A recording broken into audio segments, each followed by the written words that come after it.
Give it to me now. Damn, you're sexy, but you keep controlling my mind. Yeah. I've been thinking of reasons, but I can't deny.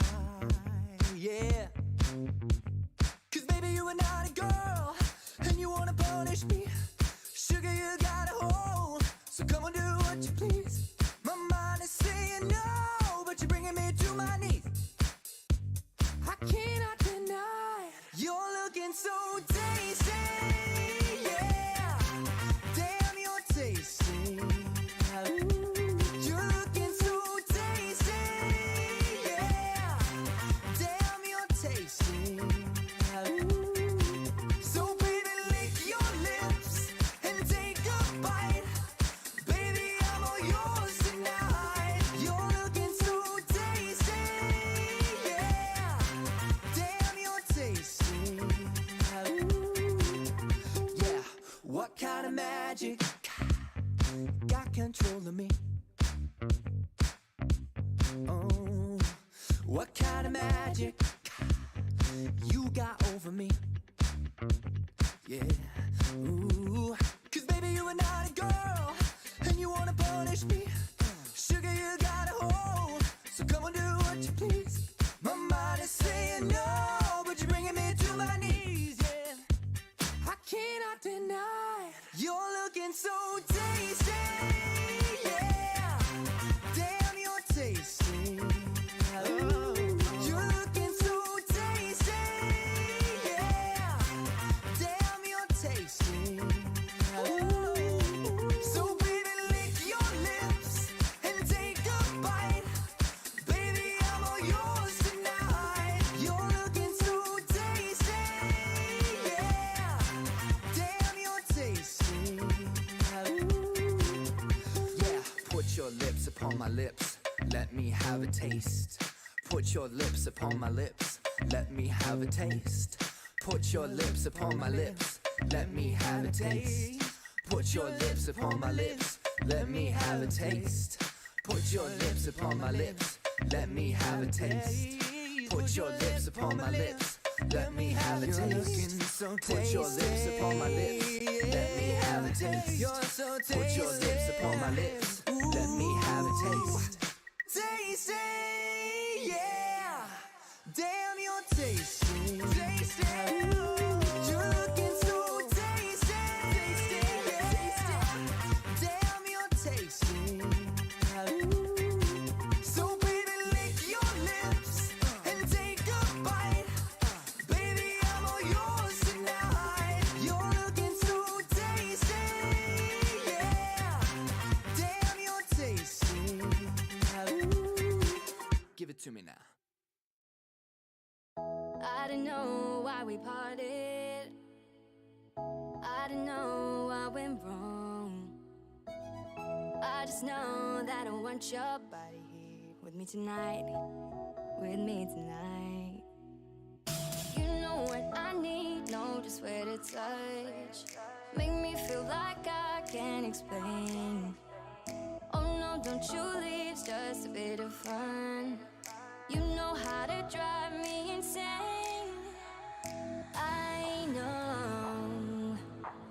It shouldn't feel right, but baby, don't go.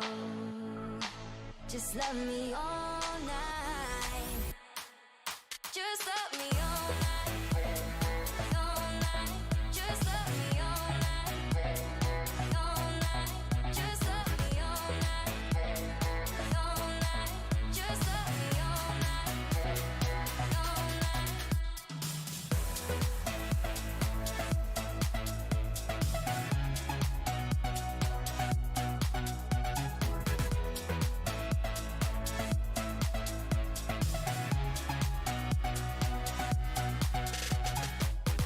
Tell me you want me, baby.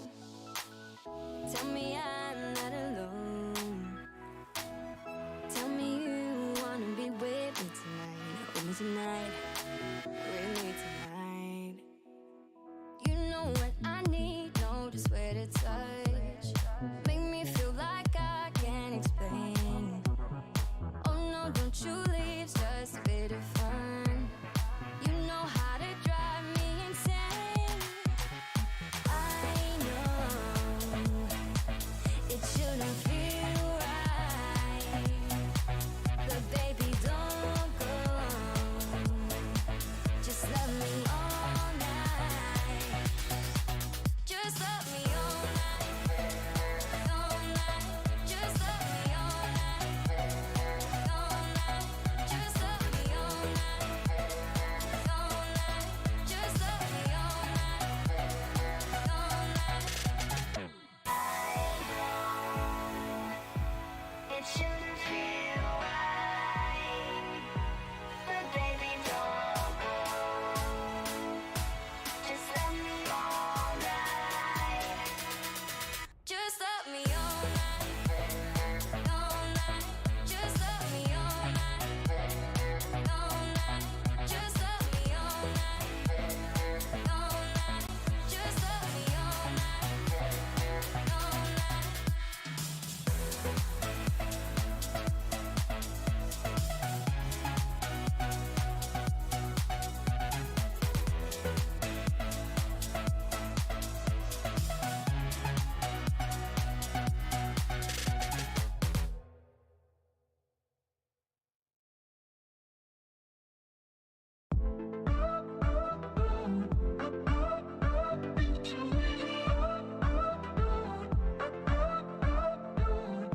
It's a summer love affair, putting flowers in your hair. Windows down in the Jeep as we pull up to the beach. Got this feeling like a crush.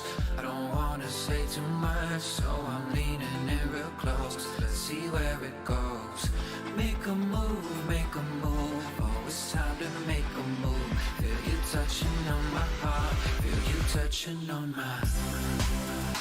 It's a hot, hot, hot situation. It's a hot, hot episode. It's a hot, hot, hot temptation. Temptation. Temptation. Temptation. Like a diamond in the sun, baby, now we're having fun. Turn the music up real loud. Come and find me in the crowd. It's so sweet like cherry rose. Close your eyes and start to fall. Got me leaning into close. Let's see where it goes. Make a move, make a move. Oh, it's time to make a move. Feel you touching on my heart, feel you touching on mine. It's a hot, hot, hot situation. It's a hot, hot episode. It's a hot, hot, hot temptation. Temptation.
Don't need no thing.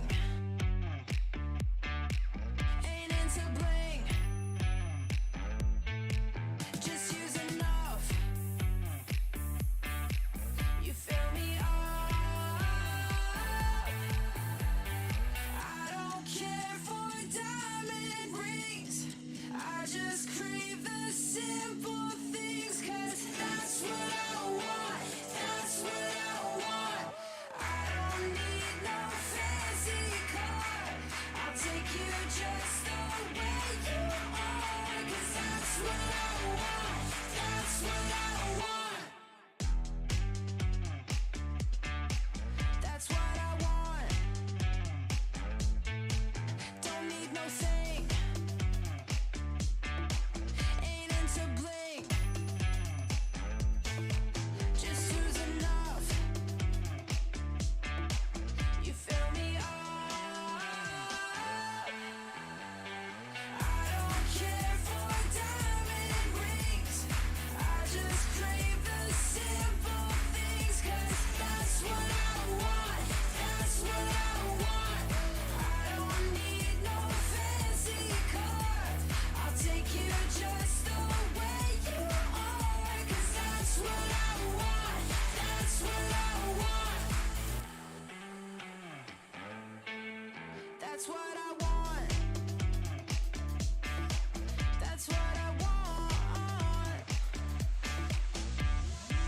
I don't care for diamond rings. I just crave the simple things, 'cause that's what I want. That's what I want. I don't need no fancy car. I'll take you just the way you are, 'cause that's what I want. That's what I want. 'Cause that's what I want. That's what I want. That's what I want. That's what I want. That's what I want. That's what I want. That's what I want.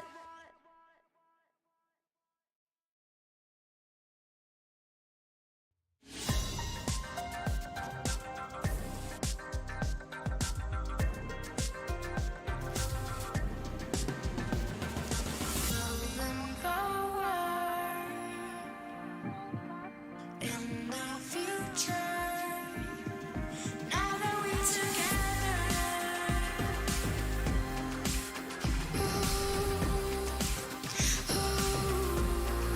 Now that we're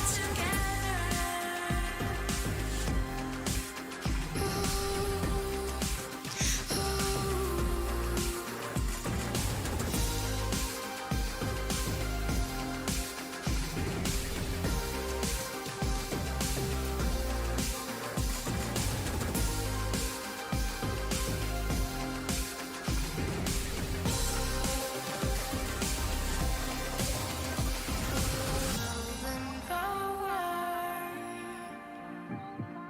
in the future. Now that we're together.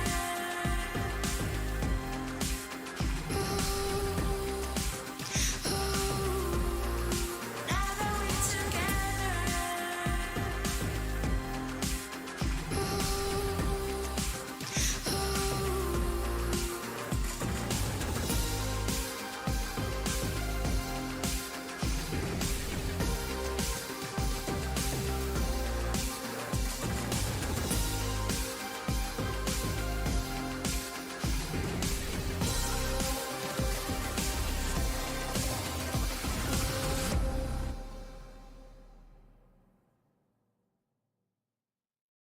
We just wanna have a good time, good time, good time, good time, good time, good time.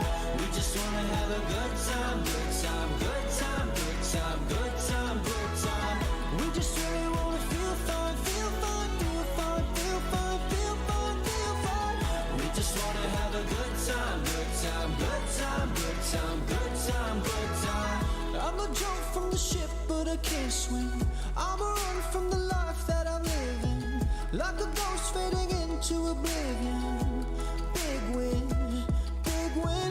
I'm a joke from a rope I'm swinging, just a bloke made of smoke and some thick skin, cauterized by the wound of a vision. A prison, a prison.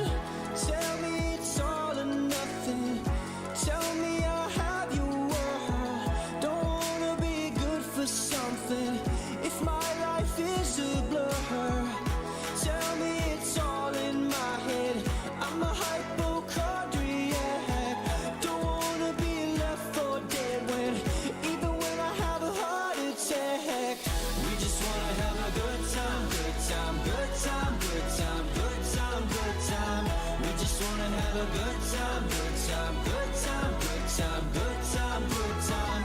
We just really wanna feel fun, feel fun, feel fun, feel fun, feel fun, feel fun. We just wanna have a good time, good time, good time, good time, good time, good time. Idolize, idolize, that's a word game. I am sick of the grip of my thin frame. You can call me my first and my last name. When did I become such an ingrate? Toe to toe, shoe to shoe, I'm a shoelace. I'm a fraud, I'm a zoo in a dark place. Why do I even try to pretend that I can rhyme good? Oh well, I guess. Tell me it's all or nothing. Tell me I'll have your word. Don't wanna be good for something if my life is a blur. Tell me it's all in my head. I'm a hypochondriac. Don't wanna be left for dead when, even when I have a heart attack. We just wanna have a good time, good time, good time, good time, good time, good time. We just wanna have a good time, good time, good time, good time, good time, good time. We just really wanna feel fun, feel fun, feel fun, feel fun, feel fun, feel fun. We just wanna have a good time, good time, good time, good time, good time, good time.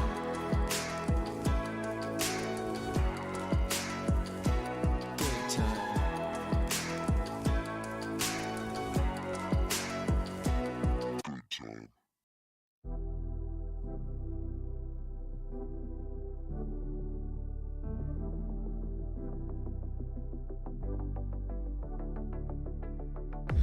Don't you wanna tell me about the time that we felt fate?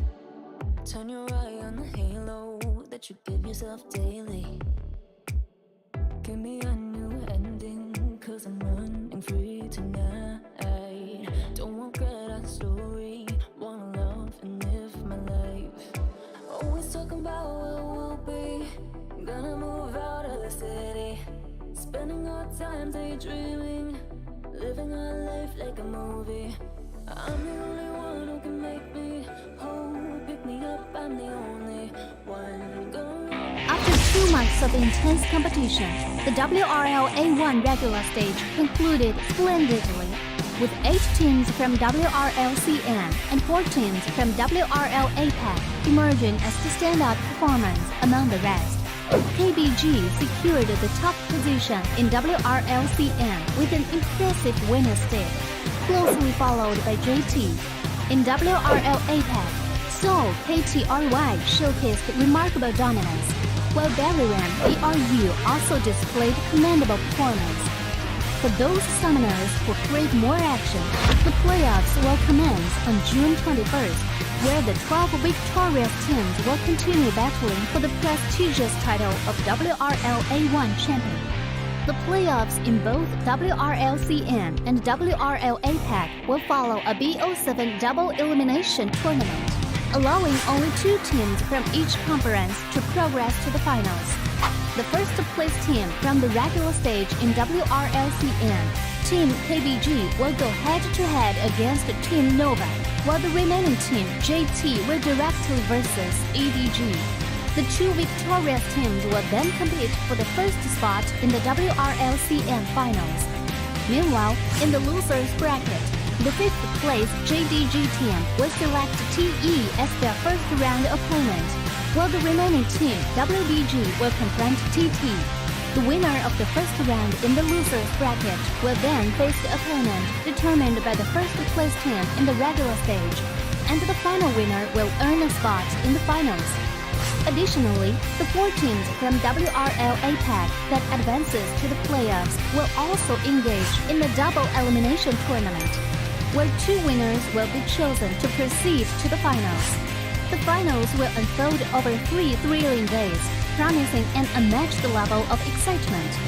On the first day, the 4 teams will engage in a BO1 single round robin, and the team that finishes with the top rank will secure the first ticket to the grand finals.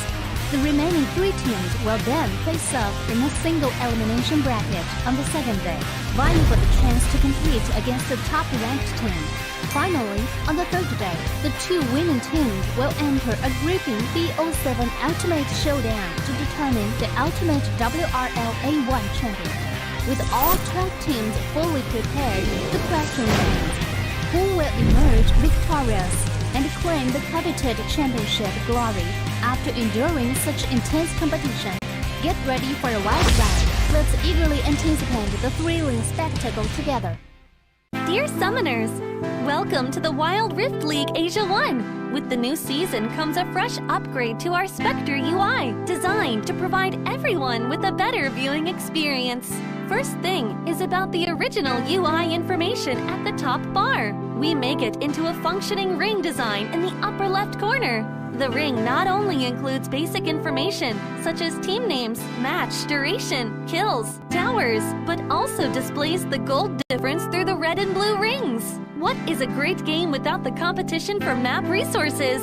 When a team takes down the elemental dragons and gets the buffs, the stunning special effects not only make the acquisition of resources more ceremonious, but the elemental dragon's specific color-coded buff energy blocks will also be intuitively embedded in the corresponding red and blue sides. Whether a team speeds up the match tempo by getting Rift Herald, expanding their lead by killing Baron Nashor, or stealing the Elder Drake for the final victory, the countdown timer special effects and the resource-specific color-coded watching the game to quickly understand what is going on in the game and capture the critical information. Additionally, we will display the whole in-game map on the top right corner. When the elemental dragons, Rift Herald or Baron Nashor is about to spawn, the corresponding resources exclusive countdown will appear in the top left corner of the map in real time, providing clearer information on team tactics and map resources. The new UI will introduce 4 panel modes: the landing phase mode, pre-team flight mode, team fight mode,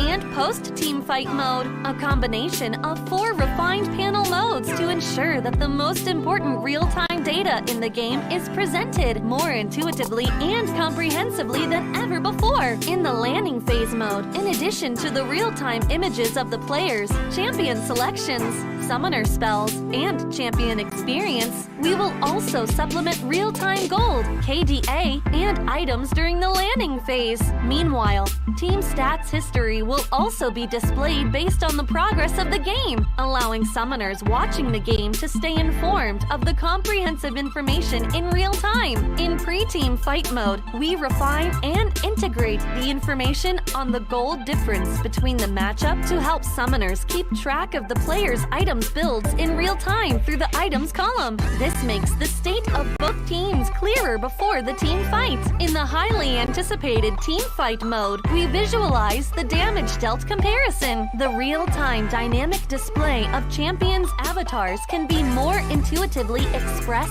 the damage dealt of each player during the team fight. The closer to the red-blue intersection, the damage is higher. We maximize the screen space for exciting team fights and gameplays. After the fierce team fight, we integrate the damage comparison of each champion to help summoners quickly understand the damage difference between the champions in each matchup during the team fight. Depending on the different game situations, there are more diverse UI combinations waiting for summoners to unlock. Our comprehensive, intuitive, and comfortable UI design aims to provide summoners with a better, more informative, and higher quality viewing experience. The exciting first season of Wild Rift League Asia is waiting for you. Summoners, we'll see you in the Rift. There's something about games. What you doing there gives you real chills. There is one thing that can't be stopped. Feelings. And if you can feel it, It must be real, right? and that's real magic.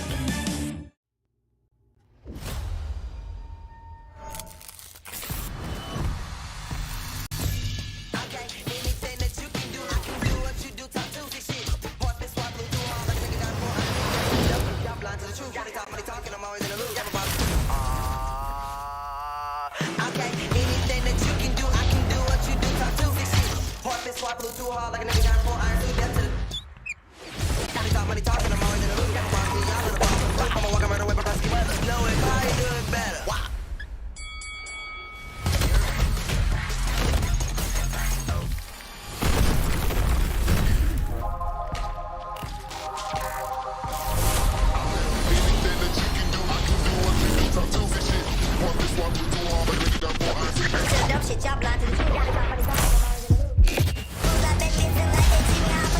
Sun and rain, sleet, snow, any weather. Just know if you can do it, I can probably do it better. Wow.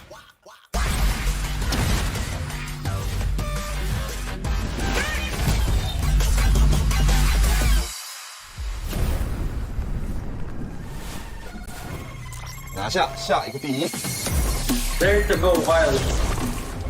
要比你们都闪耀。 Team mình chỉ cần bé mèo này thôi là đủ quẩy team bạn rồi. 给点新颜色，小小。Let's go by。提起他的打野挥发，历经2个赛季的沉浮，终于是完成了自己的归属。我说过我会回来的。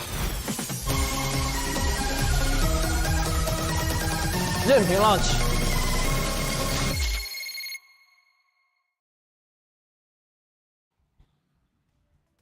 Ladies and gentlemen, welcome to another day here at the WRLA. I'm G10 Kabadashi, with me is Autoluz, and today is the first day of the playoffs. We are so excited. Are you excited, Autoluz? Oh, definitely. This is also our first pairing after a long while, G10. So it is definitely going to be a very exciting day for everyone, for APAC fans specifically, because this is the first round and it will feature, two of the best teams that we do have in the region in KT.RY, of course, the lone Korean team, and of course, NAOS Esports from the Philippines. Oh yeah, these are going to be some banger games. So what we have for you today is, just one match of a best of 7. But, before we get into all that, here are the top 5 solo kills. These are the number of solo kills in the Chinese conference. And of course, NRAM9. This man is an absolute monster. He has twice as many solo kills as the next guy, which is Shin.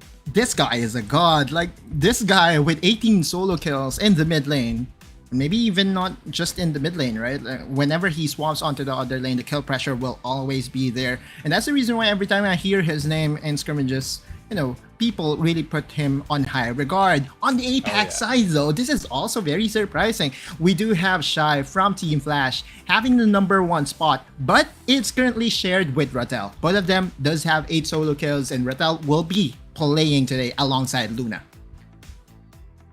Yeah, and I mean, look at all of those spots filled by the KT.RY members. But here we got, of course, the top 5 MVPs. #1, once again, topping the charts. So far, the greatest player the WRLA has seen so far. NRAM9, you gotta give it to him, man. Yeah. He is just absolutely insane lately. Right, and just close behind is Long from Nova Esports, the world champion, right? Alongside Tak, August, and Inyan. But you're right, NRAM9 is definitely creating a legacy for himself and is starting to carve himself as the best player in WRL, not just this season, but also last season. Yeah. And so far, he seems like one of the best players, if not the best player in the world, just consistently. Now, in the APAC side of things, Genza will be bringing up the front here of the top 5 MVPs with 7 MVPs to his name. Although, unfortunately, Cerberus Esports are not going to be here, but the rest of the MVPs, Squad, Zero, Luna, Golden Feet, and Zaupi are all going to be playing in the playoffs. So at least, even though Genza is not here, he was able to make a name for himself still. Yeah, well, Genza is definitely a very formidable player, and I look forward to seeing them in action very, very soon as we look into the bracket of playoffs for the CN conference. Of course, we do have 2 brackets, upper bracket and the lower bracket. On the upper bracket, we have KVG facing against Nova. Just a reminder for everyone, KVG did select Nova. And that said, JT would be facing against EDG. And on the lower bracket, we have JDG versus Trace Esports, WBG versus Thunder Talk. Yeah, so these brackets are going to be a bloodbath, and we already have some teams starting in the lower bracket, because that's just kind of how it works. There are 8 teams of Chinese conference, but for the APAC teams, our very first match, I'm proud to be casting this. NAOS Esports versus KT.RY. Of course, it's going to be a very road for NAOS because KT.RY has just been an absolute monster during the regular season, during the round robins. But it is they are still a very, very competitive team, and with the meta kind of shifting a little bit better towards the Filipino playstyle, I have a really, really good feeling about how NAOS is going to perform here. Right, we will have a classic best of 7 between two of the strongest teams in APAC. KT.RY is definitely regarded as the favorites in this particular matchup, but as you said, this is on a newer patch. This is on patch 4.2a. The last time that we saw them, it was on patch 4.2 during week number 10. So there will definitely be new faces that will be included during the draft. But speaking of faces, again, you look at this 5-man squad from KT.RY, and I just have one word for them, right? Evolution. They have really just evolved onto a different level, separating themselves from the APAC squad. In fact, all their games against APAC were wins, so that's a flawless record.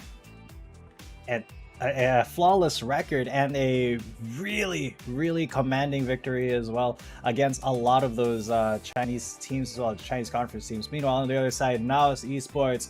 Of course, if we're gonna talk about the ADC meta right now, we gotta talk about Mirmo. That man, he I remember when he was part of my team when I was back when I was managing a League of Legends team. He was number 1. He hit number 1 in the Philippine server as an ADC main, and he has carried that all the way here to the WRLA, and it is going to be really, really interesting to see what he can do in in the league now that it's ADC meta again. Yeah, we're not trying to say that we're rooting for someone specific, right, Jitan? Wink, wink. But wink, wink, nudge, nudge, look at the team stats. We do have KT.RY facing against NAOS Esports. If anything, there is a stark contrast when it comes to, side selection. KT.RY does prefer to be on the blue side. Meanwhile, NAOS Esports did play almost 66% of their games on the red side. So that will also be something that we monitor heading Hello， 现场以及屏幕前各位亲爱的召唤师们，大家下午好，欢迎回到2023英雄联盟手游亚洲联赛的比赛现场，我是子琪。今天是季后赛的首个比赛日，在经历了常规赛的激烈角逐之后，最终有8支来自 CN 赛区以及4支来自 APAC 赛区的队伍在此集结。在这紧张激烈的赛场之上，究竟最终是哪4支战队会去到决赛的现场与各位召唤师们相见呢？让我们一起期待12支战队在季后赛的精彩发挥。季后赛的首场对决将由 APAC 赛区率先打响，首尔 KT.RY 战队将在此对阵马尼拉 NAOS 战队。首尔 KT.RY 战队能否在季后赛延续他们的强势发挥，保住 APAC 赛区头号种子的殊荣呢？而马尼拉 NAOS 战队又能否再现招牌的寒冰体系，力克强敌？一切悬念就让我们在比赛当中揭晓吧。Hello everyone, welcome back to the 2023 Wild League Asia 1. Here's Michelle. We are coming to the playoff. After the tag competition of the regular season, here we got 8 teams from CN and another 4 teams from APAC finally get onto the stage. They're gonna fight for only 4 positions into the final. So who can come out swing and meet up with your guys on the final stage? Let's get right to it. Now we're gonna have 2 teams from APAC as the opening shot for the playoff. The Seoul KT.RY gonna play against Manila NAOS Esports. So whether the KT.RY can go on with their strong performance to defend their honor as a first seed of APAC, or the NAOS can be the strong opponent with their unique Ash system. It's the moment of the choose. 接下来呢，就让我们有请2支战队登场。Now let's give up to Seoul KT.RY and Manila NAOS Esports. 나오스 너네 솔직히 우리랑 경기하는 것보다 그냥 한국에 와서 우리한테 가입하는 게 훨씬 더 나을 거야. Hey RY, thanks for the invite. Why don't I go learn to beat your KBG? It feels like they are more worth learning from. Rafi said they will beat you guys today and you will respect our whole team. Oh, I love that. Duffy getting very aggressive. Lord almighty, he just went all in on that trash talk. I love it. My god.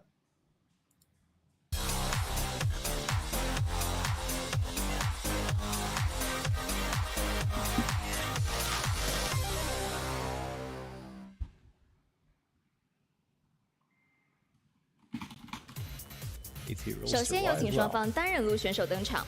In the solo lane, KT.RY Rito, NAOS Calm. 打野 Oh, in the jungle, okay. KT.RY Wait. duo nails Zombie.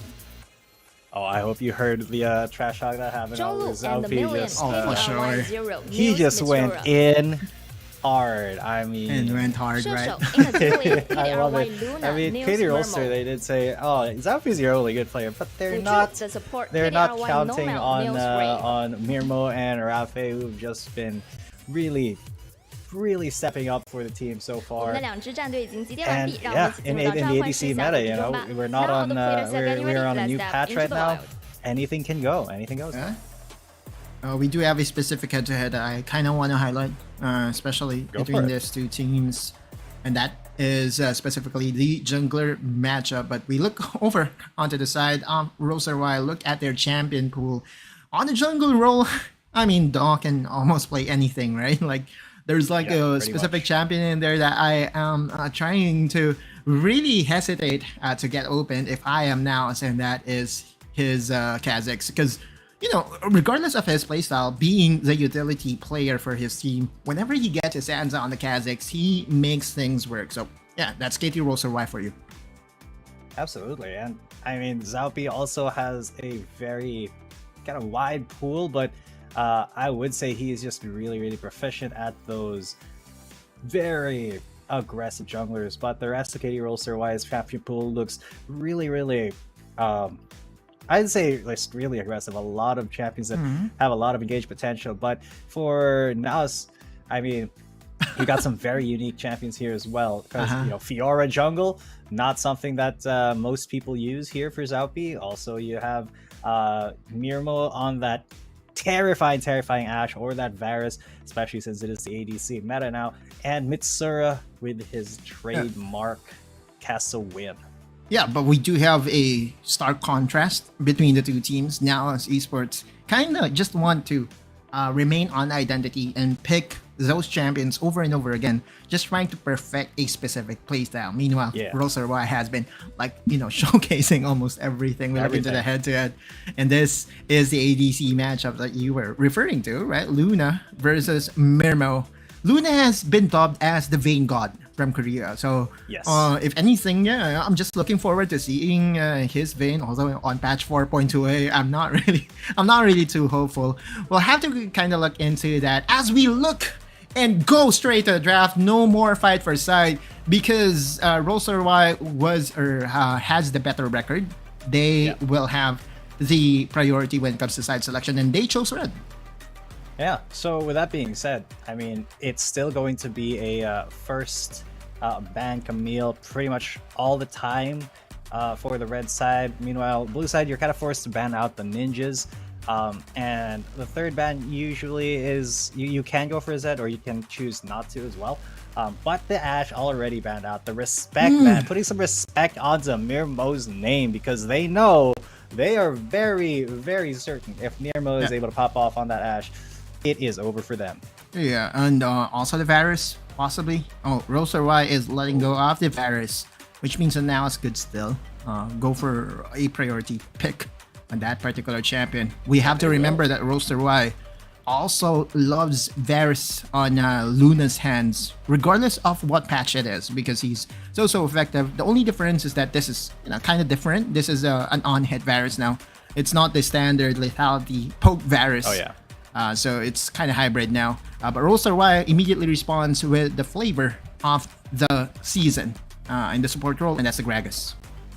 I mean, the Gragas has been an incredible support for a lot of the WRLA. He just has been, you know, pretty much unstoppable a lot of the time, and seeing him again here, not too big of a surprise on Normal, but Rafe is going to be on that Nautilus. Now that is a scary prospect, because he can really set these plays up for Mirmo, for Mitsura, because it does seem like Zalpi will be on that Wukong too.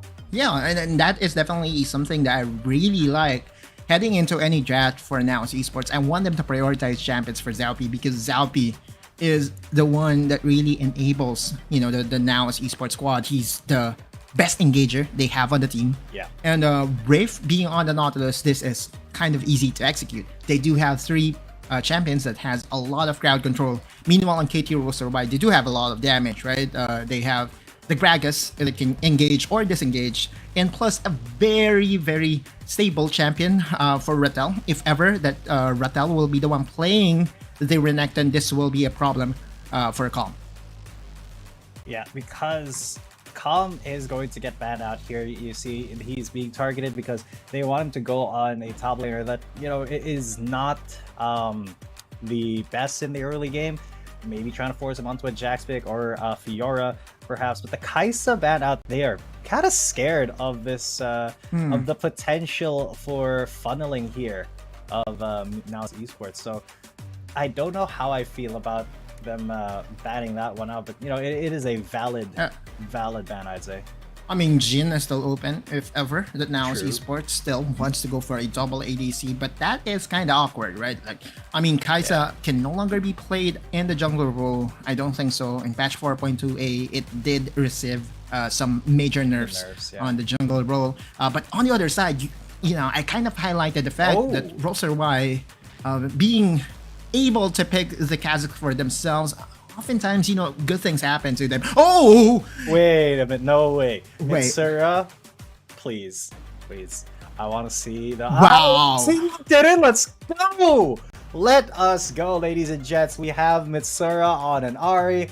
Of course, that means that he's going to be going up against Zero on the Corki. But... Wait. What is happening with Rolster's draft, though? Where Doe's going to be on the Kha'Zix? Is it going to be... Okay, no, I get the theory. Luna's gonna be on the Gragas. He's gonna be left alone in the Dragon. Wait, no, he's not.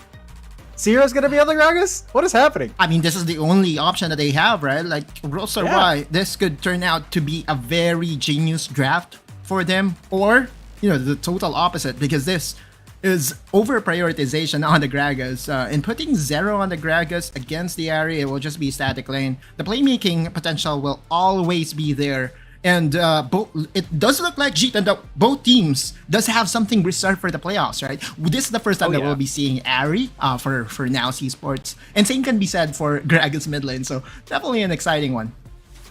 Yeah, now I was gonna be a lot more excited about the Ahri, I would say, but then the Gragas mid came out and I'm just like, yo, what is happening? The AP Gragas, that is going to be a very, very potent explosive cask when we do get to that mid to late game team fight stage. So yeah, I am not sure how this one's gonna go, but we do know one thing. It's that the junglers, who are pretty much going to be the main movers and shakers here, are on their comfort picks. We got Vi for Zaupi and Doe, of course, on that Kha'Zix. Exactly. I mean, we look at the both drafts here. NAOS Esports, it speaks or shouts one thing: pick, right? Every single time you go whatever lane, it's just going to be a point and click crowd control to try to minimize the numbers on the other side. And now you look at NAOS, they're starting something very cheeky here, sending over their dual lane on the top side. Yeah, a little bit cheeky, but you know, you gotta pull out everything that you can in order to come out on top here, especially against a team like KT.RY. So I understand why NAOS is, you know, trying to flip the script a little bit. And as you can see, they have already forced Rattel to call for a lane swap as well, because Calm is his preferred opponent here. And Mitsura, I need to be harassing him a little bit. That charm won't land, unfortunately, but now you can see that Mitsura is struggling a little bit in terms of health. Yeah, at least this is a range versus a melee matchup in the mid lane. Mitsura just has to be careful because you know, Ahri is definitely one of the coolest sheer champions that we do have in the game. It's kind of off-putting that we're not seeing the minion health right now, but maybe we'll get that fixed after this game. Now it's Esports. Oh, there you go. Right on cue, Jeeton. I think I have something voice activated here. Yes, but yeah, we have Mirmo on the top side. And again, just to highlight the fact that this is on patch 4.2a, there's definitely going to be a more amount of build heading into, you know, a mixed build, an on-hit, plus some pokes as well. Because, you know, regardless of what build you do on the Varus, the pokes are still very potent. Of course, because his piercing arrow is kind of like a core mechanic of his kit. Even if you are, you know, trying to go for an on-hit Varus build, you still have to kind of hit the abilities in order to utilize it the best way you can. Now, Now, I think we have to kind of look at where the junglers are. My god, that is a flash and a half, and that forces Mirma. He doesn't even need to call the jungler in. Mirma's just dead. Now Rife trying to get away. Spider-Man. And will that... Oh my god, the flash for the frost bomb. Luna will be picking up another kill there. That's 2 kills for KT.RY. All no mel, right? Like a 2-man knockup plus the delivery onto the tower range. NAOS Esports did not expect that all in coming from KT.RY. And the first punch comes from the Korean team. And what a punch it was. A smack right in the face of NAOS Esports. I mean, let's take a look at that again, because Nobel. Wow. He buffered it. Yeah, channeled the pulverize and headlock combo just to make sure that there will be little to no reaction time left for NAOS Esports. And even that void spike did actually connect, contributing onto the last hit, a 2-0 start for KT.RY. What a start it is, because they cannot ask for a better start. Now look at KT.RY controlling the jungle. You do have Zero going to be on the top lane switch. Sorry, that is Luna still there. I'm just looking at the champions and I got confused because, you know, we're used to seeing a different configuration here. So my apologies on that, ladies and gents. But yeah, oh, he's going to be found out here. He's in enemy territory. He's going to get knocked up. Cease and desist. Cease and desist stealing my jungle, says Zaupi. Right. So one thing I kind of want to commend now is there was that their instincts were right on the spot, right? They knew immediately that Dove would make some risky pathing towards the red buff, and you know, it's something that you can scout because that's always something that he has to do or he can do. Oh! Absolutely. Oh my. He just popped. Mitsuri just popped like a balloon. That's the burst that an AP Gragas can do to your face and to your champion, and especially on a Nari, right? You have the best mobility in the game, for sure, but health points, unless you have Rod of Ages, it's kinda minimum. Yeah, and that is just kind of the risk that you take when you pick up that that Ari. You have to be very, very safe, and against a team like KT.RY that takes every single opportunity they can, it's kind of an uphill battle for NAOS Esports. It really is.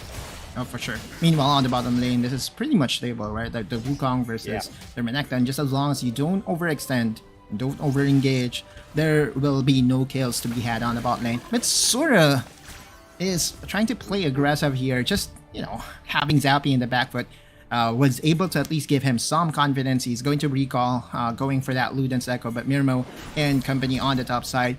Essence Reaver. This is kind of different from what I expected, because I definitely know Muramana is definitely one of the, I would say, meta builds that we do have in the Varus right now, but Essence Reaver, the reworked one, is his choice. Yeah, and okay, I kind of like that, if I'm being honest. With now Nobel trying to get in and get a headbutt pulverize onto 2. Mirma and Rafe are going to be completely fine. Oh, unfortunately, he misses the Chains of Corruption. Now, they are going to try to stop this this Rift Herald take, but well, we stopped it. That's definitely one way to stop it. Yeah, I think we do have a pause, and we will be finding out the total reason, or the reason behind the pause. But that was definitely very, I would say, dicey, looking into that particular matchup, because one, package was still available. Alright, so a package could easily be used to just basically change the tides of a particular team fight. Chains of Corruption, as you said, did actually miss because of the Proto Belt by Numel. But one thing's for sure, right? Like, we kind of expected this matchup in where KT.RY will be very disciplined and will not be over aggressive. Turns out it's a total opposite, right? On the top side, we saw a flash play coming from Numel. There was even an invade onto the jungle of Zaupi that was read by NAOS Esports. So it does appear to me that, you know, at least in game number 1, there's a reversal of script, right? Like, NAOS is the one to play counter. Meanwhile, the aggression is on KT.RY side. Yeah, and it's a little bit weird to see, if I'm being honest, because NAOS is the one that we kind of expected with the, you know, with the Vi, with the Ari to be going for these aggressive plays, but Nomel is just in the face of NAOS Esports, like, pretty much all the time. Whenever he can, whenever he's got flash up, he goes for the play. He goes for a flash pulverize if he can, but if he can't, he just runs up and headbutt pulverizes, and that's a really, really strong way to play Gragas. Oh yeah. Like, I mean, the combo, the duo of the Gragas plus the Alistar. Imagine both of these bulky champions going into the face of a Varus, a very immobile champion, as we would love to say. But that is more on Numel's playstyle, right? Like, Numel has always been one of the best engagers that we have ever seen in APAC, right? Like, every single time I see him on an engaged champion, be it on an Alistar or be it on a set, good things happen for KT.RY side. Like, he's the only reason why KT.RY has the luxury to go aggressive, because the other lanes kind of want to be, on the disciplined side of things. But looks like that we're back in the game. Yeah, and back in the game we are. There's going to be no steal, but they will be cornered inside the Baron Pit. Will it be good for NAOS Esports because they have gotten a couple of kills, but unfortunately they have lost their jungler and they're losing the rest of their members now. Right? Incredibly, he gets the stun off, and will he be able to get away with a Spider-Man Death Charge, or sorry, Dredge Line just to get away? Calm trying to escort him with his clone, and Luna is taking a lot of damage, being a lot aggressive, but he'll he pay for it? Yes, he will. Calm gets the kill, and those are some good trades. It's still KT.RY who comes out on top in terms of kills, but the Herald will be going to NAOS Esports. The Dragon, though, will be taken. That's the new ice drake. Yeah, that's a 1-for-1. An advantage still for KT.RY's side, but definitely a very good counter punch coming from NAOS Esports. And you look now, the Rift Herald has been summoned in the mid lane. Just a couple of hits, that tower will be broken down to pieces. Mirmo will respect Numel's all-in potential.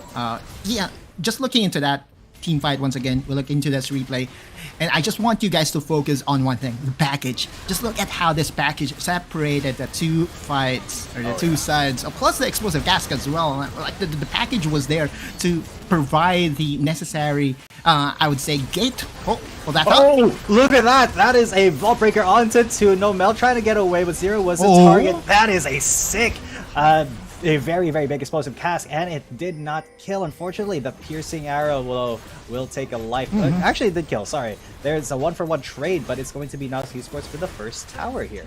Right, and this is not even the tower that they used the Rift Herald on. Calm, meanwhile, by the way, just a reminder for everyone, he was able to get 3 kills in that team fight in the Rift Herald. So this is a very ahead Wukong. Wukong is not really known for his damage, but if he's this ahead, his hits will definitely be felt by the squishy members of KT.RY. Ratel was able to at least get a solo gold on the top lane tower, and that is full plates. Yep, all the plates. He's got a lot of gold on him, but I like that NAOS Esports are really committing to being, real aggressive and fighting back, looking for more aggressive plays. They know Ratel is there, and they're going to engage. There's a Cyclone to knock him up, but Mitsura not going to go for the big charm just yet. They know that Numel is there. Do is off on the sides. Now they know that he's there too. So what is the play now for KT.RY? NAOS has been moving like a group, and now NAOS will be left to will be leaving Zaupi to defend the mid lane. He will be successful in doing so. But you look into the play of KT.RY, they have a 3-1-1 split happening right now. Like, Zero, Ratel will be left to deal with the tower that will be left defenseless by NAOS Esports. Meanwhile, NAOS just wants to stay as a group and win Team 5 skirmishes over and over again. So far, KT.RY does possess a small goal lead, but nothing insurmountable for sure. Most definitely. It is just a barely any gold lead, mainly on the mid lane. You can see it's pretty much even for 3 of the players, and Calm is just down like 200 gold. That's not a lot at all, and yeah, basically it's even right now. Now it's doing a really good job of stopping KT.RY, but Calm is in a lot of danger here. He's going to get engaged on. Though jumps over, and he tries to go for the flash, but this will be the death of the top laner here for NAOS Esports. 1 kill for 1 tower in the mid lane. Are they able to brute force this one? Looks like it's a solid yes. And Luna being there doesn't matter. Now you look at the 4-man squad of NAOS once again. It hasn't been like the play since minute number 6, right? Like, they will be grouping as 4, forcing one side of the map. Meanwhile, KT.RY responds with a cross-map play. And believe it or not, I'm liking, KT.RY response. This macro is definitely more efficient, gold-wise and pressure-wise. Most definitely. Very, very efficient. That's because that's how they like to play. That is, KT.RY, one of the best teams in APAC, if not the best team in APAC at the moment. And they really focus a lot on their, macro sensibilities. Yep. Even though a lot of the APAC teams and countries, they love to go for these, fights and they love to go for really aggressive plays. KT.RY can switch it on and off, but they always try to focus on if they're losing play here on this side of the map, they have to make up for it in another way. Yeah, 17 seconds before a dragon spawns up, and this could break open the game onto anyone's favor. This is just the game number 1, but it's pretty much what we expected. Explosive right on the get-go. Now, with the pick composition, will they be finally finding that one-up against KT.RY? Yeah, can they go for it here? This is going to be a pretty decent dragon fight. But KT.RY, they are a little bit hesitant. NAOS as well. They do know that the Renekton is going to be coming from the back, and Rattel is going to be having a little bit of difficulty there. Nomel jumps in, Do jumps in as well. They're trying to assassinate Zaupi, and Zaupi at least will get his ultimate off before he gets taken out. But that's already 2 kills for KT.RY, just for the life of the Renekton. Now Nomel, he is the next one in danger, but the flash for flash there. Mitsuru not able to get the charm to finish him off, but Nomel is basically out of the fight for now. It's going to be a 3v3 on this dragon, but no jungler on the side of NAOS Esports. Yeah, and Daw should be able to secure this unless an arrow from Mirmo secures it instead. But yeah, never mind that, because that is still a Kha'Zix. A very easy execute. Smite plus the first kill should allow him to easily execute all these big objectives, and that's a massive win for KT.RY. Let's look into that replay once again. Again, Numel being the one to engage on NAOS. But one thing I kind of want to comment here is Rattel buying stasis right away, was able to buy himself enough time to get everyone set and ready, and that is the advantage that KT.RY needed. Just one item was even able to, net them a win in that particular T-fight.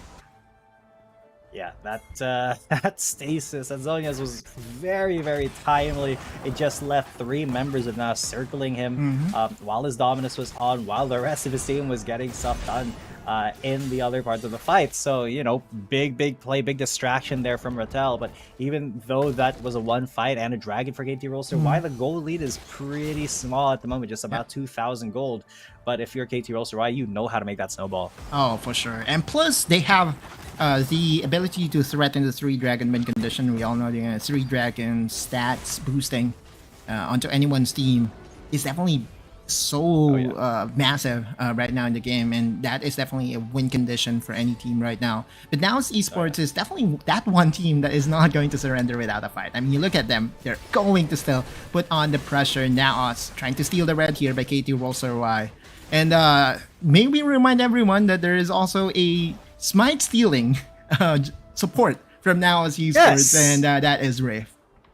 Yeah, he has done that. He's been the kind of linchpin of a couple of NAOS's games because he was able to get a steal, and that's just Rafe for you, dude.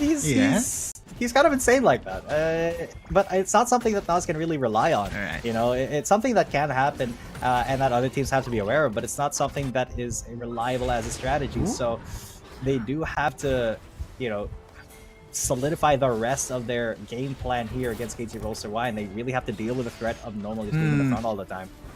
And this 12-minute Baron or 13-minute Baron is still very squishy, and so NAOS is really feeling the pressure that KT.RY is putting on right now, right? Like, the threat to just shred down the Baron, especially if you have the Kha'Zix, it can melt in less than 10 seconds, and NAOS knows this, and so they are going to respond. You look at the state wave, KT.RY has prepped everything before even trying to threaten this Baron takedown. At 10,440, that Baron will definitely melt fast. Yeah, and that dragon has to be basically babysat if you're on NAOS Esports' side. You cannot afford to let KT.RY get there first. So whether it's a pick slightly before the dragon comes up, or they just get there first and start setting up vision, they really need to be on point when it comes to the next Dragon fight, or else KT.RY is just going to start to snowball this out. Oh, for sure. I mean, you do know how you're now seeing Daw with 3 items already completed on this Kazakhs, one of his most played champion. KT.RY, like a thief in the night, was able to even get an objective here in the mid lane, evening out the tower count as well. Now KT.RY has just opened a 3.6k gold lead just off of a very beautiful macro. When you look at the bot lane, that's already a wave pushing down NAOS' side. And this is, you know, giving you a clearer picture as to how disciplined KT.RY approach is in the game. And as you said, you know, they are the team that can really balloon and snowball a 2k gold lane into something bigger. But NAOS Esports on the other side is the one to flip things around, regardless if they're like 5k behind. And that's the reason why this is a very exciting matchup, because numbers, logic may favor KT.RY, but NAOS Esports, they are not the power afraid. of friendship. Yeah, they're not power afraid. friendship. Plus the wild card in them, right? Like, we have to remember that they are the last team to qualify for the whole thing. Last chance qualifier now is Esports, and so they often, you know, play with nothing to lose. Oh, speaking of nothing to lose, they have nothing to lose from going for this Depth Charge. Zero now not half health, but there's a package coming in, and the disengage from the explosive cast, but Mitsuru is incredibly low, so is Zaupi. Mitsuru gets hunted down, and he's taken out by Do, and the rest of NAOS fall like dominoes, just like him. Now, Rafe and Calm are on the back foot. They're trying to get away, and they do escape, but that was a horrible, horrible engage from NAOS Esports, resulting in 3 kills, and the Drake for KT.RY. Yeah, that's 3 dragons for KT.RY.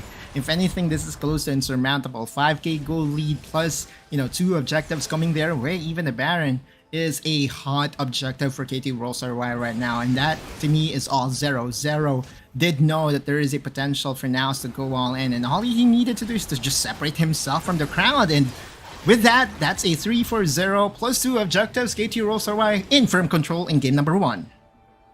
Yeah, incredibly firm control indeed. It's just... it's looking really, really bad now for NAOS just from that swing. Let's take a look at how it was again, because it was a Wraith with a depth charge over the wall to start it off.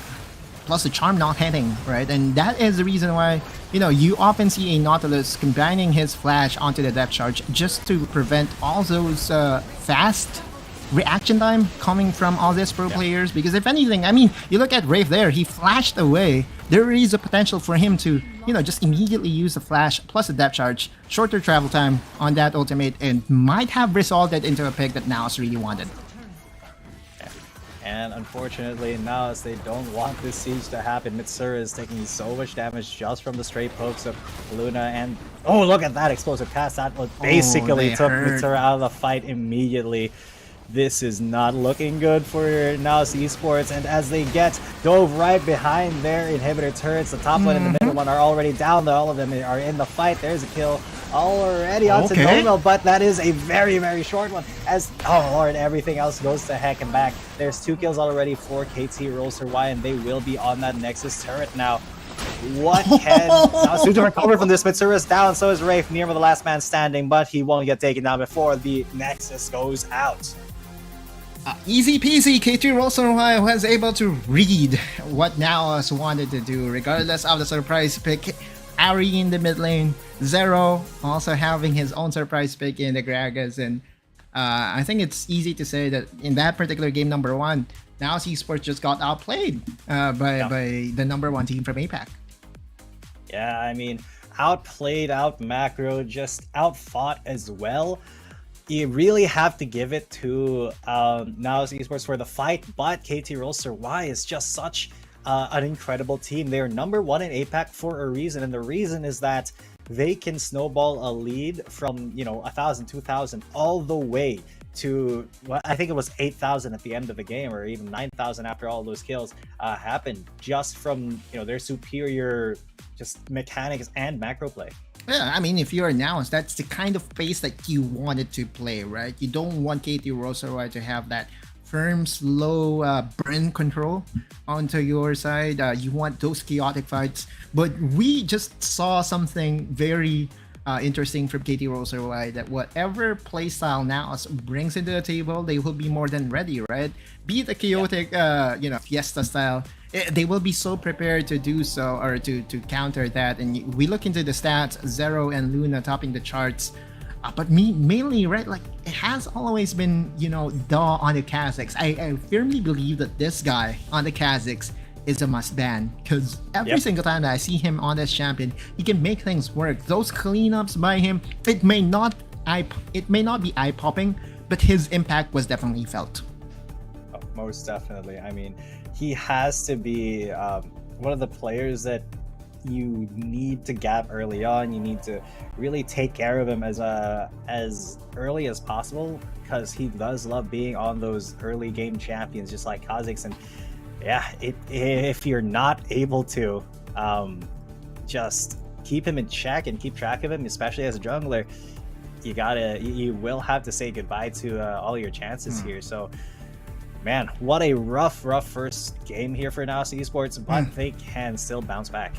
Yeah, that last pick, Gragas, or last pick switcheroo of putting Zero on the Gragas instead of it being on the support, really outplayed NAOS Esports, because I thought initially that that Corki would be going over to the mid lane, and it being a double marksman would allow a lot of opportunities for Mitsuru to play make on the assassin. And we all know that Ari is one of those assassins that can really easily win lanes against those marksmen, those very squishy marksmen. But it turns out, even though we dub this as the marksman meta patch, it doesn't matter for WRL. They will be playing the same style over and over again, and that is a disciplined approach plus some macro instilled with it. Yeah, and I mean, it works for them. Why change it if it's working? Don't fix it if it ain't broken. Luna definitely broke some backs there as he just slammed them with his phosphorus bombs, with his missiles, and with the package dividing the team fights. He will get the MVP here. That's a 6th MVP already, so big props to him. Plus Quicksilver Sash for good measure. Not something that we often see, but that is another MVP for Luna. We're going to head into a very short break here before we head over into game number 2. My final thoughts is that NAOS Esports needs to go back to the drawing board, because that Ari did not really work well. Yeah, and I mean, it is going to be a best of 7. It's 1st to 4, so we still have a lot of chances for NAOS Esports to kind of dial themselves in and find a playstyle that works for them. So we'll see you in the next game after the short break. After 2 months of intense competition, the WRL A1 regular stage concluded splendidly, with 8 teams from WRLCN and 4 teams from WRL APAC emerging as the standout performance among the rest. KBG secured the top position in WRLCN with an impressive winner stick, closely followed by JT. In WRL APAC, Seoul KT.RY showcased remarkable dominance, while Berlin BRU also displayed commendable performance.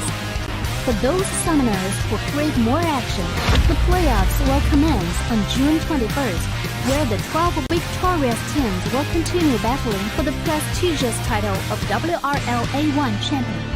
The playoffs in both WRLCN and WRL APAC will follow a BO7 double elimination tournament, allowing only 2 teams from each conference to progress to the finals. The first place team from the regular stage in WRLCN, Team KBG, will go head-to-head against Team Nova, while the remaining team, JT, will directly versus EDG. The 2 victorious teams will then compete for the first spot in the WRLCN finals. Meanwhile, in the losers bracket, the 5th place JDG team will select TE as their first round opponent, while the remaining team, WBG, will confront TT. The winner of the first round in the losers bracket will then face the opponent determined by the first place team in the regular stage, and the final winner will earn a spot in the finals. Additionally, the 4 teams from WRL APAC that advances to the playoffs will also engage in the double elimination tournament, where 2 winners will be chosen to proceed to the finals. The finals will unfold over 3 thrilling days, promising an unmatched level of excitement. On the first day, the 4 teams will engage in a BO1 single round robin, and the team that finishes with the top rank will secure the first ticket to the grand finals. The remaining 3 teams will then face off in a single elimination bracket on the second day, vying for the chance to compete against the top-ranked team. Finally, on the third day, the 2 winning teams will enter a gripping BO7 Ultimate Showdown to determine the ultimate WRL A1 champion. With all 12 teams fully prepared, the question remains, who will emerge victorious and claim the coveted championship glory after enduring such intense competition? Get ready for a wild ride. Let's eagerly anticipate the thrilling spectacle together. Dear Summoners, welcome to the Wild Rift League Asia 1! With the new season comes a fresh upgrade to our Spectre UI, designed to provide everyone with a better viewing experience. First thing is about the original UI information at the top bar. We make it into a functioning ring design in the upper left corner. The ring not only includes basic information such as team names, match duration, kills, towers, but also displays the gold difference through the red and blue rings. What is a great game without the competition for map resources? When a team takes down the elemental dragons and gets the buffs, the stunning special effects not only make the acquisition of resources more ceremonious, but the elemental dragon's specific color-coded buff energy blocks will also be intuitively embedded in the corresponding red and blue sides. Whether a team speeds up the match tempo by getting Rift Herald, expanding their lead by killing Baron Nashor, or stealing the Elder Drake for the final victory, the countdown timer special effects and the resource-specific color coding will help summoners watching the game. Alright, welcome back, ladies and gentlemen. This is game number 2 of the first match of the day here at the WRLA. I'm G10 coming at you with me as Autoluz, and NAOS was just dealt a very decisive blow from KT.RY in the last game. Can they come back, or will KT.RY continue this domination? Yeah, now the onus is definitely on NAOS side. What other plays do they have on their playbook? Because, you know, just after casting so many games of NAOS Esports, they have been known in doing one thing, and that is, you know, just being decisive with their pick composition. And now that WRL was able to respond so well, and taking away the Ashe by Mirmo, by the way, is also a very good indication of what they are expecting of NAOS Esports. How do NAOS respond to this? That's a really good question, because I mean, NAOS, they are getting pretty targeted here. KT.RY, look at all the ADC bans. They banned out Ashe, Kai'Sa, Lucian, all the really top tier ADs in this meta, just to, you know, single out Mirmo. I mean, I get it, the respect is there, but dang, this guy is just getting pretty much bodied from all of this. What is the response then from NAOS? Because this is a very difficult situation of a certain player's champion pool just getting pinched. Okay, well, at least this is a champion that NAOS can almost play on anywhere, right? I mean, Mirmo hasn't really shown that he's able to pick up this champion from their previous games. But if anything, you know, that will definitely be an option, especially in this particular patch. Especially after, you know, batting so many marksmen right now. It's interesting that, you know, both these teams is not putting heavy priority on the Jhin. After the massive nerfs that he received on patch 4.2a, it's kind of understandable, but it's still something that I'm expecting to show up at least one of the games moving forward. Please. I mean, they are not showing their hands in terms of ADCs at the moment either. There are still, you know, a lot of choices. I'm still praying for the day that we see a Twitch or a Samir come out, but, you know, it's wishful thinking on my side. Though, you know, it's still going to be Senna. Maybe a Ziggs, maybe a Senna here. Luna liking to cling to the old AD meta, or where, you know, old bot lane meta where it wasn't, you know, all ADCs. But again, this Corki could be a big bait. And this is pretty much the same 3 picks that WRL did use, you know, during game number 1. The good thing for NAOS, though, is that they are on the red side. So at least finally, you know, reserving a particular pick for their red pick 5 would allow them to at least have a good read as to where all the champions are going to go for WRL's side. So whatever cheese they did during game number 1, they won't be able to do it again in this game number 2. NAOS is going to pick up something for Calm that is very, very reliable, and that is definitely going to be the Jax. So this Wukong will definitely go to the hands of Xiaopi. Yeah, now Xiaopi, he does need to be very, very careful and very proactive with this Wukong, because it is not a champion that, you know, like those Kazakhs is super, you know, super chasing the damage. But at the same time, this, because Calm is only playing, you know, the Jax, he has to be really careful about not getting gapped in the early game, because that is a Renekton. Now Xiao P, man, a lot is on his shoulders now, because he's basically going to be the main engage for NAOS Esports here, unless of course Ray picks out the Nautilus, and then he wants, or maybe an Alistar as well, if he wants to be really proactive on those support engages. Yeah, but NAOS is now able to read into something that I kind of wanted them to do during game number 1, and that is to ban away the Kazakh. So Da would be forced to use something else. But, you know, just going over this matchup between Jax and Renekton, this is a particular matchup that I'm very familiar with, because I'm one-tricking Renekton off late, right?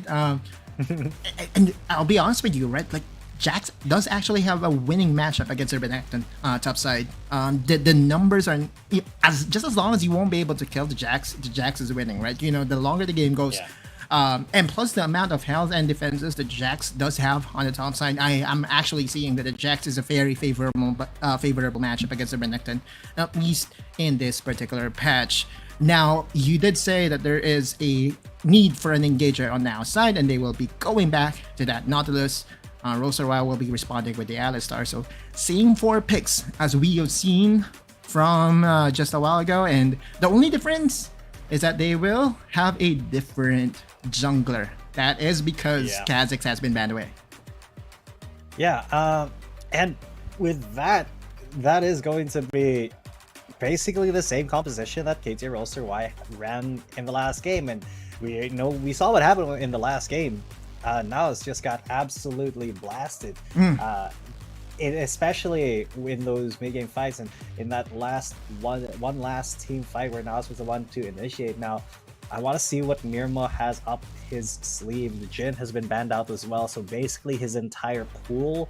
Yo, Ezreal, I love it. Let's go. This is gonna be a skill display from one of the best ADCs in the country of the Philippines right now. Yeah, I remember a game in where he topped the 40% damage share threshold on the Ezreal. Those were one of the previous games that I really noted Mirmo on this champion. But one thing to say is that Ezreal takes time before he can really scale up. If anything, you have to be able to really launder almost everything in your arsenal to be able to deal enough damage, because we have to remember, outside of the Essence Reaver, items were not really that favorable to the Ezreal in patch 4.2a. We know that Immortal Shield Bow is a very good item now, Collector even, but those 2 items are not Ezreal items. So this is definitely still the pre-patch 4.2 Ezreal, and so it really comes down as to how impactful those skill shots are from Mirmo. If he's able to land those onto primary targets, then yes, I see them an angle in winning. Yeah, so with that being said, NAOS Esports, can they leverage that Ezreal to really go hard here? Because they will need to if they want a chance against KT.RY. Now, let's get into this game. They have swapped sides, so there is at least a little bit of a change there. But for the most part, it is going to be pretty much the same here. Yeah, but the best thing that you could ask for if you're NAOS Esports is now Jace has a favorable matchup in the mid lane, right? Jace has the burst to really make sure that the Gragas won't have an easy time in the mid lane. Oftentimes we see the Jace being paired against a Lucian and a Corki, and Gragas is definitely not within the same caliber of a champion and laning wise. So laning now does actually have a very good laning phase, top to bottom, because even this Ezreal is a very good laner. True. True. But again, with the Jax, Calm really has to be, well, very calm. Just be mindful. Yeah. Protective, of himself, because if he gets gapped by with the Renekton, then it gets so much harder for him to become relevant in the late game team fights. Yeah. Well, the only thing that you have to do as a Jax is to make sure that those counter strikes will be able to dodge those Rootless Predator. If you're able to do that, then things would go your way. And this is one way to really put Calm in a pinch, and that is to send the support. It's never going to be a 1v1 in the Baron lane, as we all know in WRLA. It's definitely going to be a 2v2. As we look into Wraith being here, a 2v2 between the Alistar and of course the pairing with the Nautilus. It's fairly even. Unless, you will see a Lee Sin to gank topside, which Daw has the opportunity to do so, because you look at his pathing, he is near the topside. Yeah, he does have an opportunity, but this early in the game, at level 4, I don't think is the right time. True. When he does get the Dragon's Rage, he's going to be a lot more effective of a ganker, but he could go for something surprising right here. Okay. Wraith gonna get a little bit bullied there. Though he did win that trade somehow against Rattel. Yeah, well, Aftershock plus possibly Perseverance would allow you enough resistances against the Renekton. I really think the Renekton early game is very dependent on landing an Enrage with a Predator, but there is a potential dive on the top side. As we know, Daw is level 5, so there could be a potential kick happening right now. They can. There could be a big play going out there. But yeah, as you said, the Renekton damage is pretty reliant on some really key things to happen. He does need to get an Enrage done, or he needs the Dominus to get into that engage range. Now Mitsura, he's gonna get thrown back with the explosive cast, but no body slam. If that body slam hit, I'm 100% confident that Doe would have gone in. Yeah, for sure. No matter what. Yeah, Flash, Sonic Wave, ending it all with the Dragon's Rage as well. We all know that Lee Sin is the best early game jungler damage-wise. And so, at least in the first few minutes, without having to invest a Flash, that was actually a win. Oh! That's a steal! Yeah, the Sonic Wave, that's not a steal actually. Saupi is able to claim his blue buff. So yeah, at least like an attempt there. Very, very aggressive start here again from KT.RY. It is expected, and it is very much needed. You look at the scaling composition of everything. I do believe that NAOS does have the one-up scaling-wise. They have the Jax, they have the Ezreal, and plus Jace is not really the best late game champion, but against a Gragas, it's pretty much still a very respectable one. But plus the fact that they can go ultra pokes before. Mirmo, he's incredibly low. Doe is looking for it, but on the other side of the map now, Esports gonna go for a big engage here. There's a depth charge. A Dredge line will miss because of the flash. Oh, the Zaupi not able to affect the map that way, but Mirmo knew that because that was the play there, he had to back away quickly. Yep, but bigger winner is Luna and Daw being able to get 2 plates here in the bot lane. That's a total of 300 gold, maybe even getting another plate for themselves. Meanwhile, Mirmo was forced to back away. And so tempo-wise, still an advantage for KT.RY, similar to what happened during game number 1. Yeah, 100%. It is a big swing of, well, not as big of a swing, but it is still a lot of, a lot of pressure on that bot lane, a lot of pressure on some Mirmo to just back away in order to survive. That's 600 gold up to the side of Luna. So it may not look like a big swing for now, but we all know that Luna is able to swing that 600 gold lead into something bigger. That has been the MO for KT.RY. 5 minutes in, we do have 2 objectives spawn up. And no surprises here. NAOS does prefer the scaling side of things. They will prioritize the Ice Dragon. Meanwhile, KT.RY wants to go for tempo. Yeah, as they are trying to get a gank onto Calm, and they are committing so much onto it as Nomel is going to be coming in. The package as well from Luna. 4 members of KT.RY are up there. And that does mean that the Dragon will be taken for free here as well as perhaps... as the Essence coming through. Ezreal. True Shot Barrage, sorry. Will not dissuade them from getting on that tower, but it's still the first tower for NAOS Esports in the bot lane. If anything, the positive is that Mitsuru and company was able to get a tower here in the bot lane without having to use the Rift Herald. But KT.RY will be able to respond at the top side, so that's full plates top side, almost full plates bot lane. So yeah, even though the Rift Herald did actually go over to KT.RY, NAOS was able to at least mitigate the damage done by getting themselves the first tower. That is on the bot lane, and you know, gifting the gold total over to Mitsuru should catapult him to at least be a little bit advantageous in the upcoming team fights. We all know that Chase 1-2 items, very scary. These are the few champions that will be able to really deal a heavy amount of damage even with just 2 items. Yeah, that's true. That's true. He is very, very formidable, especially when it comes to that mid game when he has pretty much gotten a huge spike in terms of damage once he gets his 2 items. Now they are going to find Nomo there. He is going to proto belt out so that he's going to be safe. Yeah, a lot of big attempts here from either side, but nothing really sticking at the moment. Just there's a true shot barrage and the Rift Herald gonna be spawned up here for the side of KT.RY, and they are trying to exploit it, but Sally's gonna get a charge in. Yeah.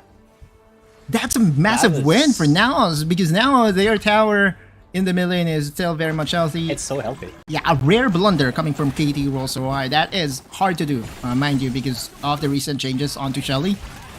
She's able to charge very fast now, but because of the all-in by now, sending 5 people to defend against that Rift Herald, that means that the trade for the Dragon was definitely favorable to NAOS side. Oh yeah, this is a little bit of an oopsie for KT.RY, most definitely, but are they gonna let it stop them? Probably not. Now, with all that being said, how dangerous is it for KT.RY now to just be around the members of NAOS Esports? Because you see how confident NAOS was just taking the fight to them and attacking Shelly at the same time, so that she wouldn't get a charge off. So you can see that NAOS definitely not deterred, not shaken at all whatsoever. I don't think they will ever be. Like, we all know that NAOS is that one team that will fight and fight and fight even when they're 10k behind. And so NAOS Esports, again, that fire, that innate aggression to them will definitely be put to test in every single game right now. This is definitely still a favored game towards KT.RY. We all know that they are the #1 team in APAC with a record of 9-4. Meanwhile, NAOS Esports did not even have a winning record. So definitely there's a David versus Goliath matchup between the PH and KR. But at least so far in game number 2, in the first 8 minutes or first 9 minutes, no one is definitely in the lead. Yeah, not a huge lead, or 0 lead at all, pretty much. They're even though NAOS have not yet gotten a kill. That's because they were able to answer back in a macro way. That accelerated shock blast has found them out, so Nomil, if they were just a little bit farther up, maybe the accelerated shock blast wouldn't have hit, but that's how it is. Big unfortunate there for NAOS Esports, for KT.RY. But that's still, NAOS playing it incredibly safe. For sure, and they have to, right? Especially with the new objective, or with the Dragon spawning up in a couple of seconds. The poke composition by NAOS will be put to test. There is no reason for them to start the Dragon, right? All they want to do is to chunk down the members of KT.RY, have them start the objective, and then be decisive with their follow through. If anything, Zalpi is very decisive in all those engages, and so this is a formation that is kind of expected from NAOS. But that's what's happening right now. Zalpi's the one who's starting the Dragon. They're the ones pressuring KT.RY to respond to them, and the mid lane tower will be taken as well by NAOS Esports. So now they can all focus on this Dragon. Nomel is in the middle of it. He's gonna go for the head to full rise onto Mitsuru, but that doesn't really do anything. Wraith though incredibly low. Calm from the back. He's gonna be jumping onto Luna and gets exhausted immediately. He's gonna get hit pulverized and then headbutted away. Okay. But the flash will get that Ezreal though. Mirmo with the first kill of the team fight. He is still alive, but barely breathing at the moment. Zalpi misses the Cyclone. The Dragon has been stopped, and NAOS, they come out with a win in that team fight. True, that is NAOS displaying their patience, right? This is definitely something that we saw from NAOS time and time again. this is the evolution from on their side. I know that KT.RY did actually evolve themselves, but now it's the same thing can be said for them. Right? They're not going to pull the trigger right away. We'll look into as to how Calm really played that one out. He was just waiting for the perfect moment to go into Luna. Plus that flash from Wraith did actually at least dissuade that kill attempt onto him, and this kill by Mirmo. We have to remember that Mirmo is that one player that is not afraid to go in on the Ezreal. That is definitely a side that we will, be seeing. Be it a win or be it a lose, Mirmo will just go in. Yeah, all the time. He is a very aggressive player, but his aggression is calculated, right? Because he is on an Ezreal, he can't just be in the middle of the fray all the time, and he has tools to get himself out, keep himself safe with the Essence Shift and his flash pretty much as well. So Mirmo, his positioning was not the greatest in that one fight in particular, but I feel like as we go on, he will have a lot more to say, a lot more opportunities to have a better position here. For sure. The game is now going to enter a lull state because KT.RY just knows that NAOS Esports is also capable in playing the patience game. I mean, you look at the kill count right now, it's 1-1, G10, and that just goes to show that, neither of the teams really want to go over aggressive. Nomel did try, but that was, an engage that is so far away. Oh, that is another engagement. Could have been so far away, but it is going to be here. He's dead. He's gone. There is no more top laner here, and the rest of KT.RY are on the back foot. Now it's taking an opportunity and just running with it. You give them an inch, they take a mile, and they're in your jungle now. Patience game still being displayed fully here by now. It's no need to overextend, no need to be greedy whatsoever. But that's a very good punish against Rattel. I don't think he had a stasis because, not quite the same with game number 1. Rattel did not have the full plates onto him in this game, and so that 1,000 gold is definitely very expensive of an investment for a Renekton. So what NAOS did there was to at least catapult that kill into another objective win, and that is the tower on the top side. But NAOS needs to be very careful, especially here in the mid lane, because this tower is very vulnerable. Yeah, it is vulnerable, and they are doing their best to protect it, and they are doing it. It's going to stay protected there. KT.RY will not be able to take it down just now. As NAOS, they actually have a pretty decent size lead, 2,000 gold at the moment. And with Calm being, very calm and not getting gapped in the top lane, he becomes so much more effective in these big team fights now because he's just, he is a Jax that can exist and can deal the damage. Yeah, I mean, at this point, you cannot really approach him as a Renekton.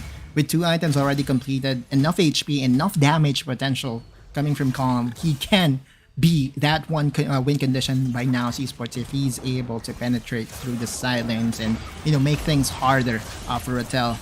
We have dubbed, KT.RY as a team that is really piloted ahead by Rattel, but at least in this game, Calm is controlling him very wonderfully. Yeah, speaking of controlling, there's Nomel with a controlling engage, that proto belt into the headbutt pulverize. Zalpi will be able to get out of there, but he has to use the Cyclone. So, yeah, a little ambitious on the side of KT.RY. Yeah, and if there's anything I kind of want to take away in that particular engage, is that NAOS Esports is very mobile. 3 members or 3 champions that they do have has this small dashes that can go over the wall. You have Calm with the Leap Strike, you have the Ezreal, you have the Wukong as well. So without that sticky Singe on the side of KT.RY, how are you able to catch them? Yeah, you have the stun coming from Zero and Rattel, plus the Alistar, but is it really enough if they are able to channel at least those dashes away from you? So now Esports, at least in game number 2, showing signs of life, is putting up a better fight overall. Yeah, signs of life, a lot of really good plays as Level well. 13. Yeah, a very particular level, a very good decision here, I'd say, from KT.RY to try to be first on the Drake, but NAOS Esports has already gotten themselves there as well. So this is going to be a little bit of a tough engage here for both of them. Who's going to be sucking the dragon pit? It is Luna inside. Cobb is going to be coming in from the back. Nobel incredibly low, so he cannot really participate in this fight too much. Pokes! Look at the barrage coming in. The accelerated shock blast doing so much work, and there's the death charge finally coming in. And everybody is going to be piling in. Mirmo saves himself from death, and he is going to live, but the rest of them, there is a steal onto the dragon from KT.RY, but the rest of them will not be able to make it out alive, I don't think, as Doe tries to get in and at least get one kill for their troubles, but he will be denied. All of NAOS Esports survive. The AD King from the Philippines is now alive and kicking. Mirmo was able to survive with 1 HP and was still able to impact that team fight. Although the Dragon went over to the side of KT.RY, now Esports show some signs of life and they could threaten the Baron real quick. KT.RY, they need to secure the Scuttle Crab for vision, but I don't think it will deter the members of NAOS Esports to go all in and shred down this Baron. Definitely not. Definitely not, because they know that only Nomel and Luna are up to fight, so they cannot contest. All 5 members of NAOS Esports, that's going to be the freest Baron that we have seen in the playoffs so far, because it's day 1 of the playoffs, guys. Oh, for sure, right? Like, and plus it's the second game of the playoffs. Yeah, things will definitely get more explosive as we move forward. But I mean, you look at the pokes. Mitsura landing landing his pokes. Mirmo as well landing his pokes. Nomel started this team fight with less than half health, and that is definitely one of the biggest things that we have to consider. Mirmo's presence of mind, by the way, is just mind-boggling to me right now. Like, you know, being able to survive 1 HP, plus that last-second Arcan shift to prevent Daw's assassination to him. I mean, look at this play. Man, outplayed Daw from Korea. Yeah. A big outplay there. NAOS Esports got to be proud of themselves for that one. Now, the question becomes, can NAOS Esports sustain this momentum? Can they bring this game to a close?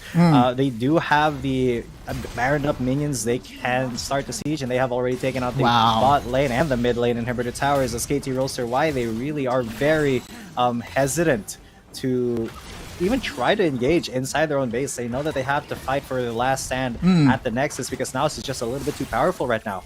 Oh, the barrage comes through. Yeah, not hitting anyone though. But this is going to be the last inhibitor tower. The Baron buff is going to expire soon, but it still is good for at least one more wave. With 2 cannon minions, I think this is all she wrote. Yeah, and that may be it. Although Noble trying to go for a hero play, tries to engage onto 2. He is incredibly tanky because he is the Alistar, just pop that ult. But at the same time, what can they really do now? Because who are they going to engage on? There's a true-shot barrage just decimating health bars. Rattel and Luna are out of the fight, but they're not dead. And nobody has 21? To die here. Okay. And actually, so NAOS Esports, they almost died there. But they focus on the Nexus, and they got the W. Prior to the 3rd inhibitor tower being broken down to pieces, the total score count was 5-1. And this is a game in where NAOS displayed that they are able to win this low-scoring, low-scoring game, right?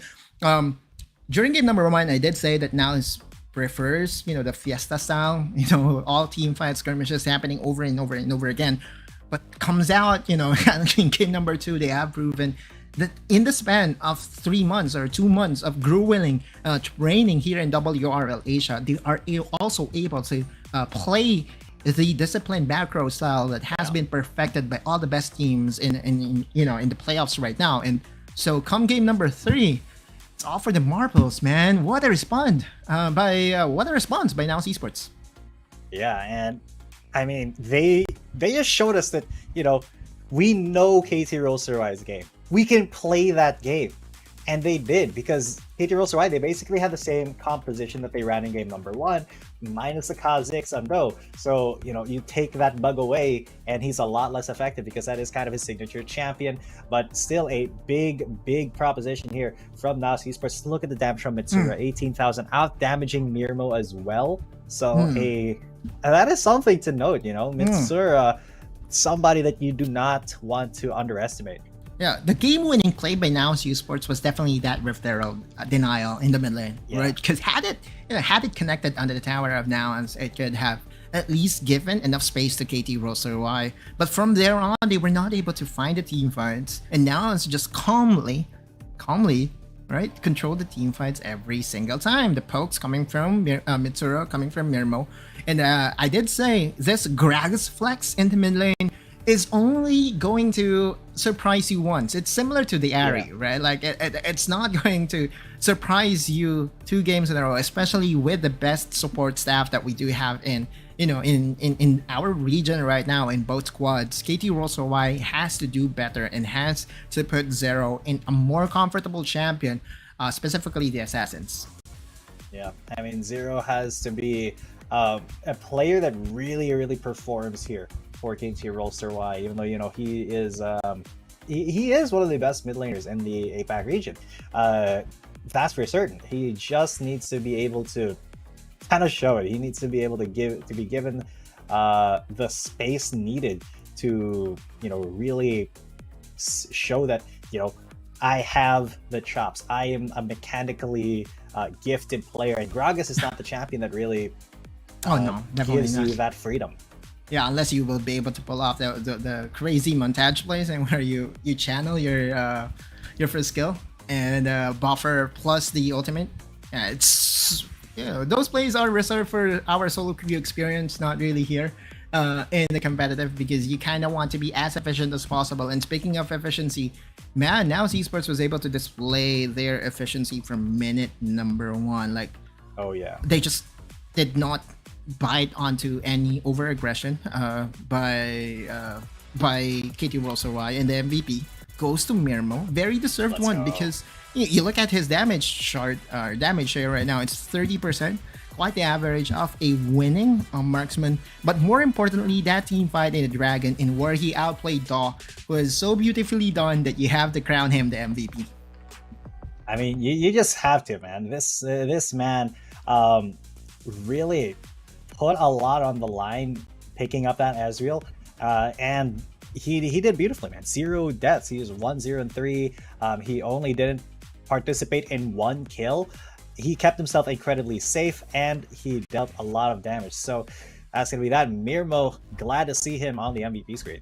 All right, we're going to into a short break here, G10, but final thoughts heading into game number 3. We have a series right now that NAOS Esports is able to show that they can stand toe-to-toe against KT.RY. KT.RY, the number 1 team from APAC, the unchallenged team, the clear favorite here heading into this series. They have some notes to do, or some regrouping to do, because in game number 3 it will be a very explosive one.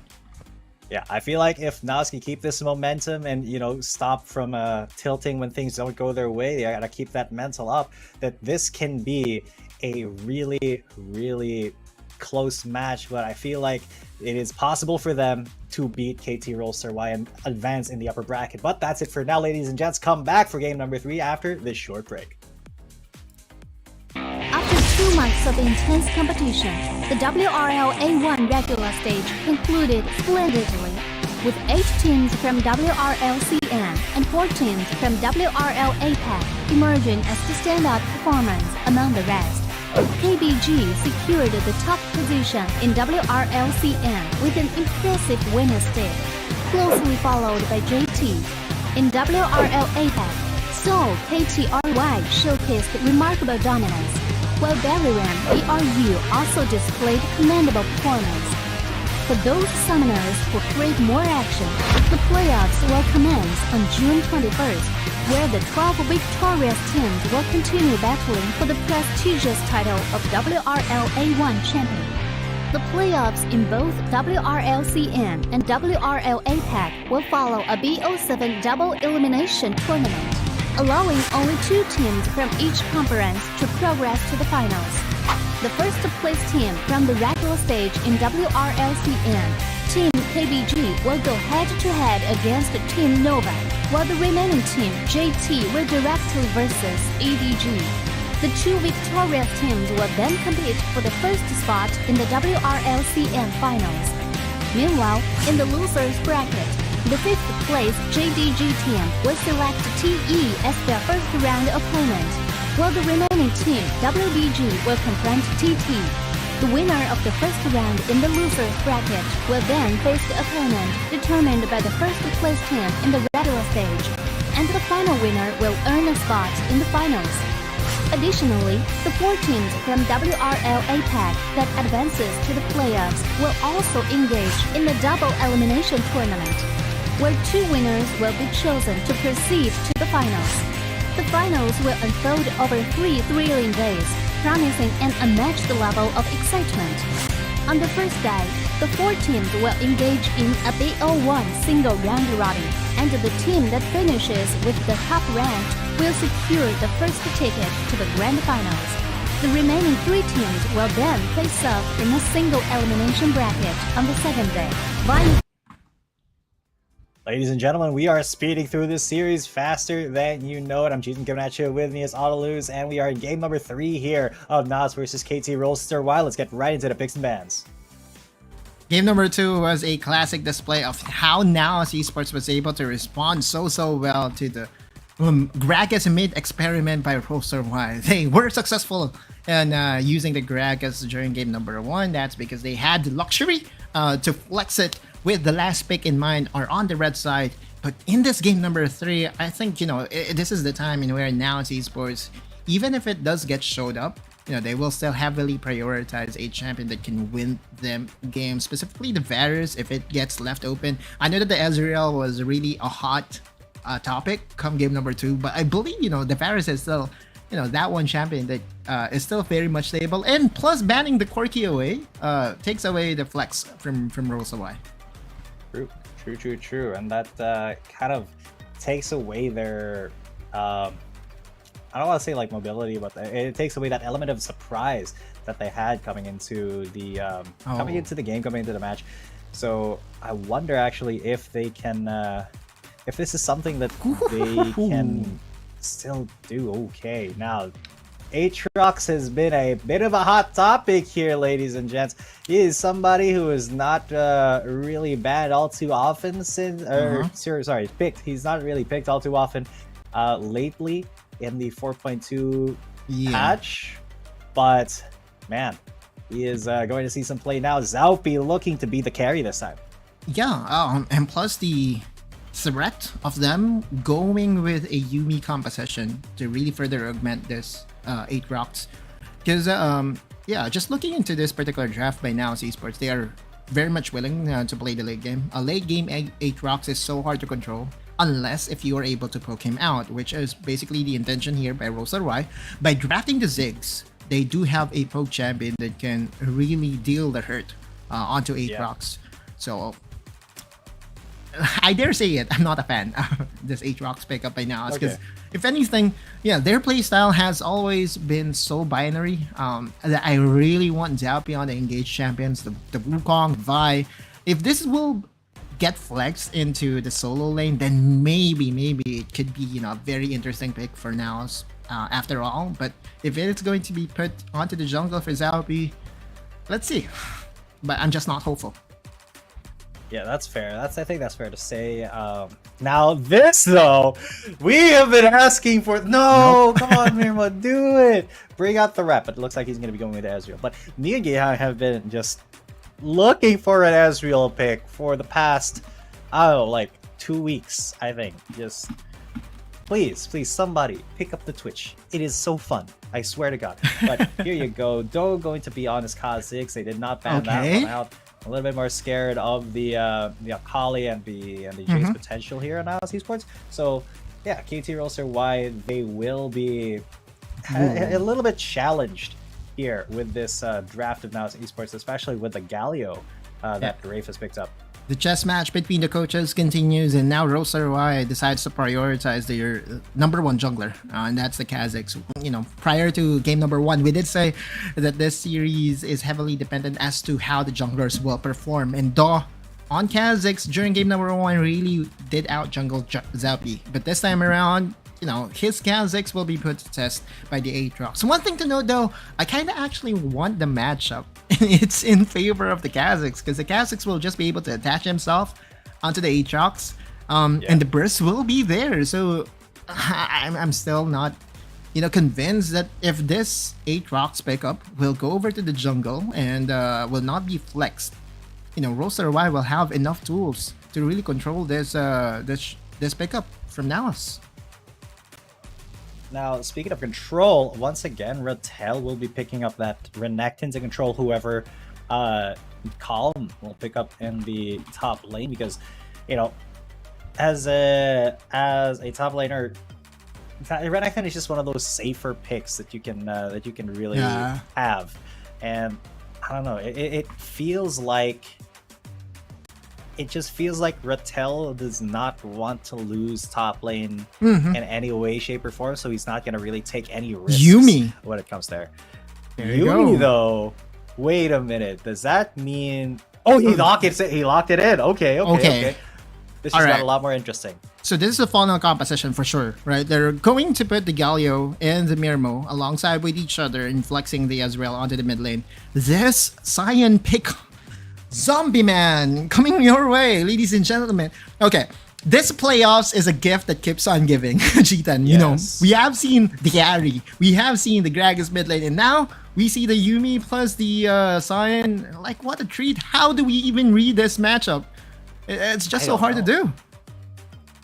I honestly don't know how to read this matchup. I'm kind of illiterate right now. I'm sorry. This is just...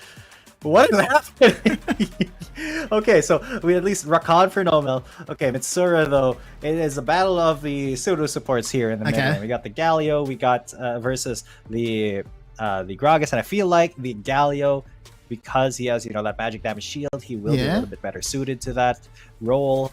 I just am very interested to see how this can shape up, because this is looking like, you know, the playoffs for sure. A lot of weird things are coming out, a lot of surprises, a lot more different than what we have been seeing throughout the past few weeks, or, you know, the past like 10 weeks of the regular season of the round robins. I mean, all I can say is this is more becoming into a chess match between the support staff of NAOS and WRL, right? Like, who would be able to out-draft the other will come out on top. And this is, by the way, the upper bracket. So whoever wins this advances to the upper bracket finals. Meanwhile, the loser will go over to the lower bracket that will be fighting for their life this coming Sunday.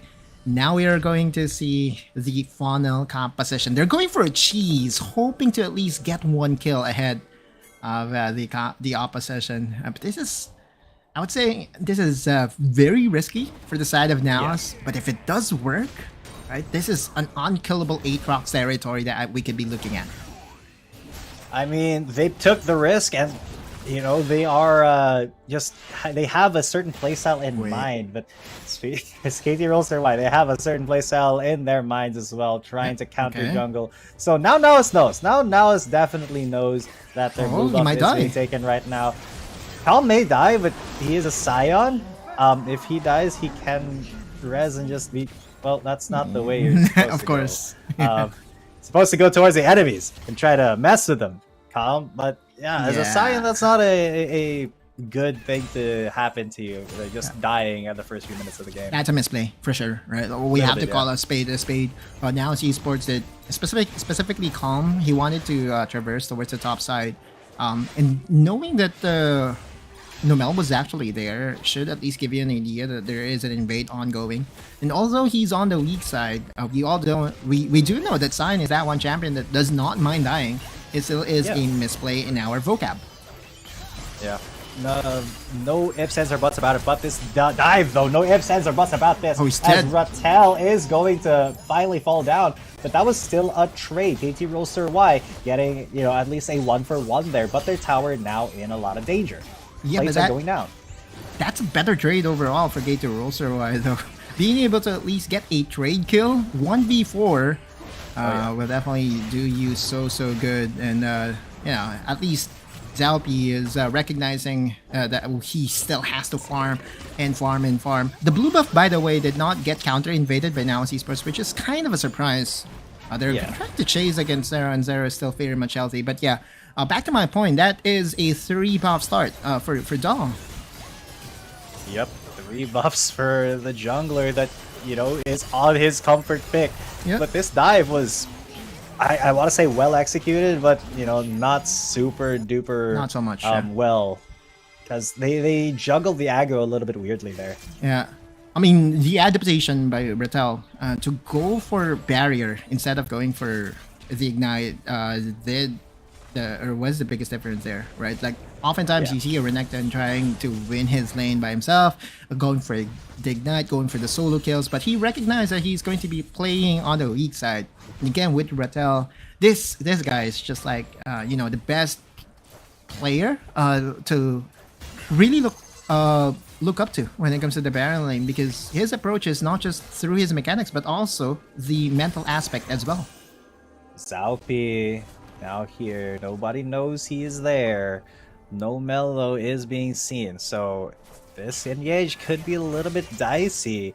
Rafe and Mirmo, Zaupi, he may just be wasting time here if the no engage is gonna happen. He could just go for one onto No Mel, but that's a little bit dicey. There is the final chapter coming out, absolutely getting nothing. That is going to be a wash from NAOS Esports. Zaupi just wasted his time. So far, KT.RY has controlled this funnel all-in composition by Zaupi and NAOS.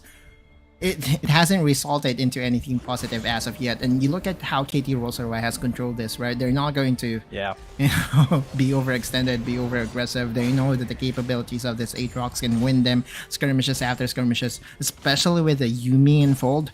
This lineup by NAOS Esports is very scary come late game though. That is one thing I guarantee you, right? This Yuumi attachment will pretty much give the Aatrox like 2 items on top of his already bot kit, and I'm kind of worried for Mitsuru as well. This Galio is not going to really do much damage. It's all Zaupi, and as I did say, this is a composition that if it works, it's genius. Turns out, at least so far in the first few minutes, KT.RY is doing so good. Yeah, and they are kind of giving the run around to NAOS Esports at the moment. Look at that gold lead already, 1.45 thousand. Though as well, a lot of that gold is funneled onto him because he just kind of out-farmed and out-macroed Zaupi a lot. This starts to become very dicey now for NAOS Esports. There's a little bit of an attempt there. Rafe and Zaupi is gonna try to roam around, try to start up the Rift Herald. The rest of KT.RY, though, they are a little bit near Mitsuru, not in a place there where he can respond immediately, but he does have that Hero's Entrance available. Yeah, and plus this Sion can just, use his ult from the bot lane, heading straight towards this Rift Herald, so that could be a sight to behold as well. I think there's an ultimate happening right now. Yeah, the World Ender, but that was just for intimidation. He's going to be going on to the Rift Herald. There's Calm coming in. There's also the Unstoppable Scion. The final chapter, was that a little bit of a misclick? I don't know, but Rattel is going to be going on to Zaupi, and the Aatrox has been taken out. There's Mitsuru a little bit late on that Hero's Entrance. Mirmo keeping himself safe on that Ezreal, trying to stay over the wall, has to flash out. The rest of NAOS, though, they are not doing all too well, but Mirmo did get taken out by some dots there. So a little bit unfortunate, but that is KT.RY coming out with 3 kills in that exchange. Yeah, this composition is definitely not working because KT.RY just knows what to do. They just have to kill the Aatrox, and basically all your funnel game plan is going down the drain. Plus the fact that he used the World Ender very preemptively just to try to secure this Rift Herald, it did not do well against the all-in composition of KT.RY. I mean, you look at how Nomel started that team fight. Rattel, by the way, finding that Rootless Predator downhill was actually the MVP of that particular play. That's an advantage that you can do. With the Dominus, you have an extended Rage on the Renekton, and that is the biggest difference maker in that game, or in that team fight. Oh yeah, that was a big boy play there for KT.RY.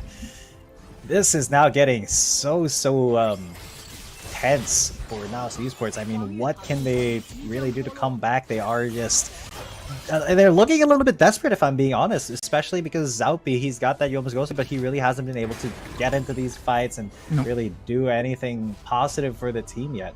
Again, his tempo was greatly impacted with his botch dive in the bot lane because that death alone, it prevented him to really farm all those jungle minions that Daw was able to get for himself.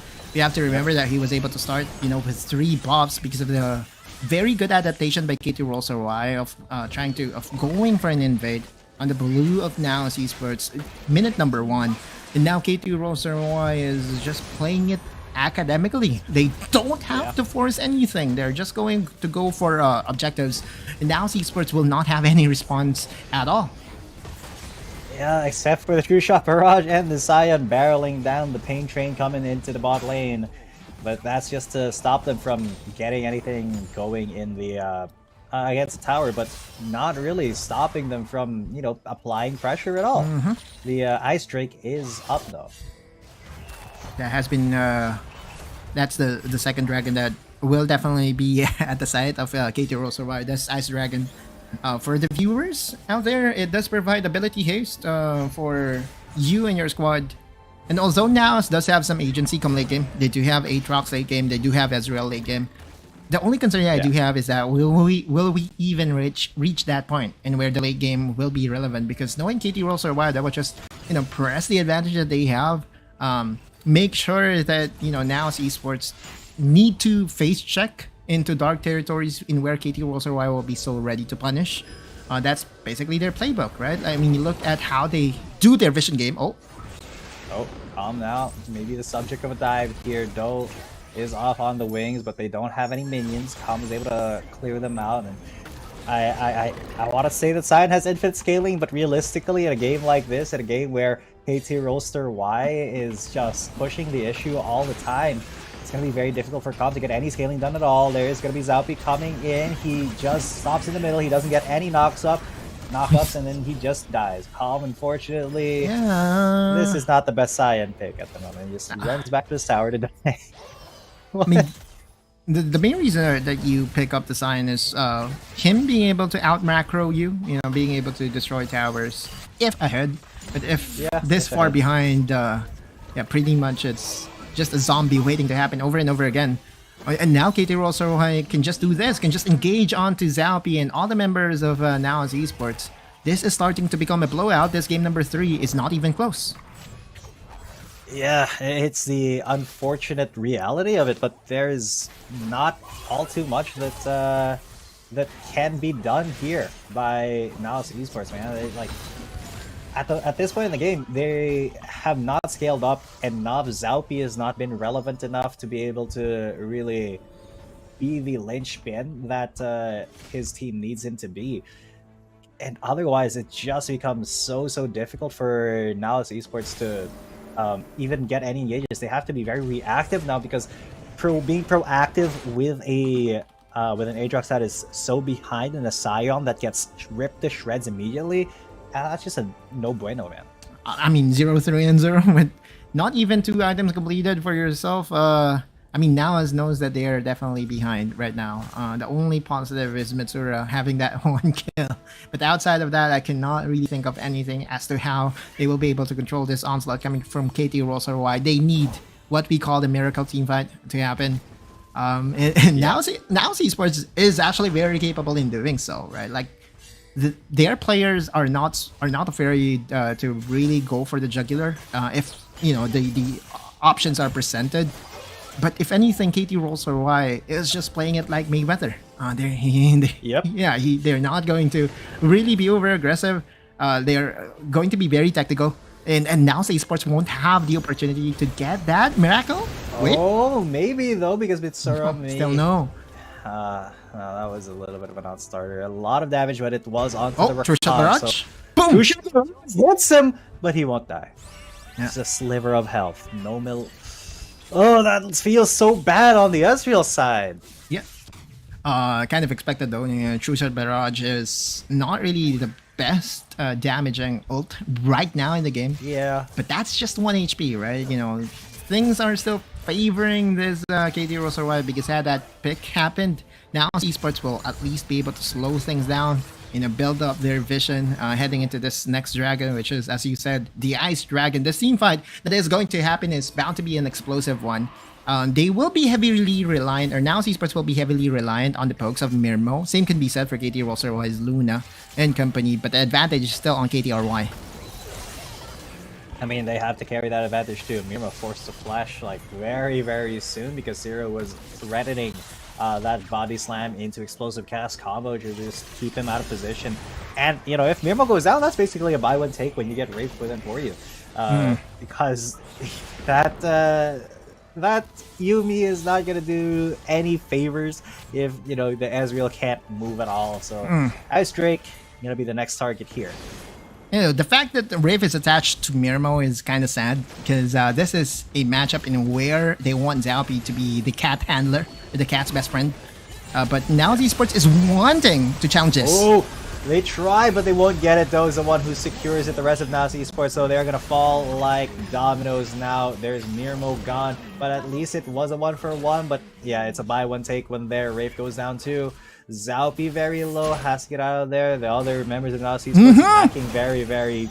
Well, they're not going to be backing, they're going to be engaging actually. Noma goes down, Rattel gets another kill, it's a 1-for-1. And Do has spotted new targets here. Will he go for them? He's going to avoid Calm right there because of the ward. Well, no, he didn't have it warded, he just kind of had instinct to see that Calm was charging up the axe there. Yeah, still a 3-for-2.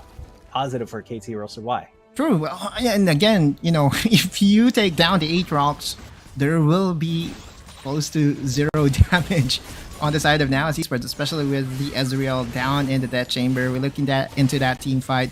NAOS Esports just had one thing, and that is to challenge this Dragon takedown. But as we all know, Kha'Zix is a very good securing jungler.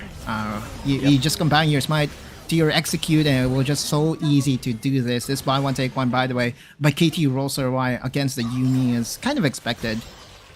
The game is definitely not slowing down, right? Like, even if it reaches the late game, KT.RY would have enough separation to really just control the game from the get-go.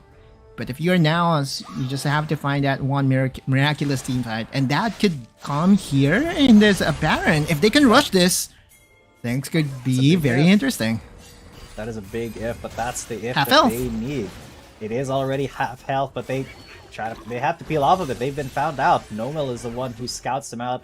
And if Do is healthy, if Do is around, they need to really be careful and consider him. So it's so difficult to go for that Baron right now. And there is the big boy. Oh my god, Calm is just going to go down here, but he is still alive with the shield up. The World Ender has been popped, but Zalpi just uses it to run away. A little bit confusing there, but that's how it is sometimes. That's all she wrote there for that engage. KT.RY will get away. Yeah, he may not have died, but you know, the damage has been done by KT.RY. They were able to burn a lot of the ults from NAOS. They were able to at least, you know, make sure that they will have the priority bot lane heading into this very fast takedown of the Baron. Remember, they have the Kha'Zix. This Kha'Zix is definitely, you know, the best pick imaginable when you're trying to secure an objective. It was so impactful during game number 1. Same can be said for game 3. Yeah, and the impact cannot be understated here because Do is really one of the best junglers in the APAC region. And it's not even close sometimes. The way that, you know, he reads this map is very He's so good. He's so good. And he is able to track Zalpi pretty much wherever he goes. So yeah, you have to get him off of this Kha'Zix if you want to contest him with an Aatrox or something like that. All right. At least Zalpi is approaching that 3-item territory, which at least could help this Aatrox survive a little bit. But engage. That is going to be a hero's entrance coming in, but he goes golden. Zero will be getting out of there for free. Now Calm is on the back foot. He's going to get hunted down and immediately Dominus. It is going to be the kill though for Luna, and Mirmo goes down as well. 2 kills for Luna. Maybe a third one here on Zalpi and Mitsuru, but the third one was actually the not the Yuumi.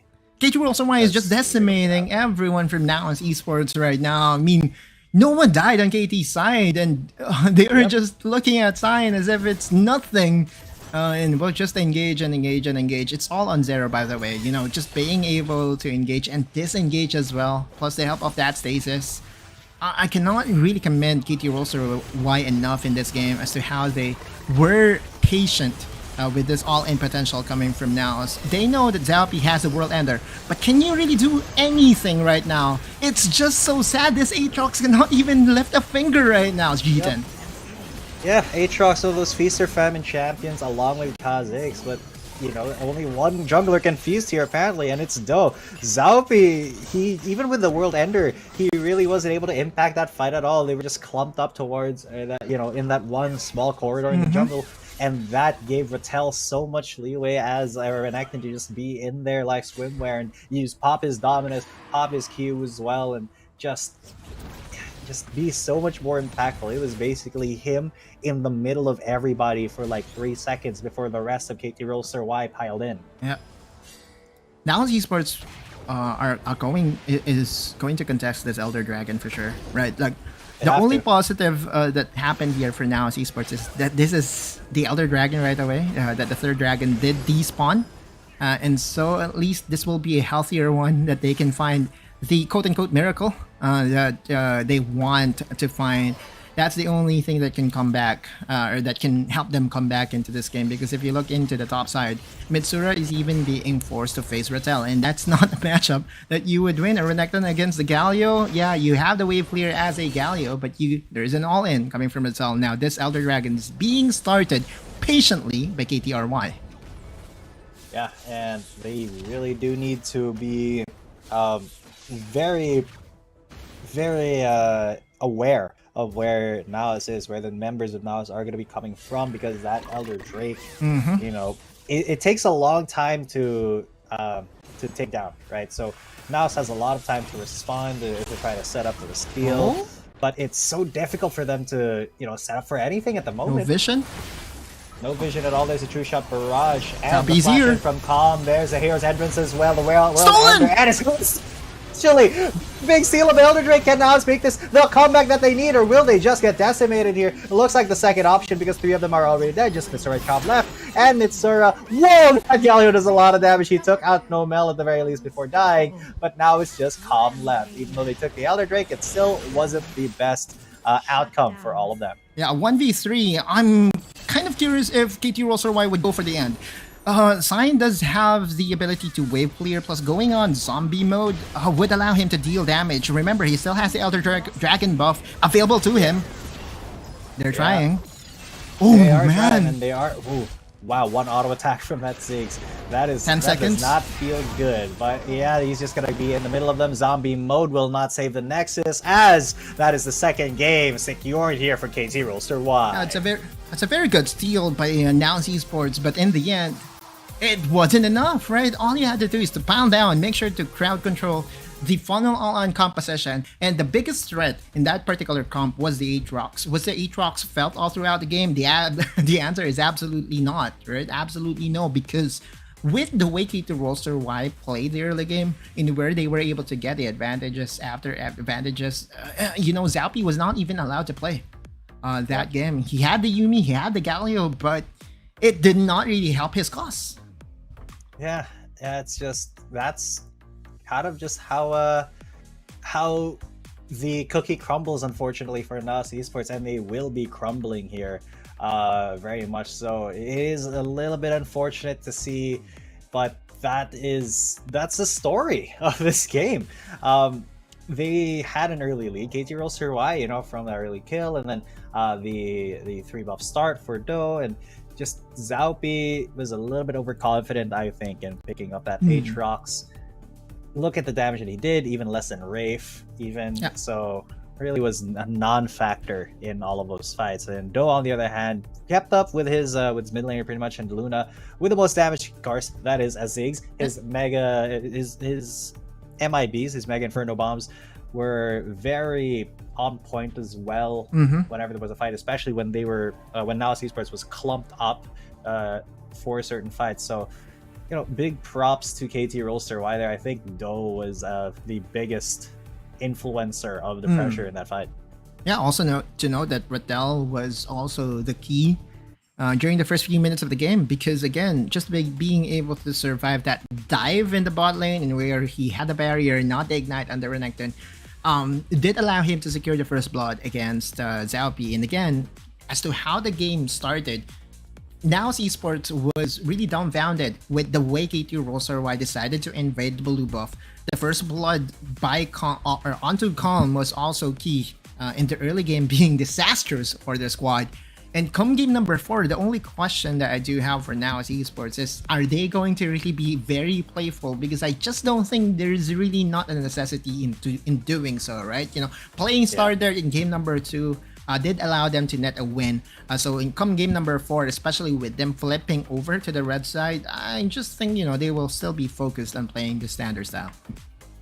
Yeah, I feel like NAOS Esports have to respect that, you know, KT.RY are not here to play games. They're here to win. They are here to just be the powerhouse that they have been for the past basically 10 weeks of the WRLA. So, you know, there is a lot to be said about KT.RY and how they like to play exactly. But at the end of the day, they are able to switch on and off the different playstyles. That, you know, they can be aggressive, they can play very standard, and at the same time they can, you know, adjust their composition and their playstyle to counter whoever it is that is going to try to beat them. Yeah. And we thought it was over. We thought this Ziggs will not show up in patch 4.2, but apparently it's not the case. It's never going to be the case. The potential of being able to deal damage is still very much there from a mile away. And by being able to dish out 38% of the damage, landing all of those skill shots, Luna comes away with the MVP. Yeah, and with all that being said, ladies and gents, that was a very painful game to watch for Filipino fans. I know it, I get it, but you know, that is still a learning experience for NAOS Esports. I mean, KT.RY is still the better team, right? We did say that this is going to be an uphill battle. The game 2 control that NAOS Esports was able to show, I just, you know, hope that we will be able to see it come game number 4. But if KT.RY runs away with things from here on moving forward, it's not going to be a surprise. Exactly, but we are going to be going into game number 4 in just a little bit. Ladies and gents, stay tuned. Don't close that browser. I'm GT, coming at you with me as Autoluz, and we'll see you after this short break for game number 4. After 2 months of intense competition, the WRL A1 regular stage concluded splendidly, with 8 teams from WRLCN and 4 teams from WRL APAC emerging as the standout performance among the rest. KBG secured the top position in WRLCN with an impressive winner stick, closely followed by JT. In WRL APAC, Seoul KT.RY showcased remarkable dominance, while Bariram BRU also displayed commendable performance. For those summoners who crave more action, the playoffs will commence on June 21st, where the 12 victorious teams will continue battling for the prestigious title of WRL A1 champion. The playoffs in both WRLCN and WRL APAC will follow a BO7 double elimination tournament, allowing only 2 teams from each conference to progress to the finals. The first place team from the regular stage in WRLCN, Team KBG, will go head-to-head against Team Nova, while the remaining team, JT, will directly versus ADG. The 2 victorious teams will then compete for the first spot in the WRLCN finals. Meanwhile, in the losers bracket, the 5th place JDG team will select TE as their first round opponent, while the remaining team, WBG, will confront TT. The winner of the first round in the losers bracket will then face the opponent determined by the first place team in the regular stage, and the final winner will earn a spot in the finals. Additionally, the 4 teams from WRL APAC that advances to the playoffs will also engage in the double elimination tournament, where 2 winners will be chosen to proceed to the finals. The finals will unfold over 3 thrilling days, promising an unmatched level of excitement. On the first day, the 4 teams will engage in a BO1 single round robin, and the team that finishes with the top rank will secure the first ticket to the grand finals. The remaining 3 teams will then face off in a single elimination bracket on the second day, vying for the chance to compete against the top ranked team. Finally, on the third day, the two winning teams will enter a gripping BO7 Ultimate Showdown to determine the ultimate WRL A1 champion. With all 12 teams fully prepared, the question remains, who will emerge victorious and claim the coveted championship glory? After enduring such intense competition, get ready for a wild ride. Let's eagerly anticipate the thrilling spectacle together. Dear Summoners, welcome to the Wild Rift League Asia 1! With the new season comes a fresh upgrade to our Spectre UI, designed to provide everyone with a better viewing experience. First thing is about the original UI information at the top bar. We make it into a functioning ring design in the upper left corner. The ring not only includes basic information, such as team names, match duration, kills, towers, but also displays the gold difference through the red and blue rings. What is a great game without the competition for map resources? When a team takes down the elemental dragons and gets the buffs, the stunning special effects not only make the acquisition of resources more ceremonious, but the elemental dragon's specific color-coded buff energy blocks will also be intuitively embedded in the corresponding red and blue sides. Whether a team speeds up the match tempo by getting Rift Herald, expanding their lead by killing Baron Nashor, or stealing the Elder Drake for the final victory, the countdown timer special effects and the resource-specific color coding will help summoners watching the game to quickly understand what is going on in the game and capture the critical information. Additionally, we will display the whole in-game map on the top right corner. When the elemental dragons, Rift Herald or Baron Nashor is about to spawn, the corresponding resources exclusive countdown will appear in the top left corner of the map in real time, providing clearer information on team tactics and map resources. The new UI will introduce 4 panel modes: the landing phase mode, pre-team flight mode, team fight mode, and post-team fight mode, a combination of 4 refined panel modes to ensure that the most important real-time data in the game is presented more intuitively and comprehensively than ever before. In the landing phase mode, in addition to the real-time images of the players, champion selections, summoner spells, and champion experience, we will also supplement real-time gold, KDA, and items during the landing phase. Meanwhile, team stats history will also be displayed based on the progress of the game, allowing summoners watching the game to stay informed of the comprehensive information in real time. In pre-team fight mode, we refine and integrate the information on the gold difference between the matchup to help summoners keep track of the players' items builds in real time through the items column. This makes the state of both teams clearer before the team fight. In the highly anticipated team fight mode, we visualize the damage dealt comparison. The real-time dynamic display of champions' avatars can be more intuitively express the damage dealt of each player during the team fight.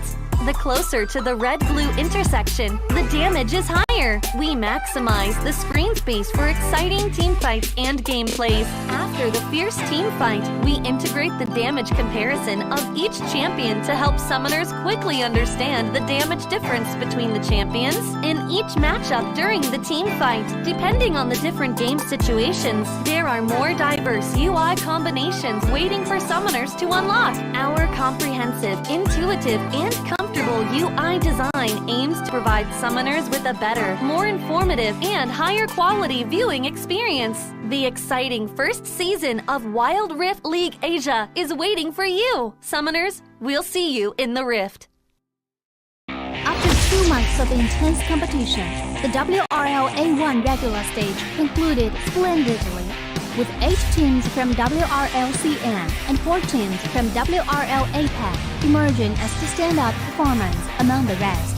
KBG secured the top position in WRL CN with an impressive winning streak, closely followed by JT. In WRL APAC, Seoul KT.RY showcased remarkable dominance, while Bariram BRU also displayed commendable performance. For those summoners who crave more action, the playoffs will commence on June 21st, where the 12 victorious teams will continue battling for the prestigious title of WRL A1 champion.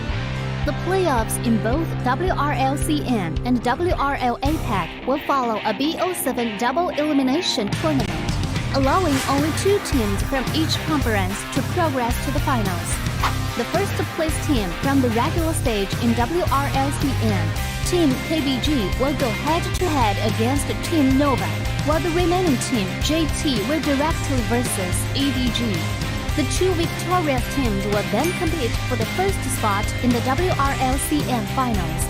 Meanwhile, in the losers bracket, the 5th place JDG team will select TE as their first round opponent, while the remaining team, WBG, will confront TT. The winner of the first round in the losers bracket will then face the opponent determined by the first place team in the regular stage, and the final winner will earn a spot in the finals. Additionally, the 4 teams from WRL APAC that advances to the playoffs will also engage in the double elimination tournament, where 2 winners will be chosen to proceed to the finals.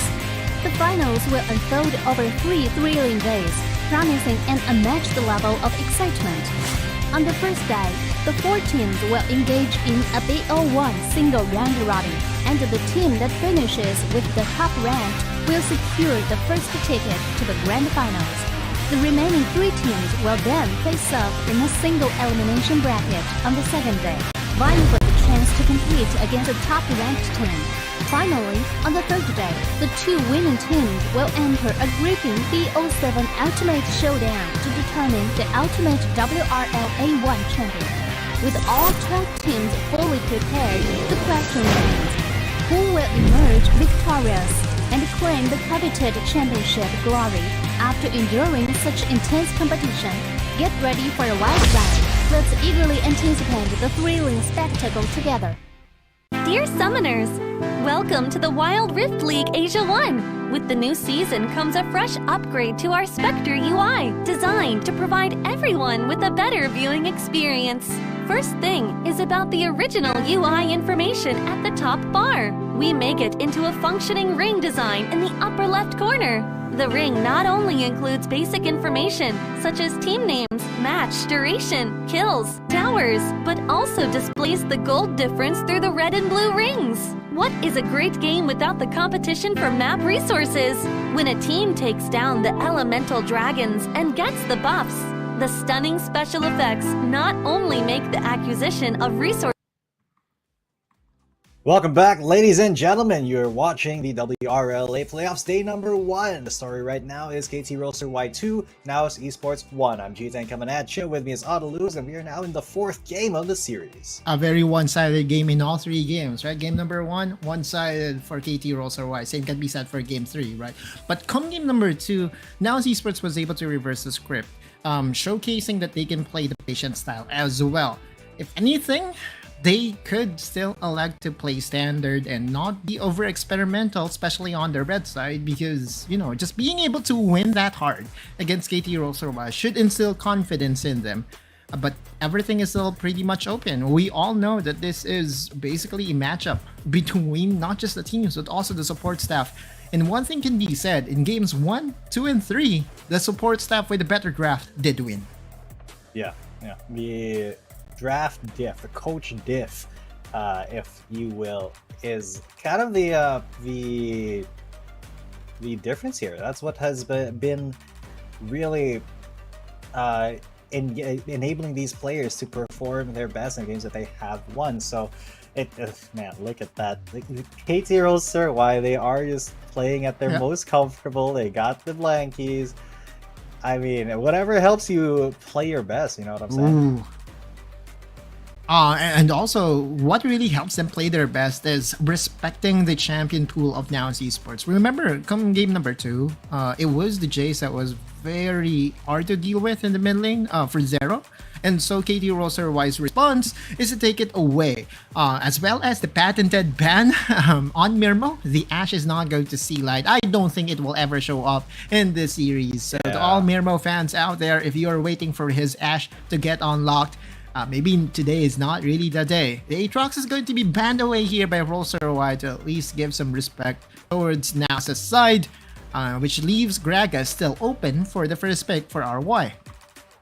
Yeah, because Mirmo is just a little bit too ferocious on that Ash, so everybody is going to be respecting it. I think whoever is going to play against NAOS, and KT.RY, they have done their homework. They have they will always be they will always be batting that one out, and it feels like they always want to get that Gragas first pick, either to flex it into mid lane or to put it in the support position. Now NAOS, they are going to respond with the Galio for themselves. This could go to Mitsura, or it could go to Wraith. I hope it will go over to Rift.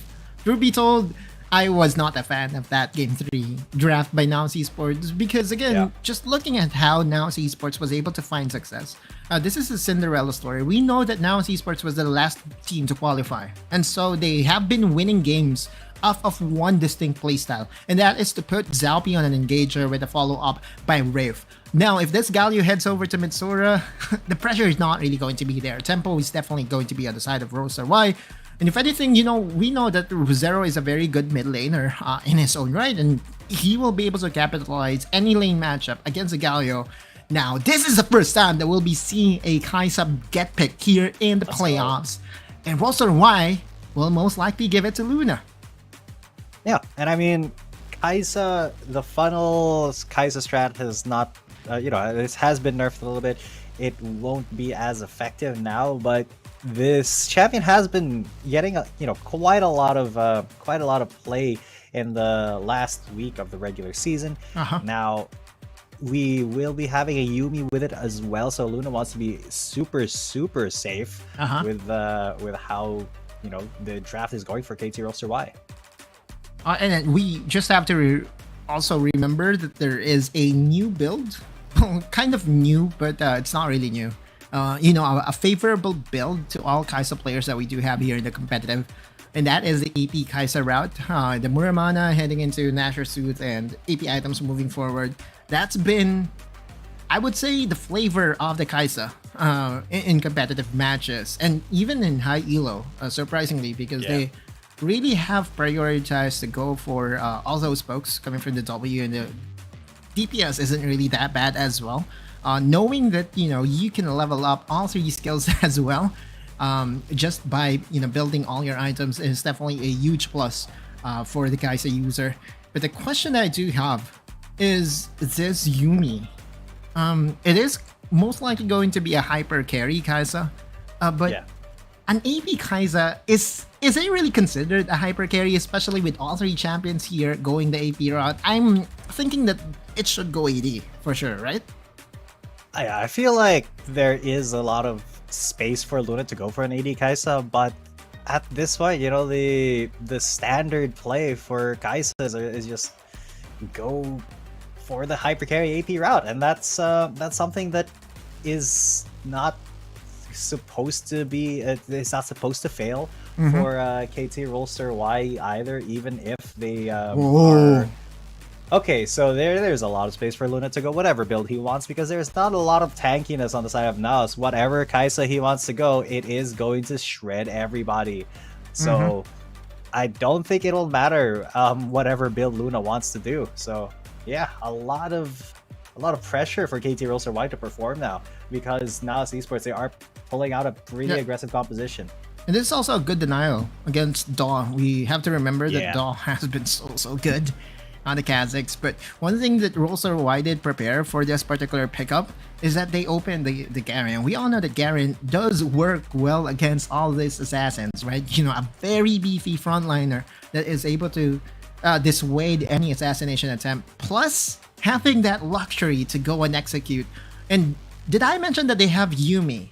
A Yuumi plus a Garen composition. It's a pairing that we have seen a lot of times before. How about the Meow Meow connection? A good throwback when Rengar and Yuumi was played almost side by side. Oh, well, anyway, never mind that. Rengar is not going to be locked in here. It is still going to be a Shen Zhao. But you look into this match, or to this particular lineup by WRL, and the only thing that you can be thankful for if you're NAOS is that Nomel is no longer on the engager, which at least kind of gives you at least a little bit more of an advantage because Rosary really is heavily dependent on Nomel being able to play make for his squad. So we'll have to closely consider or closely monitor if that will be impactful in the game number 4, because if NAOS does win against Rosary, then I pretty much am certain that Nomel really has to stick with engagers. Yeah, so man, this can be a return to form for NAOS Esports, or it could be a little bit of a shocker for them also, because at this point it just has to be incredibly clean play from NAOS Esports. They have these, the engaged support in the form of the Rakan. He can be an engager. He can also, play disengage, and that's completely fine. Now, this is looking a little bit dicey, if I'm being honest, for NAOS Esports, especially because there is a Xin Xiao on the field. That's one of the ways to kind of keep Kha'Zix in check, especially with the amazing jungle ability and awareness that Do does have. And, basically, Zaupi is playing his own champion, the Do's signature champion against him, so he has to expect that Do will be able to read his movements a lot easier. There will be no response for NAOS on this cheese that is being laid out here by KT.RY. KT.RY will be sending their dual lane on the top side, and similar to game number 3, Rosary is very aggressive and is going to invade the jungle camps here by NAOS. Let's see if NAOS will be able to respond properly this time, because in game number 3, all those invades by KT.RY did not go punished. True. And this time for KT.RY, they are still looking to start with an invade, and it is going to work. Look at the pretty much abandoned lane up there by NAOS Esports. They have their sights set on the bottom half of the map, which is completely fine as well. Okay. It just means that, they are going to be going on to Rattel with an early dive. Will he be able to survive? It is going to be a very difficult one. He still will go down, and the tower will not take anyone down this time. NAOS Esports able to take that dive and get out. Yeah, but that's a lot of utilities that he was able to burn by himself. Zero goes in. Oh! Will not be able to find a buddy here, but KT.RY still the tempo is on their side, on the top side. The Garen standing strong against 4 members. Yeah, he ended up dying, but the amount of time that he was able to buy for KT.RY was humongous. And now this tower is almost down.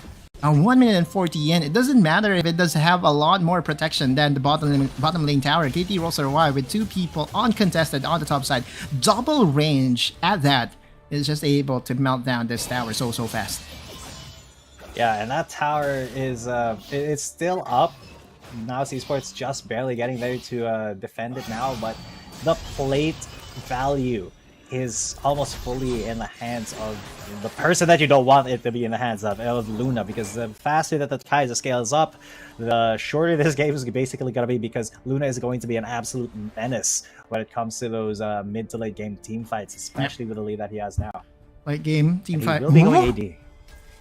And that is Collector as his first item pathing, which is not something that...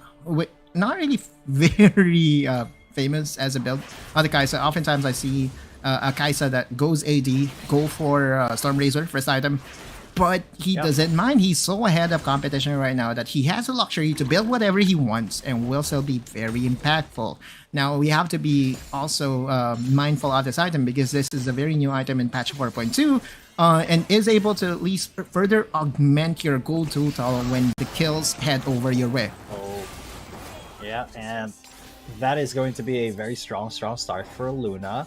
Now, with that being said, will he be able to leverage it immediately? Not quite, because it is the bot lane duo of NAOS tracking him around as well. So it's going to be just a tiny bit rough for him coming into the rest of this match, I'd say, but it should be completely fine still. Should be good for KT.RY to kind of avoid conflict at the moment, and that's what they're doing it right now. Wait, they're going to cancel out Calm's recall, forcing him to stay to defend this tower, and this tower is so close to being broken apart. All the plates has already been secured by KT.RY, and although this tower should have all the resistance that it needs to dissuade any all-in attempt coming from KT.RY, it still is very defenseless against 3 people. NAOS, on the other hand, a very good response by them in this game is being able to adapt to the invades by DAW. This is definitely not the same thing that we saw from game number 3, and this is what we want to see from the Filipino squad. We want them to be adaptive on whatever playstyle that KT.RY does have to them. As we look into DAW, he will look into his jungle camps right now, and he has already been stolen, all of it, by Xiaopi.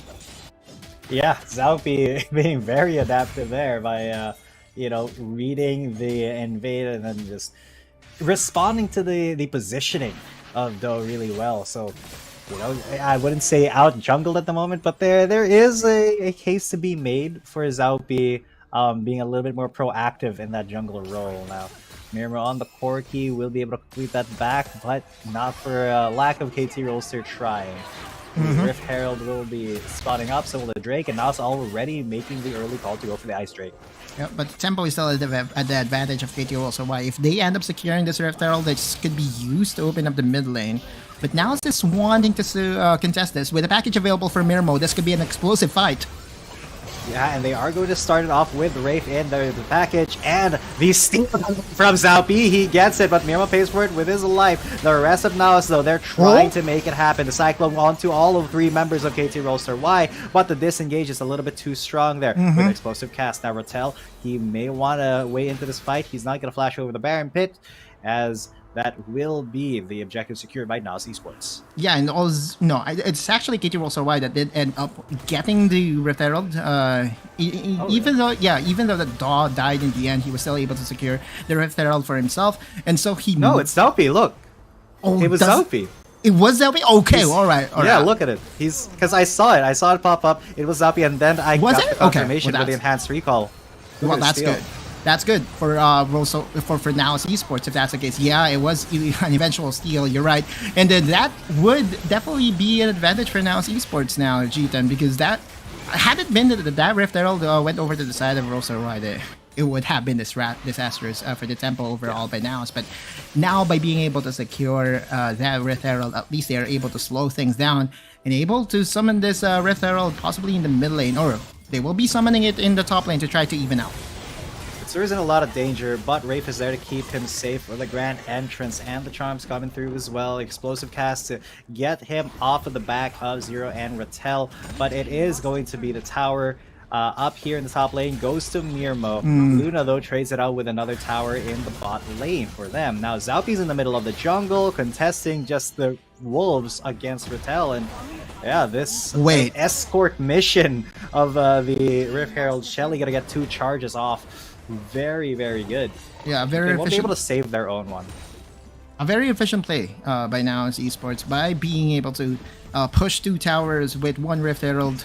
That's massive for them. They want to slow things down because KT.RY is still at an advantage. You look at the gold, 27k to 25k, and if we look at the scaling of both squads, it will be very dependent on this marksman if they are able to really dish out a huge amount of damage. And if you're going to ask me, who do I choose come late game, if it's going to be the Corki or the Kai'Sa, the answer will be an absolutely Kai'Sa favorite, because especially now that she had a very recent change onto her kit, she's now able to evolve 3 skills. But now it's just planning something here in the bot lane. Yeah, because now they are looking for an engagement. There's the last chapter there, the final chapter coming from Luna, and that is going to be a kill onto the junglers. Sorry, not the junglers, top laner. Calm will take it all, but those come in. He's got the Crescent Guard, and Mirmo gets poked by the spear. Now NAOS on the back foot. They're trying to get out of there, but unfortunately another kill will be going the way of KT.RY, and Luna is starting to pop off. Yeah, Kai'Sa is just scaling to the heavens. Luna is just an absolute beast. I mean, did you see his movements? It was so accurate. He was so efficient, and Luna is just proving to everyone again that he is the AD god from Korea. His plays, alongside with Daw being able to catch all the members with all the exiting members of NAOS, they really just opened up the game for KT.RY. And game number 4, man, I hate to bring it up, but it does look like the KT.RY was able to at least secure themselves a very good lead here in the bot lane, and was even able to get 5 kills. 5 kills now to Luna. Yeah, a big Kaisa it is. He's got the Collector, he's got the Phantom Dancer. This is such a scary prospect now for NAOS Esports, because they are not prepared, I don't think, to deal with that at the moment. So they just really need to hold on for dear life at this point, because there's a lot that can go wrong if Luna just catches you. Look at how even on the clone of Calm, the health bar just disappears. I mean, 1 auto, 1 engage and rain, especially at 2 items, Luna is going to hurt so bad now. Plus the fact that he was able to get 5 kills with Collector, that's just a huge amount of gold on his head right now. That is a lot, and the Dragon, the Mountain Drake, will be started here. KT.RY are still the ones who are on it right now, but there's a Grand Entrance and all the charms coming through. It's not going to be a steal, however. Do is incredibly low, and Do does go down. Right. That is the jungler out, but there is some revenge coming in because the KT.RY just absolutely shreds health bars. That's a 2 for 2. Yeah, this marksman duel between Luna and Mirmo. Mirmo is being targeted by all members of KT.RY. It was a very defenseless core king. I mean, you look at Luna, especially with the Yuumi behind your back, you can just have an absolute feast against everyone. Remember, Yuumi's passive allows her to give some stats as well onto this Kaisa. Oh no, Zappy! Who's the assassin now, Zappy? I mean, you look at Luna and his confidence to go into the phase of Kazakhs undeterred, and we look into that replay. This is the same all-in that NAOS did try to do during the Rift Herald fight, but it did not really help them this time around, because Mirmo was just alone by himself, an easy execute coming from Rital. And it's just so crazy as to how KT.RY does their team fighting. Remember that this is still an APAC team, but they're playing as if, they could really be a contender against the CN Conference. It is very possible for KT.RY to bring the fight to the CN Conference, because they have the best success rate among all the APAC teams against the Chinese Conference team. So Luna just going to run Calm down, the final chapter, keeping him locked in place. The Collector gets the execute, and you cannot even get close to Luna without suffering. Just, he has the Yuumi next to him. Why would you even go 10 miles near Luna at this point? G10, this is a legendary Kaisa performance. 8-0-0 if I'm not mistaken. KT.RY still trying to push forward and will be able to break down this tower in the mid lane. Luna is just ahead of everyone right now. You look at the gold charts right now, 12k. And did I mention that Yuumi gives her stats? Yep. Oh my. The stats are so good. Oh man. This is crazy. This is starting to become a world of hurt for NAOS Esports. I mean, what do you do if you're NAOS? Are you able to lock her down? Sooner or later, she will just buy her own Quicksilver enchant. Never mind the Stasis enchant. It's not really a need, especially with the Yuumi behind you. So it's really starting to become a Luna show so far, and this is kind of something that we wanted to see in patch 4.2. We knew that KT.RY has a very good marksman. And he did say that if there is a specific matchup that he wants to look forward to, and that is between him and Demon Cat, because he knows that Demon Cat is also a very good AD.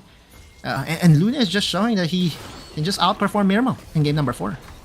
Yeah, Demon Kai, look out. I don't even know if they'll get a chance to go up against Luna, because, if NAOS lose this match and go into the lower brackets, there's a very good chance that, they may see Bigmer Galaxy there as well. So, who knows? But Luna right now, he has all of his team's kills. every single kill has been funneled into Luna, and it is paying dividends. He's picked up some survivability for himself, got a Bloodthirster, so that he's got that shield. He won't die quickly. Quicksilver as well. Oh man. Oh man. And just for good measure, that Haunting Guys will most likely be built into a Riftmaker. So all those sustain for Luna. Everything that he needs to be that 1v9 threat towards or against NAOS Esports is in full display right now. Like this Quicksilver engine, it's like a mini. It just gives all the ability of NAOS Esports to lock her down, be close to zero. It's just so problematic right now for NAOS. I just don't see an angle of them coming back against Luna. Yeah, especially since Luna is so protected here. You've got the Yuumi and you've got like so much disengage as well with the explosive cast, with the Crescent Guard, and even the CC of NAOS Esports is so conditional. You got the Justice Punch, Grand Entrance, Quickness. Not a lot of that is you can't really focus Luna down like that because there's always a way for the Kai'Sa to react and get out of that stun. And plus the fact that they have Zero for a potential disengage if they need to. This is the fourth time in 4 games that KT.RY play the Gragas in the mid lane.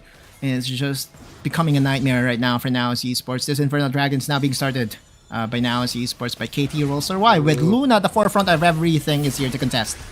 There's Rafe though with the quickness coming in with a Grand Entrance. At least they should get a kill onto Do before the Dragon gets taken out. But yeah, it will be the kill onto the Jungler and the steal on the Dragon. Now Esports have gotten 2 kills and lost nobody.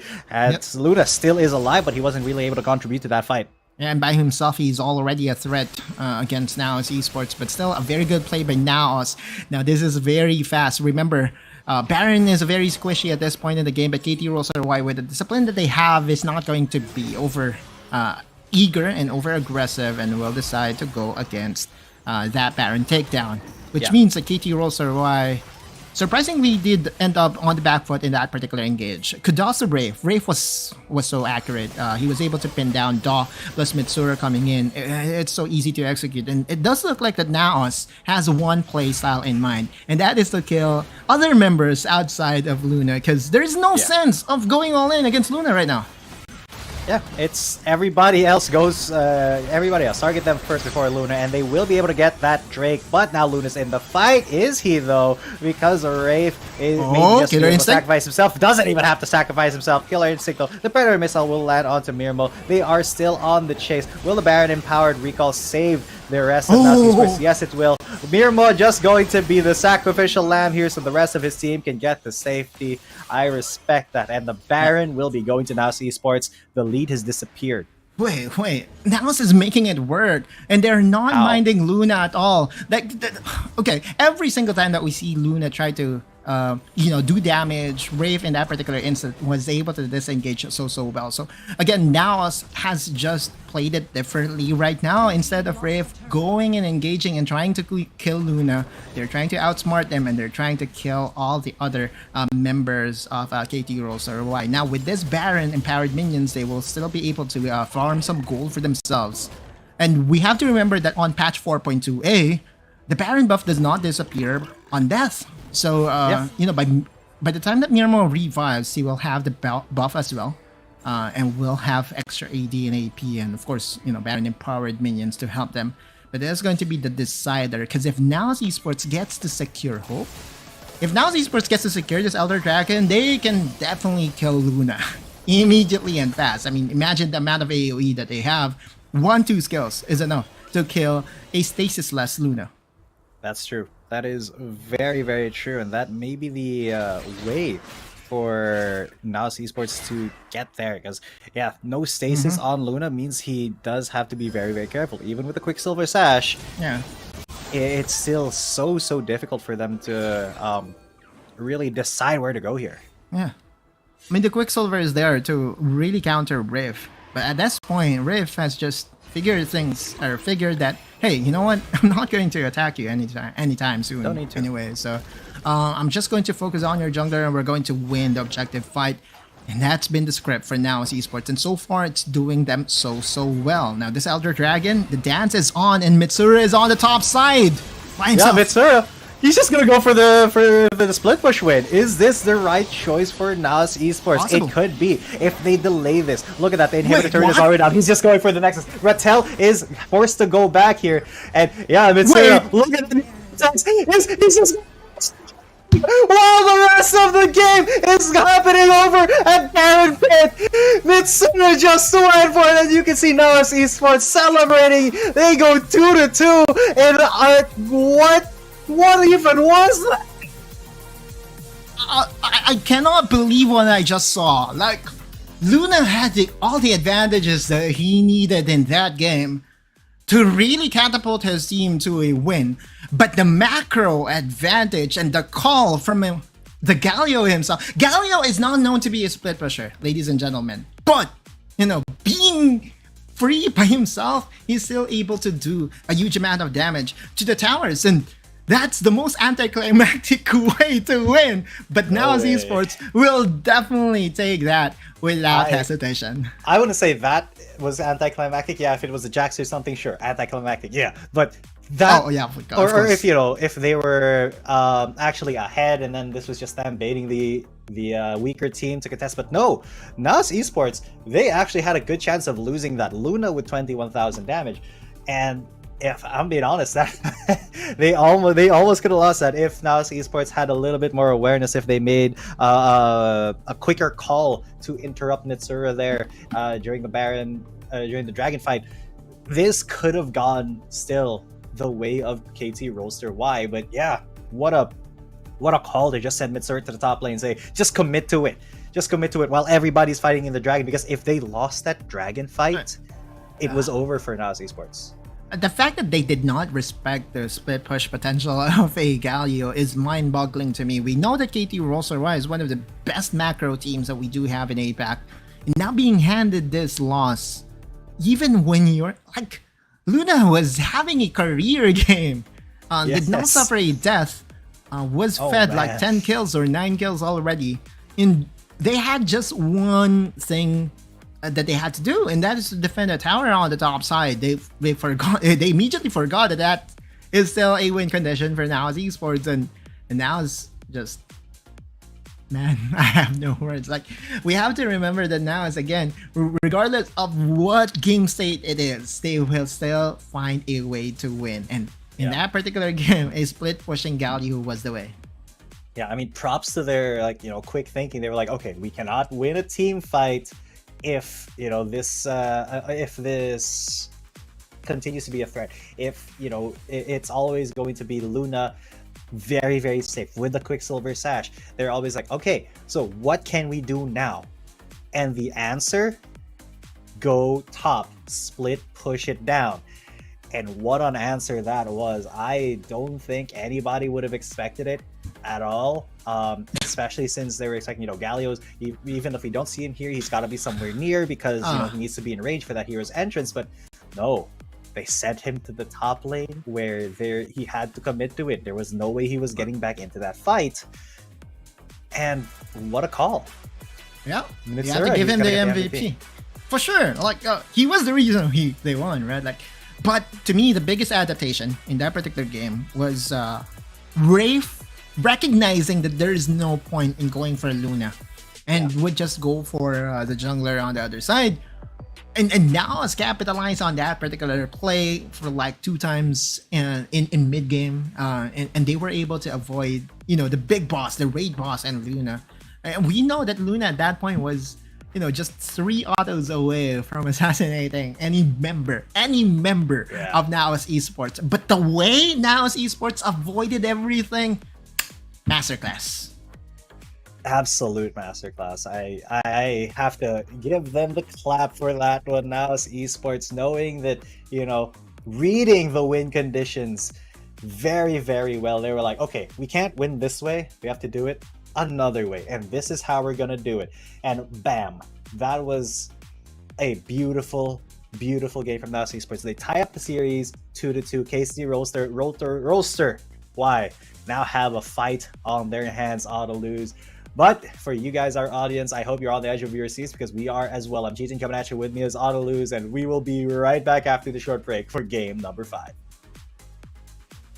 After 2 2 months of intense competition, the WRL A1 regular stage concluded splendidly, with 8 teams from WRL-CN and 4 teams from WRL APAC emerging as the standout performance among the rest.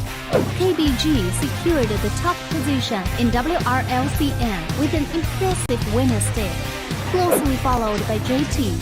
In WRL APAC, Seoul KT.RY showcased remarkable dominance, while Bariram BRU also displayed commendable performance.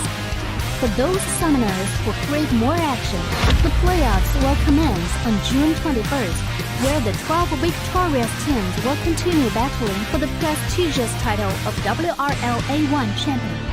The playoffs in both WRL-CN and WRL APAC will follow a BO7 double elimination tournament, allowing only 2 teams from each conference to progress to the finals.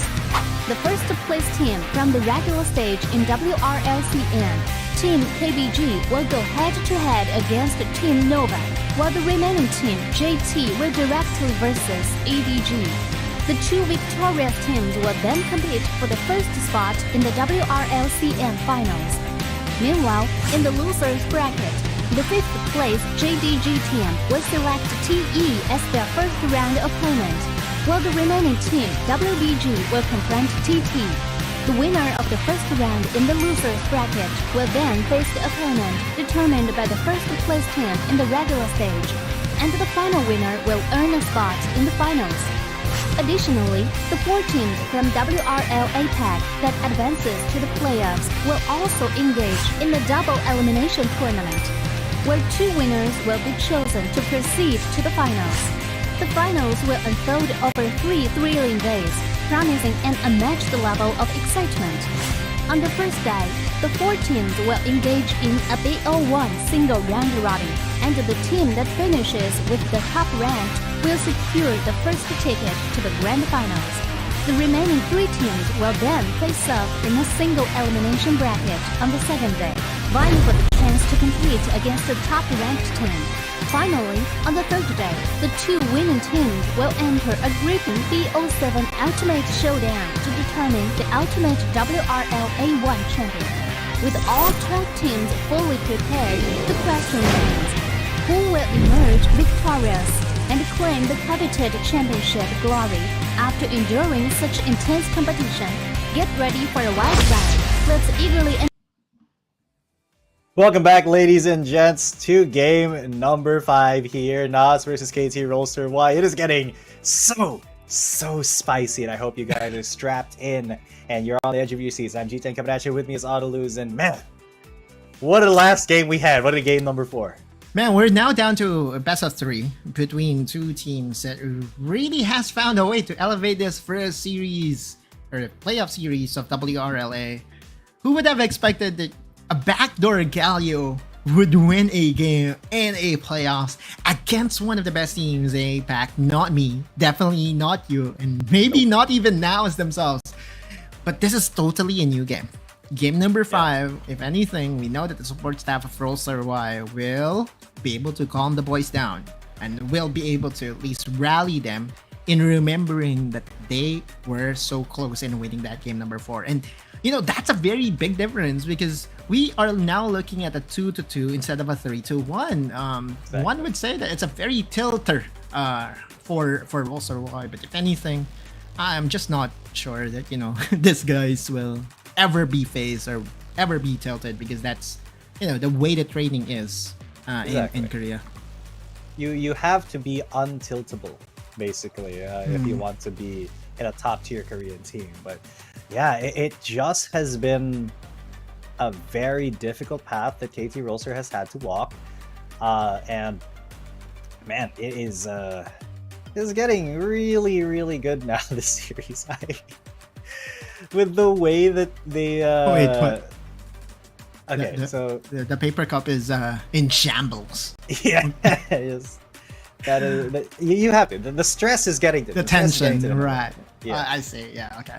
But anyway, NAOS does respond in taking away the Kazakhs. This is a very good adaptation. This is not something that we saw from them during game number 2, in where KT.RY, sorry, game number 3, in where KT.RY were just cleaned house. And so now on Esports, with the first pick available, yeah, for sure, that will be a Varus lock for Mirmo. Good Varus. Good Varus, even though in the game, in the first, I think it was the first game where he played Yeah, Varus, it was in the first game. he didn't really do all too well, especially against Luna's Corki, which Luna will be picking up once again.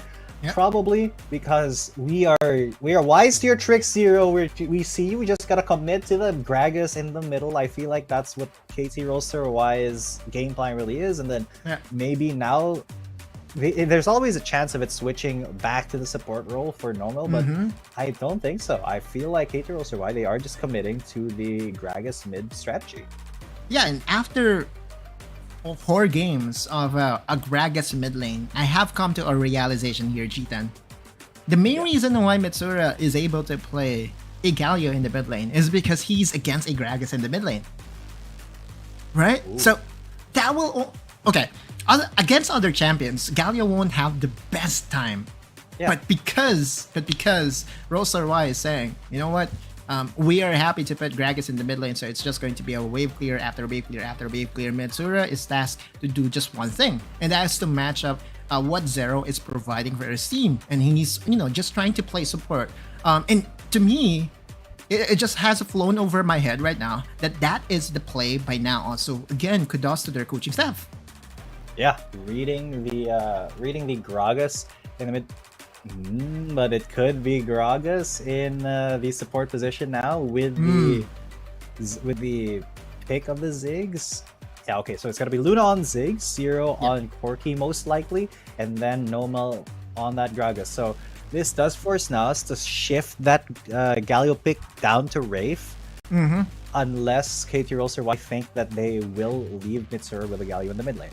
Yeah, I mean, this time for sure, it's not going to the mid lane, right? Like, at This least time now will still have the opportunity to flex things up. And this is really a chess match between the support staff of both these teams. Role.RY, they're going to still respect the potential of Wraith being that playmaker for the squad of NAOS, taking away that Rakan. But yeah, if you are NAOS, all you have to do is to target down the champions that DAW does play, and it will help you a lot in this particular game. Unless, and hear me out on this, G10, unless Role.RY has found a way to play DAW on the Gragas. Okay, so the question becomes, do you think that DAW on the Gragas is a possibility here? For sure. I mean, like right now, it's all about being able to surprise your opponent, especially in the drafting phase, right? And on the red side, they still have the ability to do so. And with all these targets being on the side of NAOS Esports, now, there you go. I mean, this Nautilus could go to DAW. Gragas could go to DAW. Okay, it is. Yeah. Or maybe even Rattel. I mean, Role.RY, man, their drafting this game has been an absolute joy to watch. Yeah, for sure. I swear to God, they are messing with us. There's no way They're so good. They're so good, man. Okay, so the way that you play the draft phase, right, is you have to mess with your opponent's mind, right? And that's what they're doing. Yep. Because a good testament to that is us being, in shambles, being left in shambles with the way Role.RY is, just capitalizing the red pick or red side, just being able to maneuver from this Gragas mid lane into a Gragas support. And I think this is the time, finally, this is going to be standard. And this Riven will most likely go to the jungle. So finally, Role.RY has decided that it's time for us to have a different approach to this game. And they would not let NAOS have that favorable matchup in the mid lane anymore. But the biggest caveat now, biggest curveball now is this Kassadin by Mitsura. As you said, Kassa win. We'll see in game 5 if it is really a Kassa win. Kassa did Kassa win. This is the champion that Mitsura is, incredibly proficient at, and it's one of his pocket picks, one of the sleepers that Mitsura is able to access deep within his champion roster. So I want to see it do well. I want to see the Kassadin actually, getting a big W here, because that's just the way that things work for Mitsura. He's so good on that, and I hate to belabor the point, but it is just beautiful to watch him play that Kassadin. And it's a hyperscaling champion as well, so you can expect a lot of damage coming out from Mitsura. I remember one Kassadin game, he even out damaged Mirmo. I think Mirmo was on a Ziggs that time, so that's something that shows a lot about the ability of him as well. I mean, the only way that happens is if the game goes scrappy, where Mitsura will be able to find multiple skirmishes win. But truth be told, this is still a very hard lane for Mitsura. This lane, of course, is definitely going to favor Zero, and so now it's all about surviving the early game. If Mitsura is able to survive the early game, he will be that threat. Oh, KT.RY again with a very good invade. Yeah, KT.RY, they really want to be the early game kings here, and I'm not certain how I feel about Zaupi has been pushed out of his own jungle, and he's just wasting time in the early game, which is not great. Rafe is gonna be there, but those already hit level 2. Mirmo, I don't think is able to do really anything there, and look at that. Even Luna in the top lane has already almost gotten a plate. Early game in shambles here, unfortunately. For no Mel flashing in. Oh, Zaupi just wasted a lot of good seconds, and I mean, NAOS is being played by KT.RY. What a disaster for NAOS, because now I mean, if Zaupi's level 1, Zaupi's level 1, and he's going to be left without any buff at all. This is definitely on the side of NAOS, right? Like, they should have prepared for this to happen. And NAOS, again, with the way things started, Zaupi going to be left to dry in the first few minutes of this game. Yeah, high and dry, my god. And as a Wukong, I get it. He's not really as feast or famine of a champion as, say, Kha'Zix or something like that, but man, it still hampers your ability to be relevant in, any sort of capacity until you get that Cyclone. And yeah, see, he's even trying to get EXP scraps from the lane. It's just, NAOS was not prepared for KT.RY to be very, very aggressive in the early game. At this point, all you have to do come next game is to make sure that the support will be able to give assistance to Zaupi in the first few minutes of the game, because that was the difference maker. Almost every single time that Dog goes for an invade, he has the support backing him up, and so it will not be as risky as intended, and that is a 4 buff start for KT.RY. It's unheard of, Jiten, unheard of. Yeah. 0 buffs for Zaupi. He is struggling.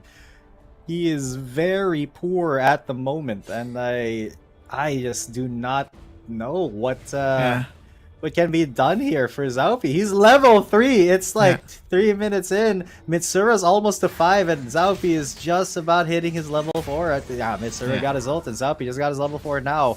This is tragic. And this is also a result of, the laning or the draft of the laners that NAOS did have, because obviously in the first few minutes of the game, the Kassadin won't be able to provide any threat at all in backing up any potential skirmishes. And that's the way KT.RY responded to this Kassadin pick.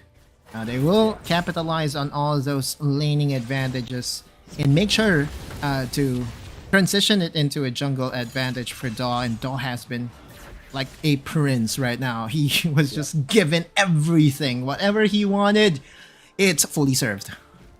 Yeah, everything that he could ever want for jungle domination is in his hands. Crazy. And even it is incredibly crazy, because at this point, with no conflict yet on the map, you can see that KT.RY they have a 1,000 gold, more than 1,000 gold lead, and this is such a bad spot for NAOS to be in, especially early on. But you know, they are a scaling team. They can, if they can hold on, then they still have a chance here. Southbeat now, though, he's getting counter jungled left, right, and center. Do got really, really mad after that last game.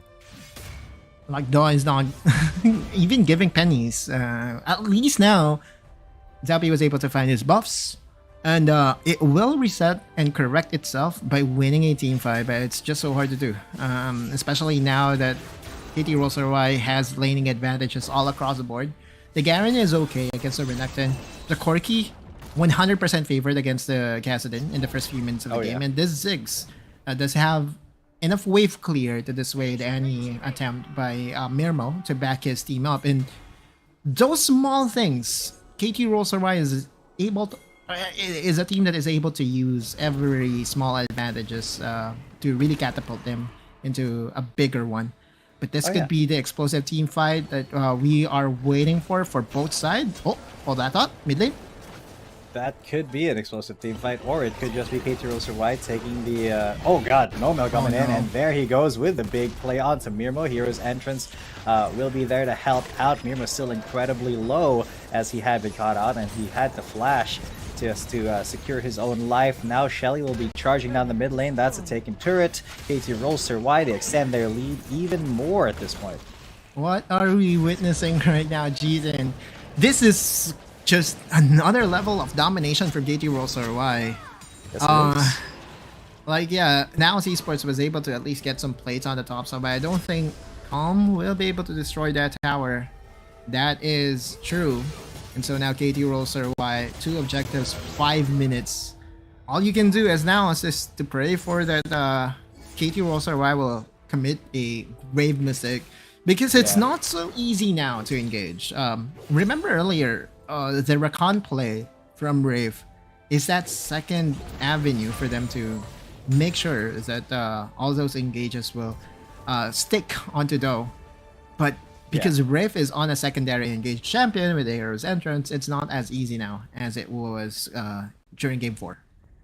It's not easy at all because, who is the primary engager here? It is Zaupi, and he is down 1,000 gold, just has his Divine Sunderer now, and man, he is going to be hurting against Do. It's so difficult for him to, even make an impact now, or even chase him away from his own jungle. So now he really has to just kind of rely on the laners and try to keep them safe, try to make sure that Bitsura and Mirmo don't die early on, because otherwise it will be curtains for NAOS Esports for this game if they can't scale. When you look at how NAOS has been playing this, they have been trying their best to help out Zaupi. Even Mirmo is hitting that red buff for a good measure. They're waiting for an engage. Is there a potential engage? There's still 15 seconds left for this plate to really disappear, and so KT.RY is just trying to take advantage of all those 150 golds on top. Oh, wait. Nomel just dodges away from Riff. That could have been pretty bad. For sure. If Nomel got caught there, but I don't think that NAOS really wanted to engage her as well. Look at the long range poking, and now Rattel, they may be setting up for a gank onto Calm. Yes, he is in Dominus and he does get the stun onto Do, but there's a Justice coming in. There's the first blood of the game going to Rattel. Okay, the first blood, but a 3k disparity already. Just one kill. That is KT.RY for you, and that is a story to behold as well moving forward, right? Like, I know that this series ain't over yet, and I know that NAOS is able to, play from so behind and is still able to find ways to win despite the disparity. But in this game, it's so hard. At least during game number 4, they had Wraith on the Rakan to be that miracle worker for them. But in this game, what do you do? How do you slow things down? You have to find a skirmish. I mean, they have insurance. They have cast a win. By the time that it reaches the late game, he will be that threat against Luna, against the Corki, of course.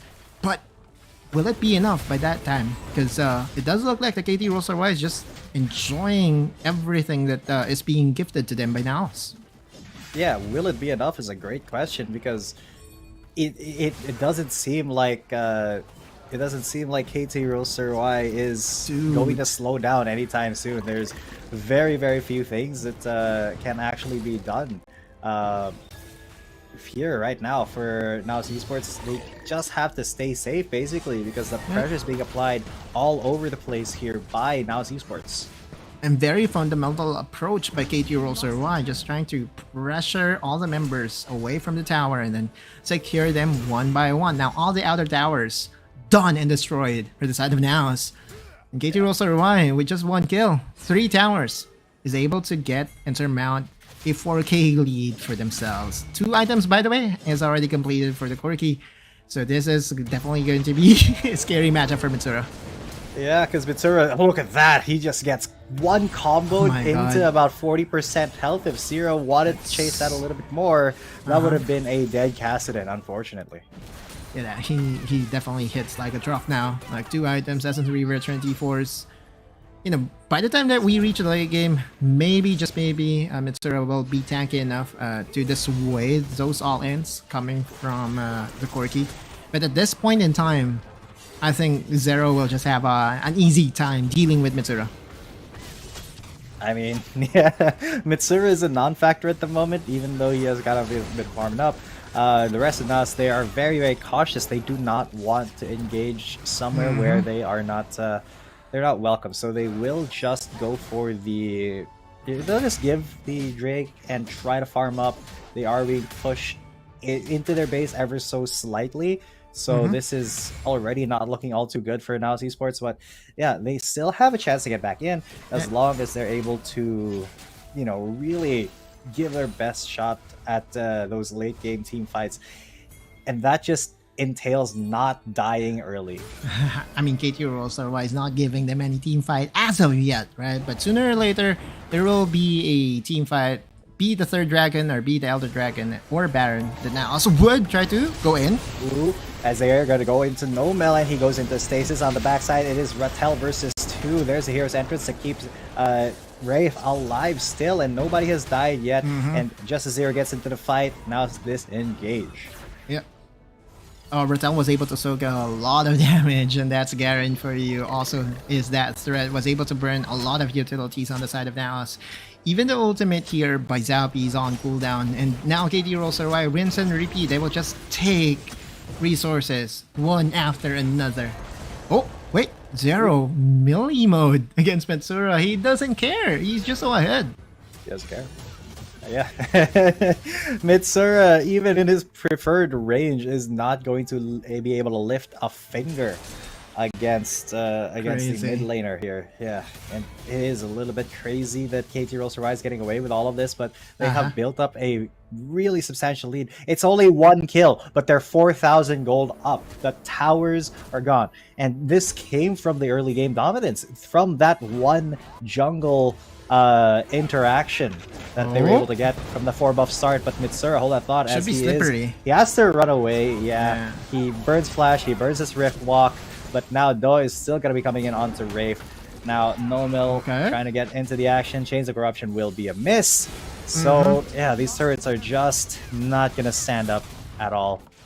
Still very academic with their approach, and now that they have spotted Calm on the other side of the map, that just means one thing: numbers advantage for KT.RY in this Baron takedown. Numbers and health advantage. The Baron is melting very quickly. The smite will come through there. Zaupi not able to reach it at all. Just a free Baron, and KT.RY just dominating the macro, and that's how they're applying pressure to NAOS Esports. At least NAOS was able to attack the Baron buff indirectly by pushing the wave here in the bot lane, but Calm could just easily chase down here by the members of KT.RY. It's a very long lane with no tower to defend. Yeah, and he just gets bonked back, and there's the stuns. There's a hero's entrance, though, maybe to save Calm, but the re-engage and the Chains of Corruption does come through. Calm gets immediately dunked on. The Justice will take him out, and Rafe as well will follow. That's the 2nd and 3rd kills there for KT.RY, as NAOS has to fall back. They have no choice in the matter. And KT.RY will just abuse this purple Baron buff to make sure that all these towers will be destroyed. KT.RY is just in firm control, man. Like, I mean, what do you do if you're NAOS? You try to engage, and all that is needed to be done here by Nomel to disengage. And this is like one of the biggest difference with Nomel being on the engager and disengager, not on the uni, right? Like he's just so good as that meat shield and plus engage potential from KT.RY. So at least now, the positive is that the towers, the inhibitor towers are still standing strong. No, not really strong, but they're standing They're still standing. A sliver of health, but this is like the perfect play coming from Nomel. This is not possible with the Yumi pickup, but with a Gragas, it's definitely going to hurt you a whole lot. Oh man, like KT.RY is just in a very big advantage right now, and we'll just wait out a third dragon win condition for themselves. Man, oh man, KT.RY is just... It's like, you know, NAOS Esports is an open wound right now, and KT.RY is the paramedic. They're applying so much pressure at this point. And, okay. Yeah, look, now they are going to go towards this Drake. Zaupi is there. He knows that he will be spotted out, so he's just playing distraction, being a little bit of a chunky monkey there to try to just kind of keep KT.RY away, but it really is not super effective because he doesn't really pose much of a threat even with the Cyclone available. Look at that. They're still able to defend this tower with all the wave clear available to them. But Zaupi, he's going to get cancelled by Daw. That's one heck of a mechanics coming from the Riven player. But yeah, like all that is needed by NAOS right now is the CPR anyway to revive themselves, because so far no signs of life from them whatsoever. Let's see. Okay, third dragon is going to spawn up, and KT.RY is just most likely going to secure that without a team fight. Or if anything, NAOS could be deciding that this third dragon would be the make or break team fight for themselves. Mitsuru is already level 13, so the Rift block to the Rift Marathon is now available to him. So this could be the team fight that NAOS wants to happen.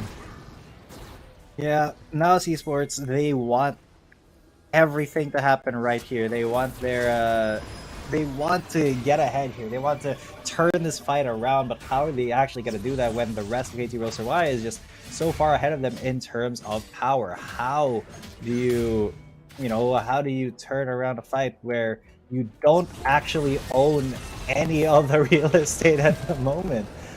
This is just... Oh god, I hate to say it, but it's so painful for NAOS Esports. It's just a slow chokehold that KT.RY has on them, especially since there is no way for NAOS Esports to just engage on their own terms.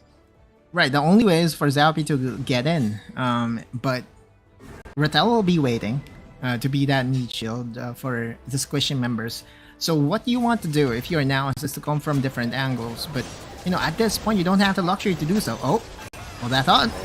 This could be it, because NAOS Esports, they are in the pit. There's Zaupi, he's going to try to go for the steal. He does not get it, and he is going to get burned down. Rattel is the one who secures that kill. The rest of NAOS Esports are on the back side, though. They are not going to commit to this fight. So now, this is such a hard proposition for NAOS. They lost a jungler, and now the Baron is in contention. Can Rave do another miracle steal? We know that Rave is the support objective stealer. Now is the time to showcase his chops. Can he do it? No. He won't. Not even trying. Not even close. But man, oh man, this is a story in where KT.RY just dominated the early game through jungle invids. And even in that third team fight, or third dragon team fight, it was clear as to how KT.RY just wanted to play this, right? All you have to do, Rattel, is to be that mid shield for everyone, and he was there in front of Zaupi. Even if Zaupi tries to engage against the Garen, it's not going to really do you any good. And with the Baron buff, the second one for KT.RY, I think we're just looking at a slow push into opening up the base and possibly getting the Elder Dragon for themselves. Yeah, it really is just unfortunate that this is how NAOS have found themselves, but you know, that's what the definition of a snowball is. KT.RY was able to snowball their early game lead into this is it. Miracle Fang from the back. He is going to get that flank off. Luna's and they dead. do get the kill onto Luna. And that may be the opening that Kit NAOS needs. But Rafe is down. And so is Zaupi now. He's going to get hunted down. It's just Mitsuru and Mirmo left. The two carries, they're going to get aggressed on. And oh my god, actually, Mitsuru fighting back. He's got a kill for himself. He's got into stasis as well. Mirmo will be able to live, but Mitsuru not, and neither will the Nexus. And that is it for game number 5. Match point for KT.RY. No miracles for NAOS Esports in game number 5, and KT.RY cleans house and is now 1 win away from advancing G10. This is just an utter domination. Like, if you are NAOS Esports, you have to go back to the drawing board and make sure that in the next game, you know, the things that needs to be done to secure Zaupi enough leverage in the early game. He was so indecisive though. Like, some of it has something to do with Zaupi as well. I mean, we were looking at him and we were staring at him, and he was doing a zigzag, not even decided on, you know, going to the red buff, because if he decided immediately to go straight to the red buff, then it could have just been, you know, a control damage, but a 4 buff start, it's unheard of in competitive matches. Yeah, man. This is a how do I say this in good terms? It was a stop. That's it. That was it. I can't really say much more about it for NAOS. Yes, Mirmo had a lot of damage, but it was just a game that KT.RY from the beginning had their hands on the throat of NAOS Esports, especially since you know, Do had such a good start. All 4 buffs did go to him instead of Zaupi. Again, you know, you could fault NAOS Esports for not being able to assist Zaupi, but Zaupi also did not have the adaptiveness or the adaptability that we saw from game number 4. We were commending NAOS Esports in being very adaptive with the invades by KT.RY, but really what threw them off was the late invade, right? And that is where Koreans are at their finest. They will be dissecting the gameplay and will try to find other alternatives if Plan A doesn't work. And Plan B was really working towards their favor in a very good way. G10, dude, like, APAC wise, or I mean, even in the 5 games that we have casted together, I know that the score is 3-2. It does feel like, you know, there's really a clear advantage for KT.RY outside of that one game in game 2. Yeah, outside of that game 2, and it just has been KT.RY who have been really out macroing NAOS Esports in every single game except for, you know, game number 2. And this time, Do is going to be the MVP, 100% kill participation, and it's because of him that early game went the way it did, and they just absolutely dominated off of that. The definition of a snowball is a small lead becoming bigger and bigger and bigger over time, and that is definitely what Do initiated. Even though most of the kills were on the Garen, Rattel, you know, he was 6-0-1. It was Do that enabled him to get all of those kills. Yeah, and so far, all red teams have won their game. In game number 6, are we going to witness another win for the red team? Because we know for sure that the next game will feature NAOS on the red side. Are we going the full distance here, G10? Because it's very much possible that we are staring at the game 7. Yes, it is. Because right now, with the way that, you know, the pattern is, it goes KT Rollster, NAOS, KT Rollster, NAOS, now KT Rollster. Logic says we go NAOS next, right? And then we go to game number 7, where I don't want to think about logic then. But, you know, we're still hoping for the best here, because if NAOS Esports can really bring the big necessary adjustments here, exactly, the necessary adjustments against KT.RY, then still very much all doable. bets are off. Yeah. It is very doable. All bets are off for who is the best team in the APAC region. We are still at the upper bracket, so whoever loses this will still have another chance in the lower bracket. But truth be told, who really wants to be on the lower bracket? I don't think any team really is happy to be pushed over to the lower bracket. But G10, we're going to a very short break, and by the time that we get back, it's G6 already. It's we're closing G10, but yeah, whatever. I wish we'd get to game number 10. But for now, that's going to be it. I'm K.T.RY. With me is Autoluz. We'll be right back for the 6th game in the series. We'll see you in a bit. After 2 months of intense competition, the WRL A1 regular stage concluded splendidly, with 8 teams from WRLCN and 4 teams from WRL APAC emerging as the standout performance among the rest. KBG secured the top position in WRLCN with an impressive winner stick, closely followed by JT. In WRL APAC, Seoul KT.RY showcased remarkable dominance, while Bariram BRU also displayed commendable performance. For those summoners who crave more action, the playoffs will commence on June 21st, where the 12 victorious teams will continue battling for the prestigious title of WRL A1 champion. The playoffs in both WRLCN and WRL APAC will follow a BO7 double elimination tournament, allowing only 2 teams from each conference to progress to the finals. The first place team from the regular stage in WRLCN, Team KBG, will go head-to-head against Team Nova, while the remaining team, JT, will directly versus ADG. The 2 victorious teams will then compete for the first spot in the WRLCN finals. Meanwhile, in the losers bracket, the 5th place JDG team will select TE as their first round opponent, while the remaining team, WBG, will confront TT. The winner of the first round in the losers bracket will then face the opponent determined by the first place team in the regular stage, and the final winner will earn a spot in the finals. Additionally, the 4 teams from WRL APAC that advances to the playoffs will also engage in the double elimination tournament, where 2 winners will be chosen to proceed to the finals. The finals will unfold over 3 thrilling days, promising an unmatched level of excitement. On the first day, the 4 teams will engage in a BO1 single. Welcome back, ladies and gentlemen. We are now match point here. KT.RY at 3 and NAOS Esports at 2. I'm K.T.RY. Sorry for all the numbers. And here's Autoluz. And I'm hoping that Autoluz's name is a little bit prophetic so that, you know, KT.RY can automatically lose this next game and bring us to game number 7. But that's, you know, we're having a little fun here. Yeah, it's us just saying that we want the full package, right? G10. Wink, wink, yes. Nudge, nudge. Right? Like, the thing here is, if on the red side, though, NAOS Esports has really shown promise, right? Every single adaptation that we needed to see from them, especially from the prior games, they were able to do.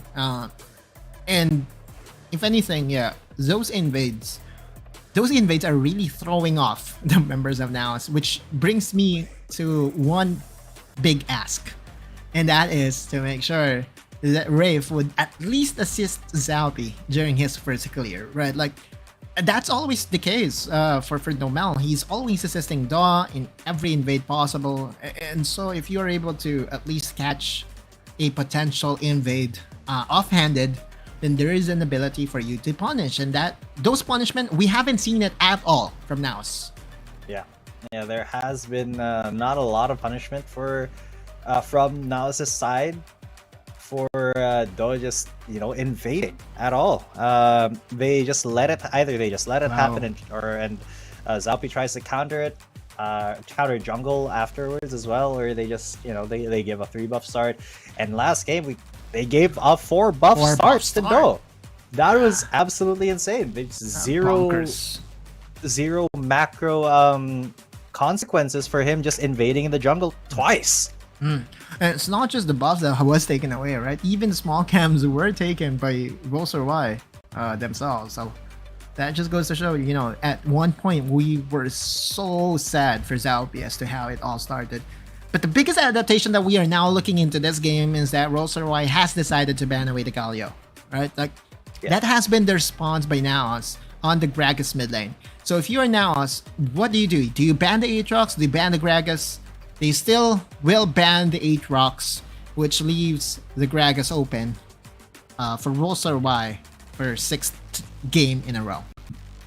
And for the 6th game in a row, KT.RY going to pick up the Gragas. I mean, just in the last game was when they switched it up and actually gave it to Nomel, but you know, they could give it back to Zero this time. He has been the one who was the Gragas for the first 5 games of this series.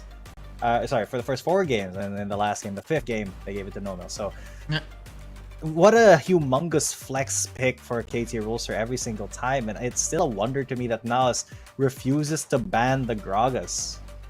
Yeah, it's a simple case of they're thinking that this is the lesser evil, but so far that's been like the bigger evil, the greater evil in this series, right? This Gragas pickup being flexed by Zero by Nomel has been a bigger headache for NAOS every single time out. But NAOS is just daring WRL to pick the champion over and over again, and will be responding with a hard lockdown, going for the Wukong and the Nautilus as well. Yeah, a very, very hard lockdown, because I feel like they've NAOS Esports have kind of come to the conclusion that they cannot survive against KT.RY or get a comeback if they do not have a way to hard engage. And Nautilus is one of those champions. And Wraith on that Nautilus, he is one of the scarier Nautiluses that we have seen. But now, looks like KT.RY going to be going with the same 3 picks they had in the first game, or in the last game that we saw. Yeah. Going to be Luna on the Ziggs and Zero on the Corki with Nomel pick. Well, not maybe Nomel picking up the Gragas, but it could also be Rattel, honestly. The biggest adaptation for NAOS side is now they are able to lock in the solution for themselves, which means that this Gragas in the mid lane is already out of the picture, right? You cannot. Well, you still can, but it will definitely have a harder time in the laning phase. Not just in the first few minutes, but also when the Lucian swaps over to the side lane. You will have enough wave clear as a Gragas, but the potential of the Lucian dashing in and just, you know, dishing damage over and over again will definitely be a problematic side for WRL. And NAOS is now thinking that, hey, you know what, this Gragas will definitely not going to be put in the mid lane because there's a Corki, there's a Ziggs, but we still have to ban away the assassins. They really do have to. So they're still a big risk, you know, of the Akali, and of course have to take away the signature jungler.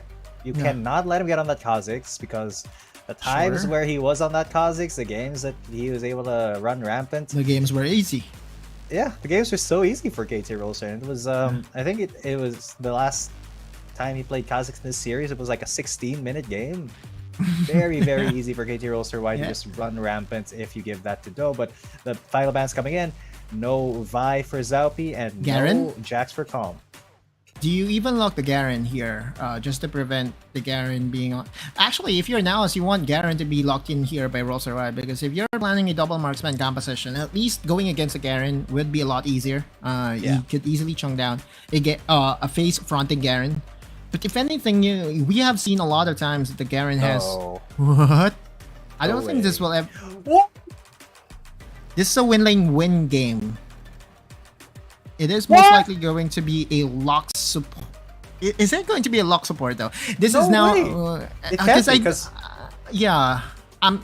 Very good response though by WRL. What a reversal. Going for Olaf, disabling all the crowd control that comes his way. That might just be the checkmate, ladies and gentlemen. Oh god, I feel so bad for NAOS Esports now, because they were like, alright, I'll pull something out, I'll pull something cool out, we'll pull out the Lux for either Mirmo or Mitsura, you know, and then they just get hit with a jungler that doesn't care about your light bindings.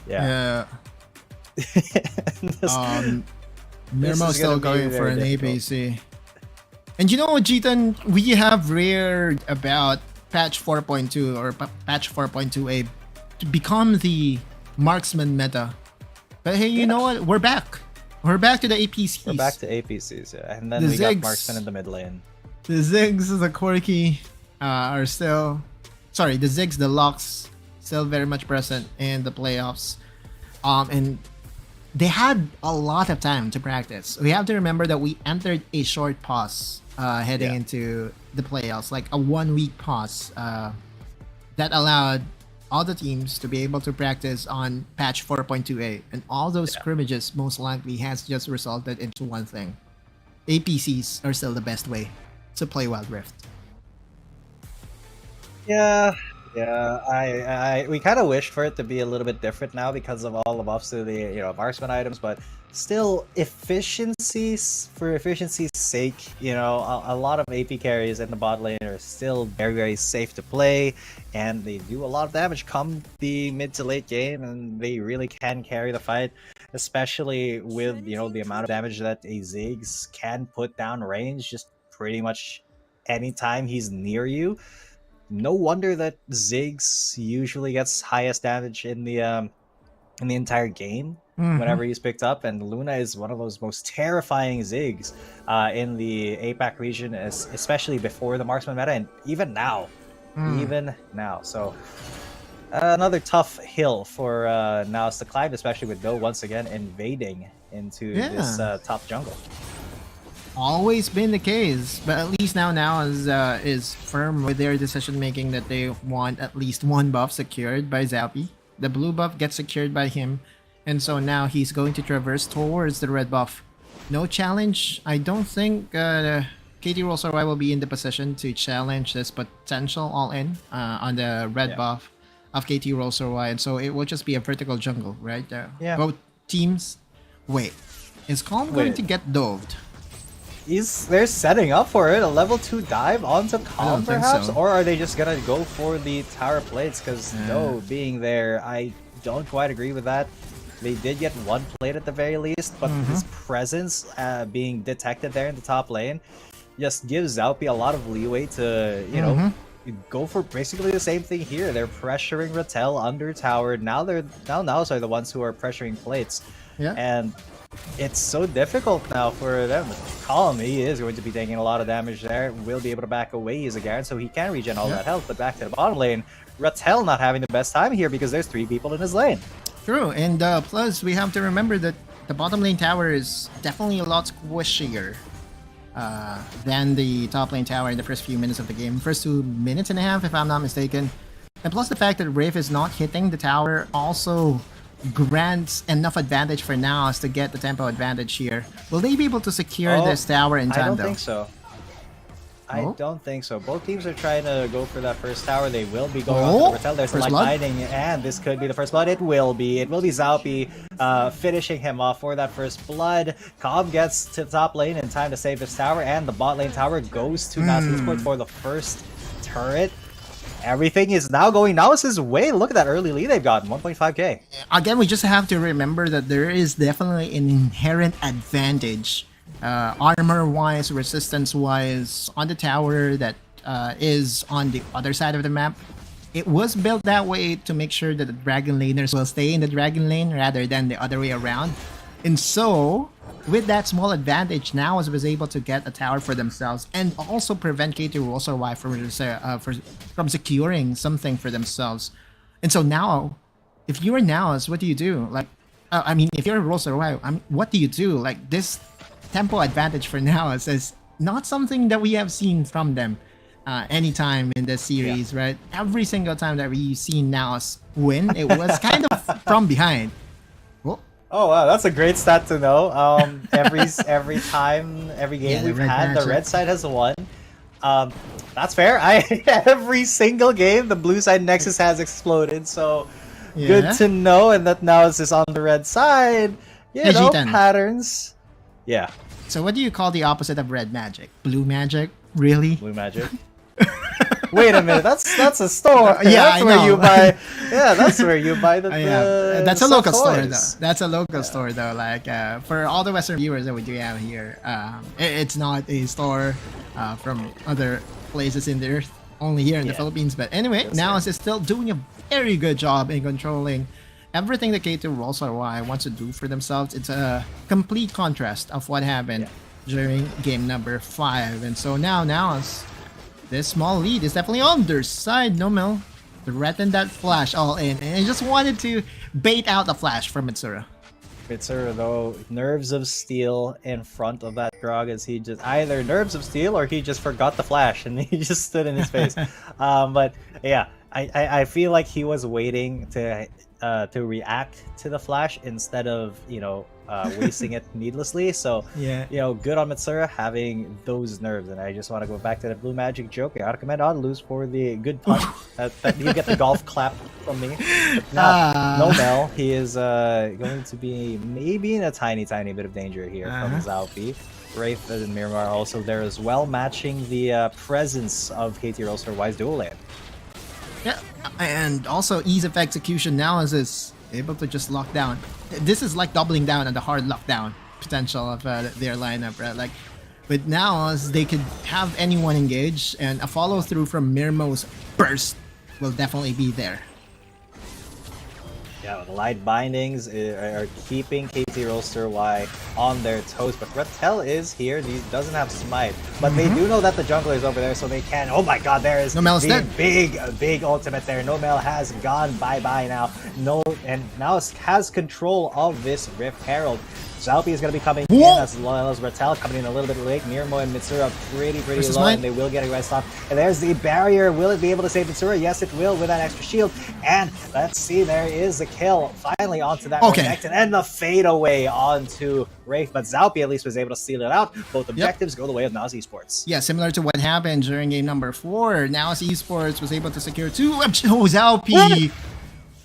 Oh man, Luna very cheeky with his plays. Now Luna flashed away though, like for some reason.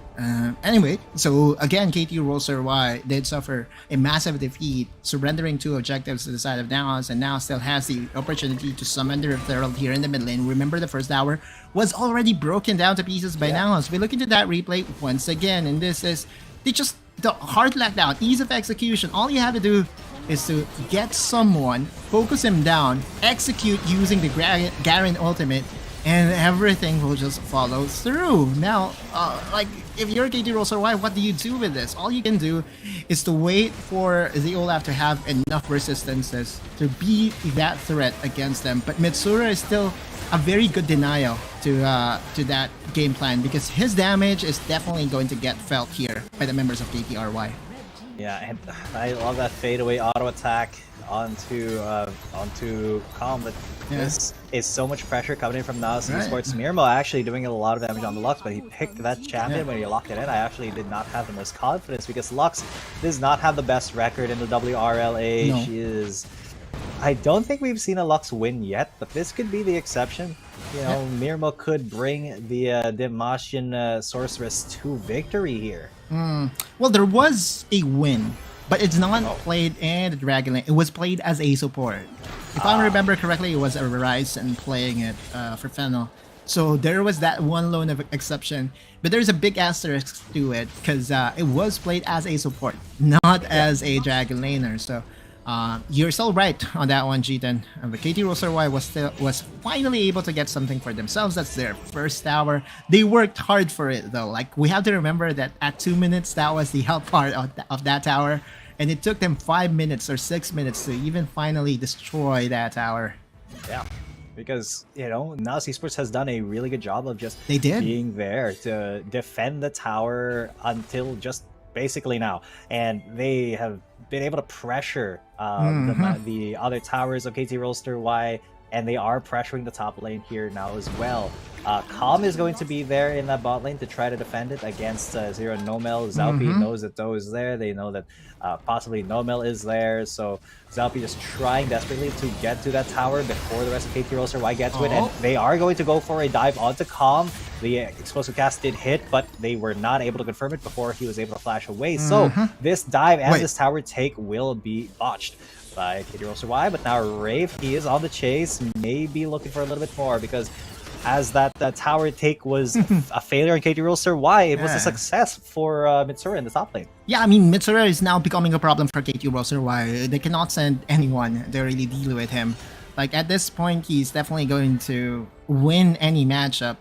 Be it against Rattel, be it against Luna on the Skorky, it should be a very favorable lane for him. This has been like one of...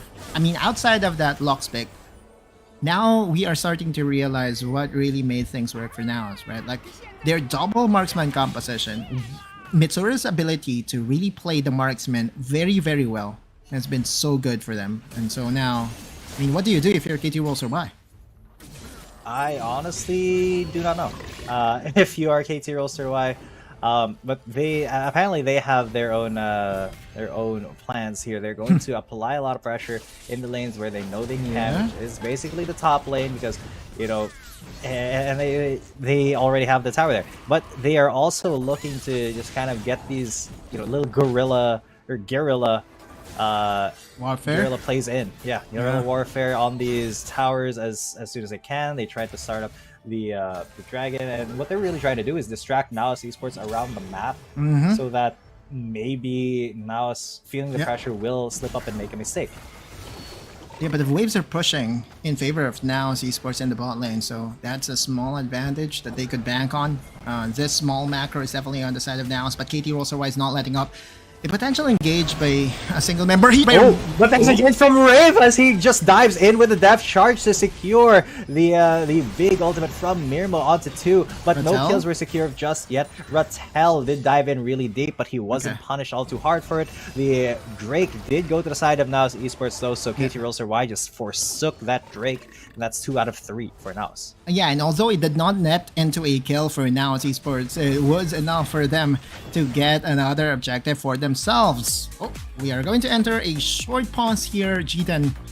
But what a game so far. What a series. Every single game has been so entertaining and has been one-sided, to say the least. I don't mind it. I honestly do not mind it, because this is the most competitive match we have seen against KT.RY by an APAC team. Because for like the 10 weeks, right, of the round robins, KT.RY was dominating the APAC scene. They were undefeated. Yeah, they had like game 3s against other teams, but for the most part, it just felt like an insurmountable obstacle. But now, with NAOS Esports fighting back like this, it feels like KT.RY can actually be beaten. This is something that is basically unprecedented from the rest of APAC. Yeah, I mean, NAOS Esports has always been that biggest wildcard. We have to remember that there was only one APAC team that was able to win a specific CN powerhouse, and that was FPX, right? It was just NAOS and just them, right? Like, it is a team that can win against anyone and can also lose to anyone. I'm very coin flippy at that. But do not make any mistake in saying that, hey, you know what, this is just NAOS being able to, I would say, outluck their opponent. No, the amount of preparation that they do in every single game is so evident that you could see right now in every single time that they get the red side, except for that G4, if I'm not mistaken, they are the one pressing the advantage. And similar to game number 2, NAOS is just content to play KT.RY's style, be patient about it, do not force any team fights, because why would you? I mean, the only way for you to surrender the lead that you were able to surmount is if you go for unnecessary clashes. Yeah, and unnecessary clashes are not the style of KT.RY, so that's understandable that they're not going for that. Sure. Side note though, I love the effects of the Novolutions. Novolution? Right. So nice. I wish they had this in the PC version, because look at that. Look at that W. The Ardent Blaze is definitely blazing, I would say. Oh, Zappy. Okay. Luna. Quick to his feet, was able to jump above ground. But again, it is still a controlled game for NAOS. All they have to do is to follow the fundamentals, the checklist that has been provided to them by their coach. And that is to not go for any engage, just go for vision control. And all those 50-50s when it comes to objective takedowns will definitely be beneficial to the side of NAOS, because they have superior damage at this point in the game. Yeah, and right now, even Mirma is a huge threat that KT.RY has to consider. You know, you cannot get near that Lux, or else, you know, risk getting hit by a light binding. And when you hit, unless you are Do, you get hit by a light binding, you either have to pop stasis or it's over. Right. And one of the bigger adaptations as well by NAOS, right? Like this Lux pickup, pretty much pretty much changed the tides during the drafting phase. Has always been a support staff diff. Whenever we look into the series, it's really just going to come down to who did the better adjustment. And so far, NAOS and KT.RY is displaying that they are definitely deserving of the playoff spot right now. Oh, they're just gonna go for the Baron? Are they gonna commit to it? This is the question, or are they just trying to bait it out so that KT.RY tries to commit to something happening in the bot lane? But no, they just peel off of it and reset. Yeah, I mean, had there been no war there, I think they would go for the flip. But KT.RY, they're just gonna go for the tower and get out of there. But the flash from Calm, he didn't drop the sword though. The Dual Justice not coming out. Yeah, not very calm at all. He is enraged at the moment, which is weird because it's Olaf who should be the one enraged by that Ragnarok. But yeah, just a little bit of a tower take there. KT.RY trying to even out the gold diff as much as they can. This chess match is still happening right now, but KT.RY was able to at least find something for themselves in getting that tower in the bot lane. So the only first tower remaining in the game right now is that mid lane tower for NAOS side. But if you're NAOS, you're happy and content in just trading it out, because come the next objective, and that will be the third dragon. We all know, you know, if there is a red magic that we know. That could be it though, because they have isolated the key member. Zaupi has been taken out, immediately bursted down, but no light binding will hit there from Mirmo.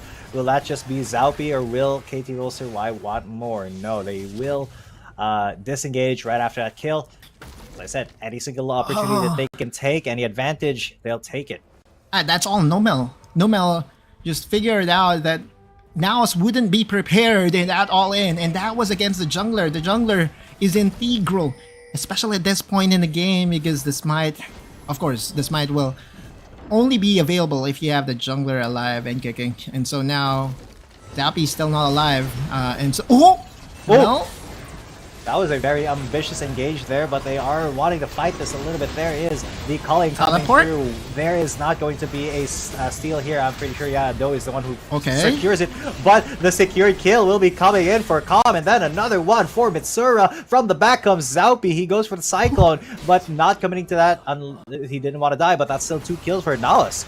Yeah, and the jungler is down means that NAOS could just go straight to the purple worm. That teleport play coming from NAOS, there's no reason for them to go in except if they have that teleport play in their back pocket. And now KT.RY was trying to do the same and will still challenge this without a jungler. Yeah, there's a Mega Inferno bomb coming through, but it's a little bit too early. The smite will secure it. That is Baron for NAOS Esports. Now they go for the Baron power play. Right, okay, so now he's... Blue buff. Whoa! Look at that damage! Yeah, he wanted to snipe the blue buff though, but Zero was still able to secure it for himself. But we'll look into that replay, see how it all happened. Again, ease of execution. Everybody, you look at Riv, all he needs to do is to lock down a specific member. It doesn't matter if it's Rattel, or it doesn't matter if it's Daw. If it's Daw, you cannot Ragnarok the Motion Justice, man. The only thing that you cannot counter is death. Yes. The best CC in the game is a gray screen. Exactly. Yeah, the gray screen glitch, you know. Guys, I have a glitch. My screen is gray and I can't control my champion. What's happening? But yeah, that's the only CC that, you know, Ragnarok can't go through. So that's the way. You just burst down the jungler and he won't be able to contribute to the fight at all. So now NAOS Esports with the Baron buff, they will start to push and apply pressure, try to siege out these remaining towers. They've already gotten the mid tier 2, they've gotten the top tier 2, and then it is on to the inhibitors. Yeah, just a few seconds left. Maybe 2 waves worth of Baron buff available to NAOS. By the way, Calm already has Hullbreaker, so his push is very much reliable right now. Yeah, he's got that extra resistances, and this inhibitor tower in the mid lane is not long for this world. It does go down. Now the rest of NAOS, they can go into the top lane. They're looking for more. A good dodge into the light binding from all of those. Oh, wow, that Comet did a lot of damage actually on the members of KT.RY. But this siege is starting to peter out, and NAOS Esports, they want to go back. They want to spend their money. You know what? I would commend KT.RY in at least being able to just surrender one inhibitor tower, because oftentimes whenever we see a Baron power play, it almost always certainly result into two inhibitor towers open for the opponent. But KT.RY stood their ground, just made sure to make it a lot harder. Wait, Mits. Ooh. Okay. Cool. I was so close. Had it connected the body slam, Mitsuru could have been a very dead Lucian there. Elder Drake now though. This is going to be the next battlefield to fight on. But nobody has yet made their way down there. Calm though, trying to push this advantage. There is a good dredge line onto Doe. But not the death charge yet. No commitment there. Is Doe knew that he didn't have to pop Ragnarok right there. Nobody was going to commit to it. But they are going to commit onto Calm here in the bottom lane. They will try to burst him down while the rest of NAOS is going to be coming through. There's Zappy though from the back. He goes for the Cyclone. Now everybody from KT.RY is kind of clumped up. Perfect Cyclone targeting. Oh, swing and a miss from the Mega Inferno Bomb. It hits nothing. That is down already. There's a light fighting onto 2. And Luna has been taken out. Ratel gets hit by that dredge line. 0. Now getting slowed down. There's another kill for Mitsura, and this should be it. Game number 6 for NAOS Esports, and we will be going to game number 7. Who would have guessed? All games going the full distance here. G10. We are headed into the decider game 7. Nerves of steel for both teams. Could toss to NAOS Esports, and at least extending this into game number 7. Oh man, what a way to dominate game number 6. Right, I mean, mine too. I have to check my blood pressure in a bit. But Mitsuru has just been given a champion that he can really perform so well regardless of the state of the game, right? Be it early, be it mid lane, be it late game. It's contrary to the Kassadin. The Kassadin will definitely be a very good pick come late game. But you see the difference with Mitsuru being handed a Lucian, right? Instead of a Kassadin. And more than the players, again, support staff has been so integral in this series. And G10, I know for sure that KT.RY would go for the red side in game number 7. The red magic is in full display. 100% win rate on the red side for both these teams. But man, what a very entertaining series. I mean, I have to be certain that, you know, these players are all playing on red magic phones, because that's what's happening right now. The red side magic, every single game that has been won on red side here, and 3-3, man. The numbers do not lie, and I really have to give it to NAOS. They did not crumble under the early game pressure of KT.RY this time. Mitsura 3-0 and 5, out damaging a 0. And what a performance here from NAOS Esports. But game number 7, man. Every other game, all other 6 games are now they are now worthless. It all comes down to this one. It's a best of 1 now. But these players are undoubtedly tired from playing since, like, I think 6 p.m. So, you know, their stamina is a little bit low. Whoever has a stronger mental, I think, will be coming out on top in game number 7. I mean, we could... To be honest with you, I don't think there is any exhaustion that the players are feeling right now. Because even us, G10, we are raring to go another 4 games. Because this has just been an epic clash between 2 teams that prior to the series, we did say that it's so favored to KT.RY. But now Esports, again, is that one team that would refuse to go down without the fight. And it's been so very much evident in this series. Man, oh man, I could not believe that we're going the distance. And it will depend on game number 7 as to what adjustments will be done by NAOS this time, because at least in the first 6 games, whoever is on the red side was able to end up victorious. Yeah, and I gotta say, Autoluz, it has been quite a journey. I mean, I started this day thinking, oh, well, it's going to be KT.RY, you know, probably 4-1, 4-2. But then NAOS Esports just met them every single time, blow for blow for blow for blow. And they went 3-3 here. And that last game, game number 6, it was pretty close, but it was still NAOS dominating for the entire game. They had better macro plays, they had better calls. and it will still be Yeah. Mitsura For sure. 3-0-5. That Lucian so deadly. Have to be respected. Yeah. I mean, in that last team fight, he did target down Luna right away. Luna was not even close to being able to dish out damage because he just isolated the Ziggs in a corner. And he's playing that marksman as if it's a tank. And the fact that he went for Maw of Memorials means that he really knows his matchup well, right? Like, oftentimes we see marksmen default back to their default builds, but when talking about Mitsura, this is not the first time I saw him on, a Maw of Memorials marksman, and that just goes to show that this player is willing to adapt in any given scenario. Absolutely. But speaking of adaptation, I wonder which of these two teams will adapt to the last game. What are the adjustments? What will their coaches tell them to do? Will they pull out the risky biskies in the last draft? Because it's for all the marbles now. Of course, this is still the upper bracket. If you lose here, you have another chance at the lower bracket. But the way to the finals is very, very clear from the upper bracket. So I want to see, will NAOS Esports be able to deal a decisive blow and be the first APAC team to win a match against KT.RY? We just have to wait and see. I cannot wait, Jeeton. So I guess we just have to throw it to the short break that we will have. Yes. And right after that break, G7 will be in our midst.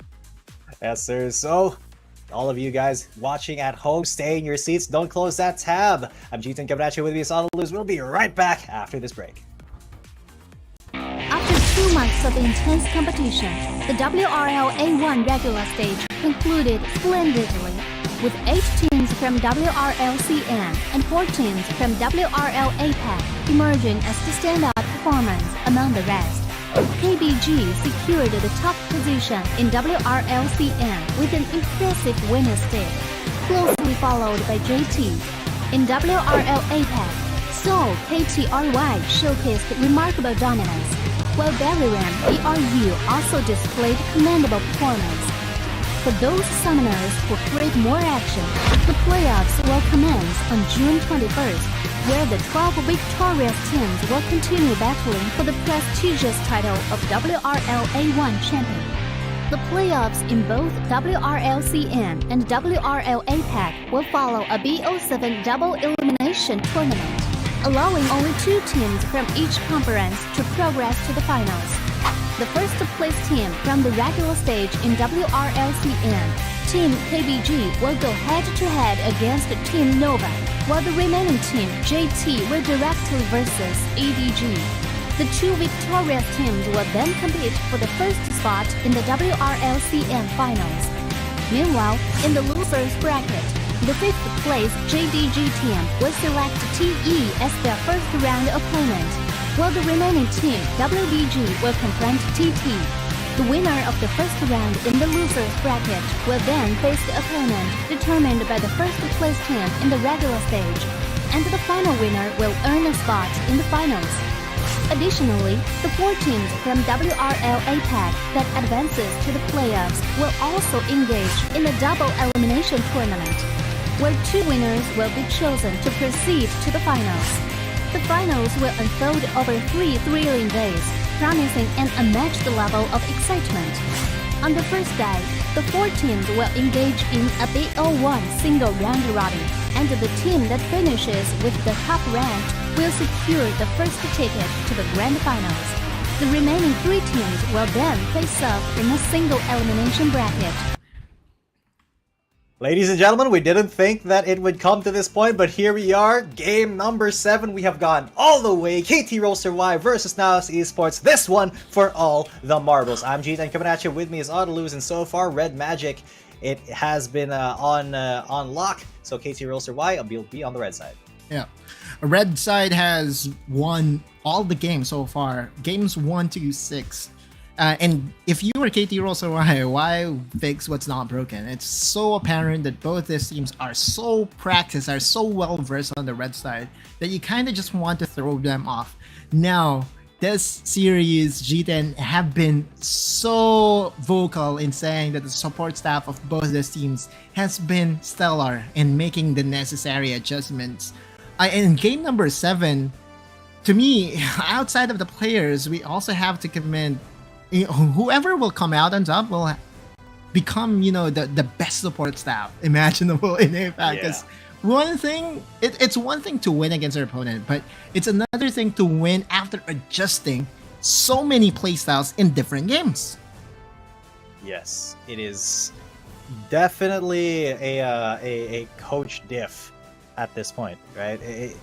There is a lot that can be said about both KT.RY and NAOS' players, but the person who is helping them, get their drafts in and really just give them the winning advantage, the push they need in the picks and bans is that coach. And so far, the coach is doing a lot of heavy lifting here. The bans are going to be coming through, though. Big priority ban. Wow, KT.RY are the ones. They were the ones who banned away the Gragas. Exactly. This is what we would say. I will throw you off by banning our champion. And the Gragas ban means that now us will have take number 2 on this Aatrox. And to me, Aatrox is a very good pick if Gragas was banned away. Because if there's one champion that can isolate a particular member, that is definitely the Gragas, right? With one good explosive cast, the formation of your team will definitely get utterly destroyed. But if anything, right, I still have the same sentiment. I'm just not a fan of Aatrox right now in the current meta. Yeah, that's valid. That is very valid. I am not the biggest believer in the Aatrox right now in the hands of Zaufi. I mean, I get it, but you really have to put some respect on the names of KT.RY, and Aatrox is a feast or famine champion. If he cannot be that unkillable world-ending monster, he will be just a meat shield for NAOS Esports here. Yeah, and that's the goal, right? Like, Aatrox is a combination of defense and offense. Him being able to lifesteal back his health to full health when on World Ender is the biggest thing that really separates Aatrox from the crowd. Oftentimes we see him 100% ban rate. Like, he's one of the champions that had the most relevance in the entirety of WRLA season. If it's not for spec, it's almost likely because it was banned by the other side, right? It's similar to Camille, right? Camille, Aatrox, those are the 2 champions. But if anything, I've been really surprised with Shen not being a priority for both squads. That's true. That is true. Shen has been largely unbanned and largely has not seen any play. So what's the big deal? He was such a big priority pick for pretty much the entirety of the 10-week run of the round robins here in the WRLA, and now he's just gone like this, though. Going back to the basics. This is going to be either for Do or for Zero. It is most likely going to Zero's hands, just knowing that Zero needs his assassin, needs his MO. He was known to be that threat to the backline of almost every drafter out there, right? Or almost every team out there. Remember when they won against EDG? It was because of Zero's heroics on an assassin champion. And it's not just something that can target down and lock down the squishy members in the backline. It is also a very good response to an Aatrox. I have been noting down one of the few champions that really can go well against the Aatrox. Renekton is one of them. Yona is one of them. And Kha'Zix as well as one of them. So at least WRL was able to get or ready themselves into this Aatrox matchup by locking down the Yone for themselves.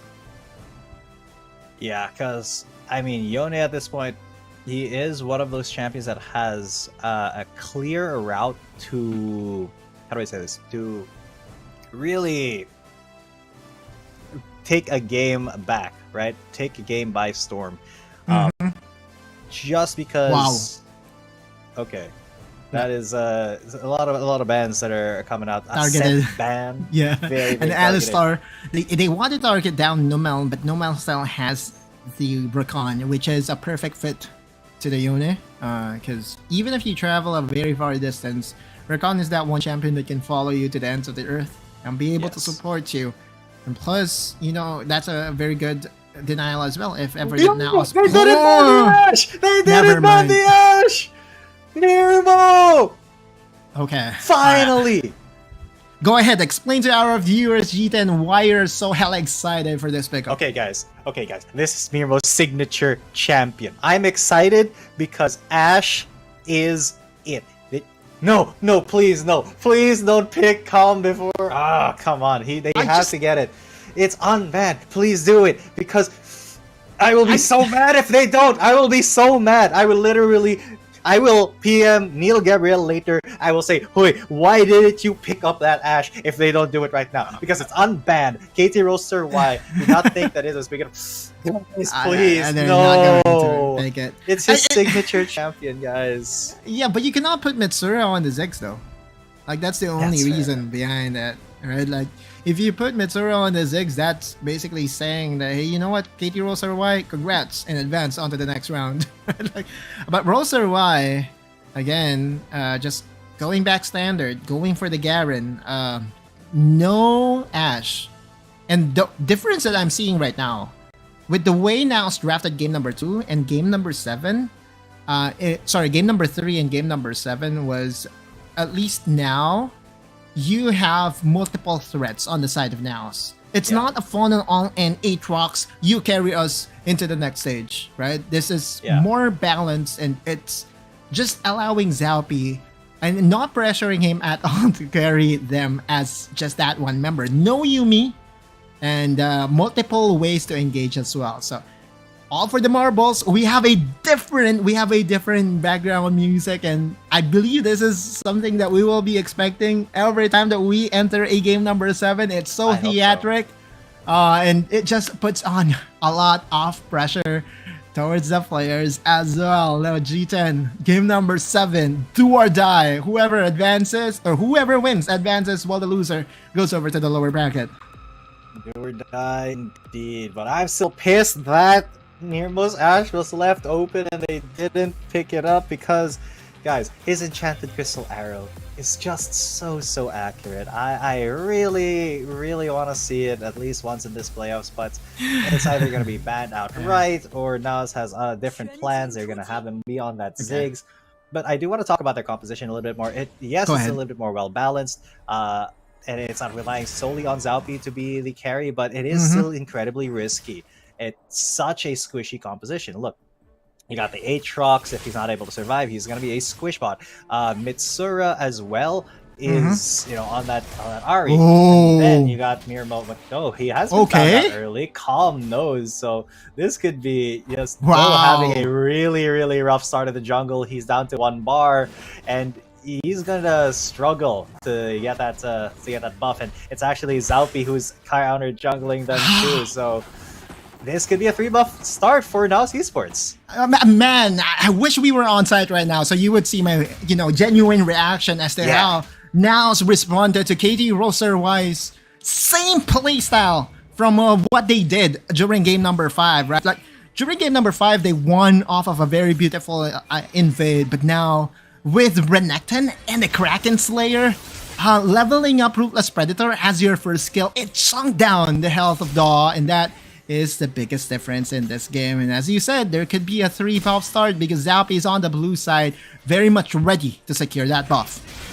Yeah, blue to blue, and then going for his red afterwards. He is just going to gap Doe very hard for pretty much a very long time here, and it is just a very rough start, yes, but that doesn't mean that KT.RY is still out of the game.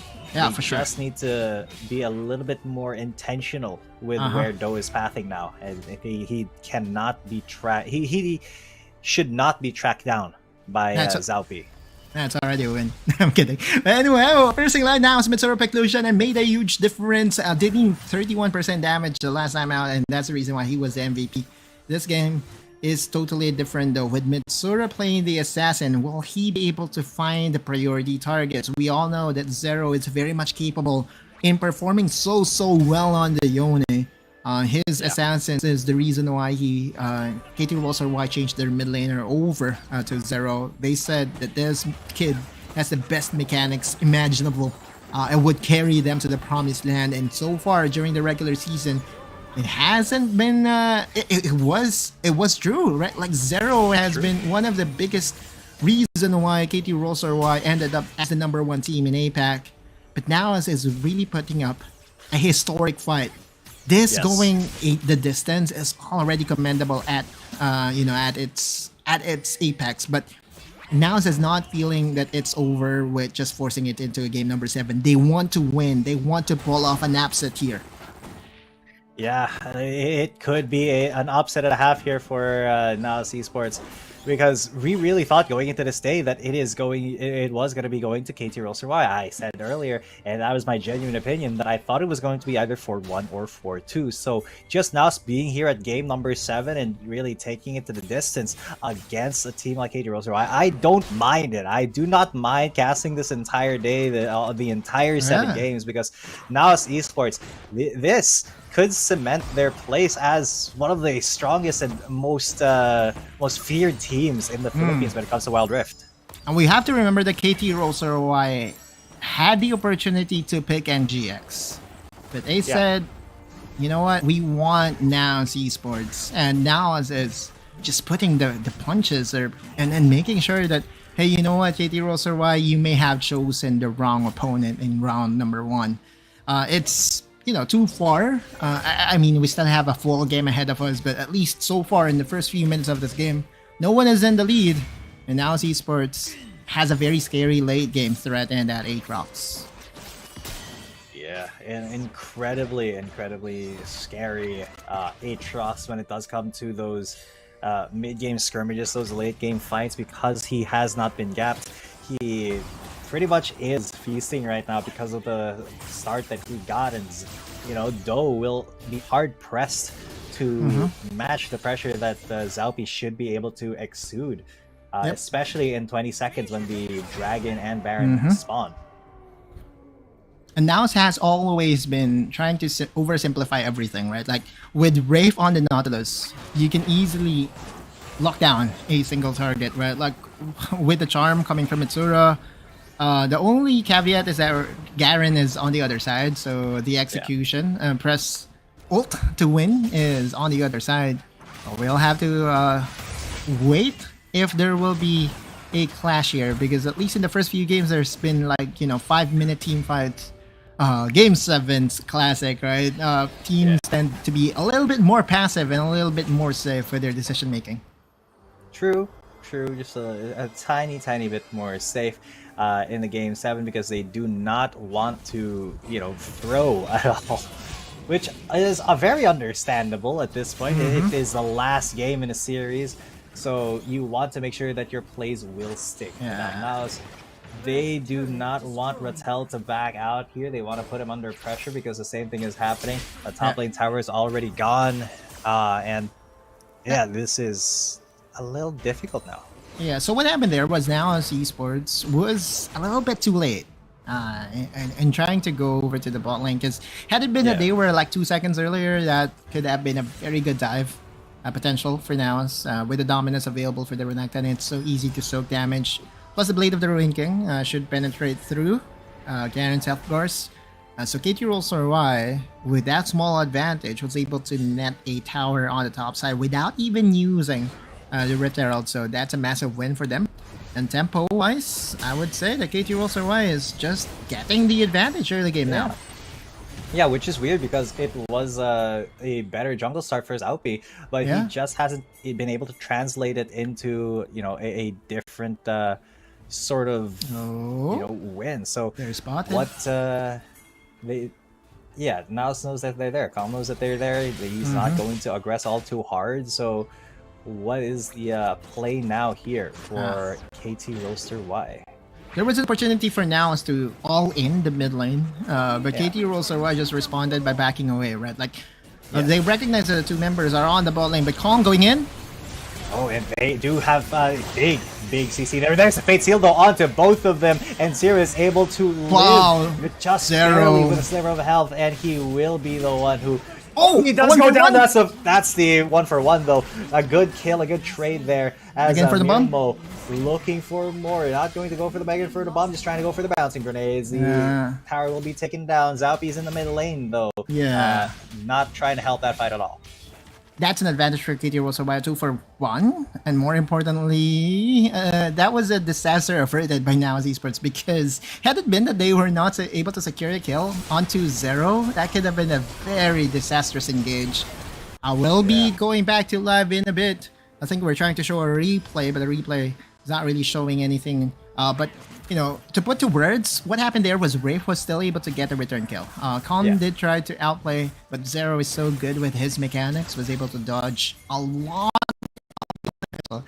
coming from NAOS, and so now it has to be Wari. Again, this is still Zero that we're talking about. If given avenue to play an assassin, he will definitely perform to his optimal level. Yeah, anytime you put him on that assassin, on the, you know, he can play Yone, he can play Zed, Akali. This is exactly what he wants to carry, right? So what can NAOS do now that Zero is starting to look really good? Is Zalpi try to pressure Vatel, try to get some kills for himself. The World Ender is there as well as Mitsura, and he does get the charm. Zalpi finishes it off. This could be the start of the Aatrox train. For sure, right? Like the follow-up by NAOS will definitely be there now, with Mitsura being able to dash in and follow through his jungler. And guys, we have to remember that Aatrox is like 100% pick and ban rate. I don't know the exact number, but it's close to that, right? Definitely above 90%. 97. Yeah, definitely above 90. So at 97%, that just goes to show that all these teams has been respective of the potential of this champion. In a competitive scenario, being able to dish damage and as well as soak damage is a huge thing, because right, it's almost similar to a Garen. The only thing is that this is definitely going to be a raid boss that NAOS wants to bank on come late game. Yeah, and he has more utility than a Garen, because not only does he dish damage, he also applies CC, you know, with his W, with his Qs. And he's very reliant on getting those skills to hit. But now the Dragon Dance will be started up here by KT.RY. So why Zalpi has not shown his face yet? He's in that push. Milmel is there. They are going to engage now. And Milmel that Fate Sealed onto 3 members. They do get a kill onto Mitsura immediately. KT.RY have got the positive start here, but the fight back from NAOS. It is a 1-for-1 so far. 2-for-1, sorry, as Zalpi now has to run away with the World Ender. Unfortunately, NAOS comes out on the losing side of that, but Nirma can still harass with his bouncing grenades. Mega Inferno Bomb, I didn't see it pop out, but yeah, that could still be a possibility. Rafe just going to go down though. Zalpi is still alive and he's still in this fight. He's going to steal the Infernal Drake actually, and then he's gonna go rampant. He got a kill onto Doe, not onto Ratel though. Unfortunately, it's still going to be a 4 for 2. But the Seal of the Dragon goes to NAOS. Man, KT.RY was running away with things, but in a flick of a finger, Zalpi was able to reverse the tides of that team fight alone by being able to not just steal the objective, but also landing the killing blow. Oh man, like NAOS Esports is really so ready for this all-in composition by KT.RY. This is just a pleasure to watch. We look into that replay once again. It started so explosive. This is Dragon Dance that we expected, right? Ratel going in and trying to be that nuisance against Mitsura. That all-in by Nomel. This Ari is just a dead 9-tailed fox. But the bigger threat is Zalpi. Mitsura is there just for utility, to be precise, right? Like he's a charm. I mean, if she ends up dying, that's okay, just as long as he was able to at least attract a lot of members. He's like the biggest decoy right now, but make no mistake, he still has to survive in the next or in the ensuing fights, and you know, by being able to position himself better, or maybe even buying stasis, it'll be a lot easier for him to do so.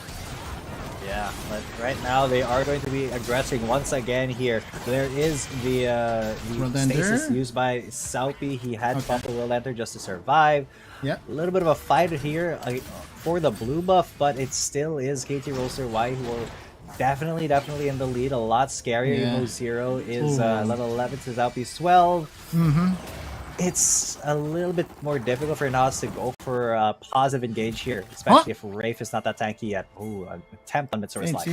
Yeah, Zero did try to go for a Fate Seal out of nowhere, and now they're chunking down this Baron. Will NAOS be in time to check this? Meteor Ancient, no one. Okay, 2-8. Rafe is gonna be in the mix. No, not Saupi. Saupi Stolen! The smoke steal from Saupi! Yes, Rafe dies, but now NAOS can fight back. They're gonna be going on to no way. That is Saupi who gets 2 kills and the steal, and then at the tower. What is happening right now? They are just gonna go in. They have the siege. The lead is gone.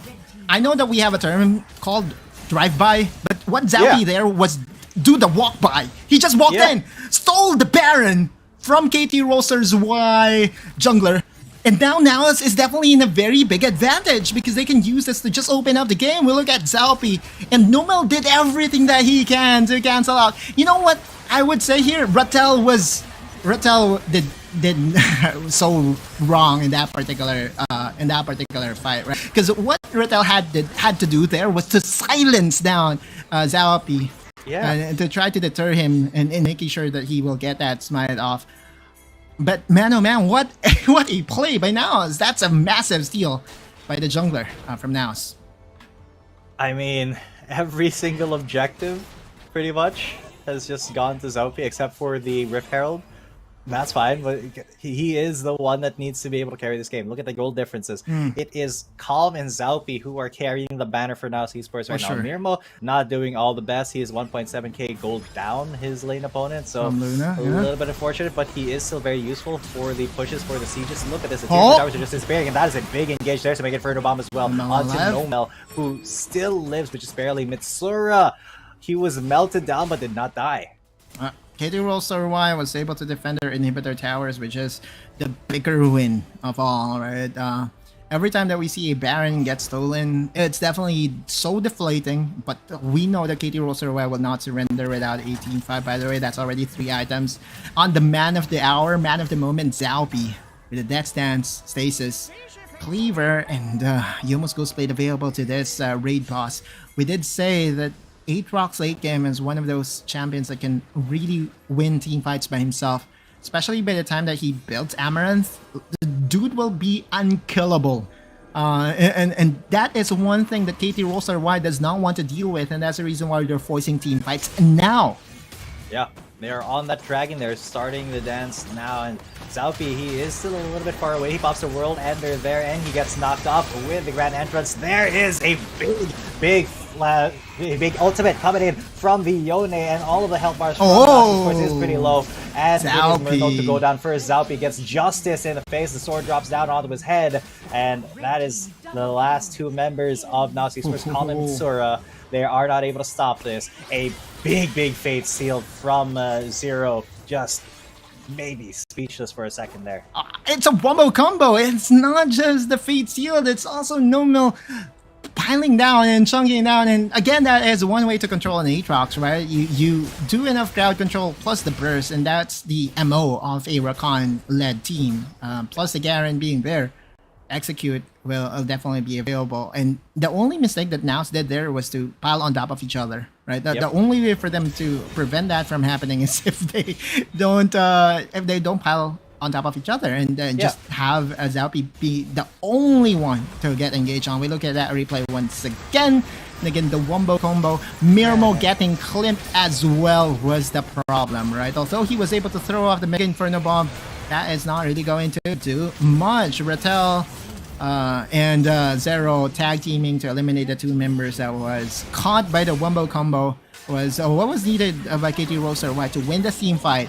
And ultimately deny the 3rd dragon win condition from NAOS.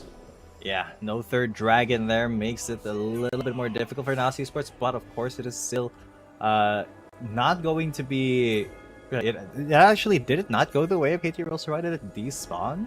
Because I don't see it on the Oh yeah, like counter. it. What?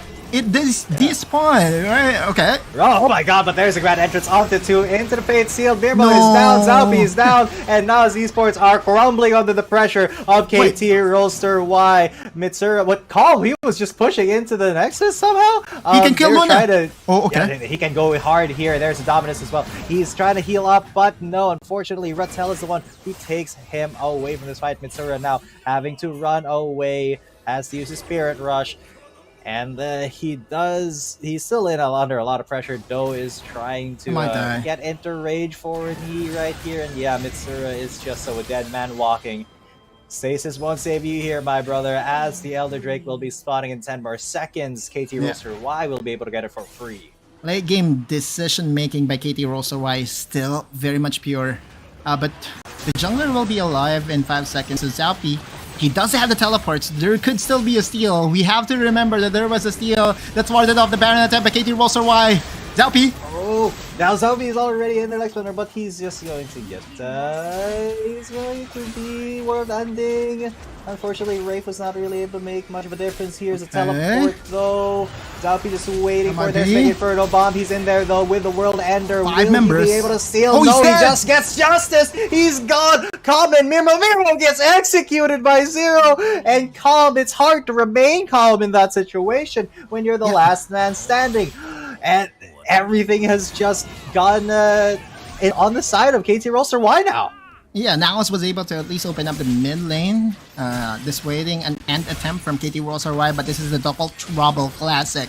2 big buffs joining KT.RY side. This is close to unlosable unless a now special happens here. I don't think anyone will try to attempt a steal here. Mitsura going to surrender this Baron buff for KT.RY, which means that any potential engage, any wombo combo would be lethal from any members of KT.RY. Even Numel will have enough damage to kill off this Ari.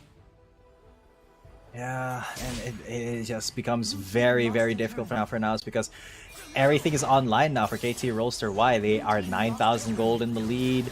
They have the Baron, they have the Elder Drake. A team fight is basically near impossible for NAOS at this point, especially since not all of the members are alive. There's a Fate Seal onto 1. Calm has been able to make it out alive though, but Zalpi, he may have tried to go for hero play. Wraith is down now by trying to push into the mid lane, but that did not work out. He had to go in. There's a World Ender. He could end this fight soon, as there's only a 4 versus 4. But KT.RY back away after destroying 2 inhib towers. Though, okay, with the Baron buff, he should be able to recall pretty safely there. Now still is alive. Everything is said and done. And you looking at the difference, that's only 1 inhibitor tower separating the 2 because the mid lane tower is already destroyed. KT.RY has to respond to the massive lane pushing here in the bot lane. Elder Dragon buff is set to expire soon. This Baron buff will expire in 2 waves as well. And so now, after everything is said and done, they're still alive in this game. I don't know how. I don't know how they didn't lose that team fight. I guess KT.RY didn't want to fully commit to that. But one thing is for certain. The next time they clash could be it. Could be the last time. It will definitely be it. It's either they force a clash onto a member that can survive for a little bit and then re-engage, or they just wait for KT.RY to funnel into their base, take a fight at the Nexus, and have the Nexus help out. Because otherwise, what is it? Oh my god, that is that would have been a good charm if anybody was there to follow up, but Wraith was a little bit too far. That's a 10k gap gold-wise, but we're nearing the point in where the gold is going to really mean less and less, especially if all the champions are capped.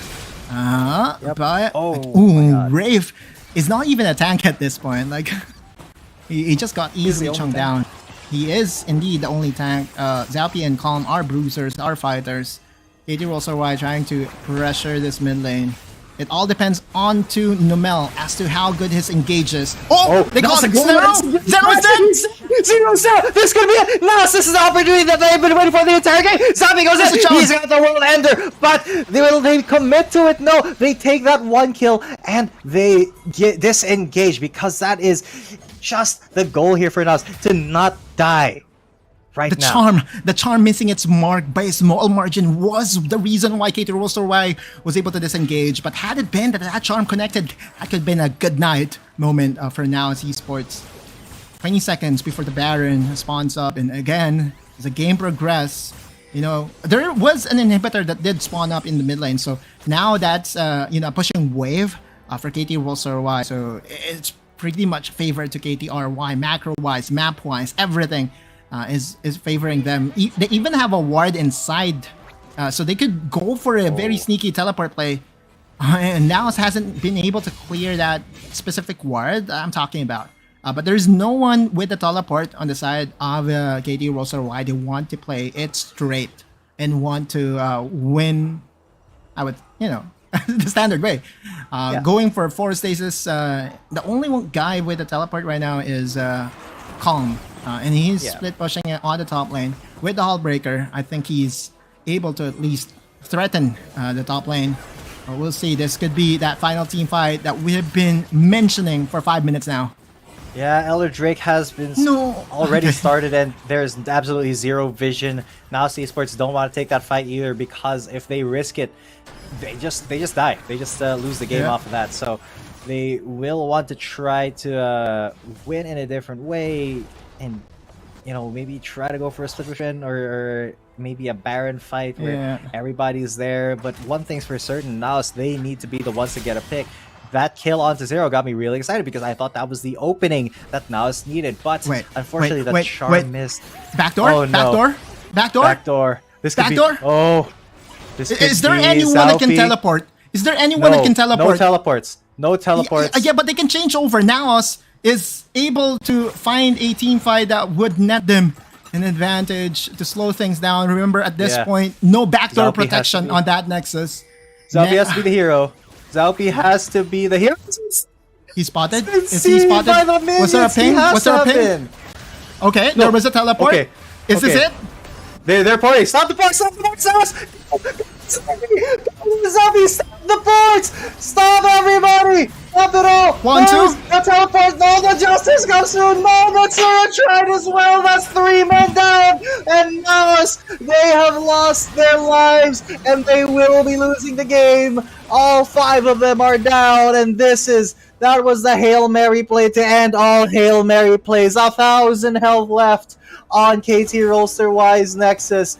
But NAOS Esports, what a valiant effort to try to win the game. I have no words. Like, in NAOS Esports, it took them everything in their disposal to force WRL into a defeat. But in the end, the favored victors, the favored team to win this round number 1, ends up winning the series, and KT.RY advances. Meanwhile, NAOS will have to fight their way in the lower bracket. And G10, like, it's a crazy series. It ended up with a backdoor attempt coming from NAOS, and I would understand why. The Elder Dragon buff was too big to contest.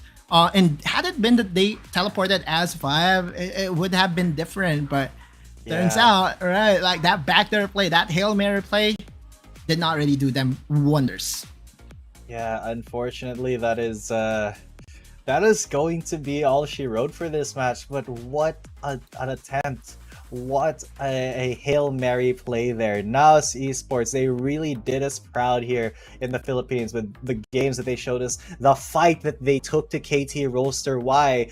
Even at the very end, we weren't sure who was going to win because of that Hail Mary play. And I love the mid-game decision making, the quick thinking here by NAOS. And I still have to give them so many props for that.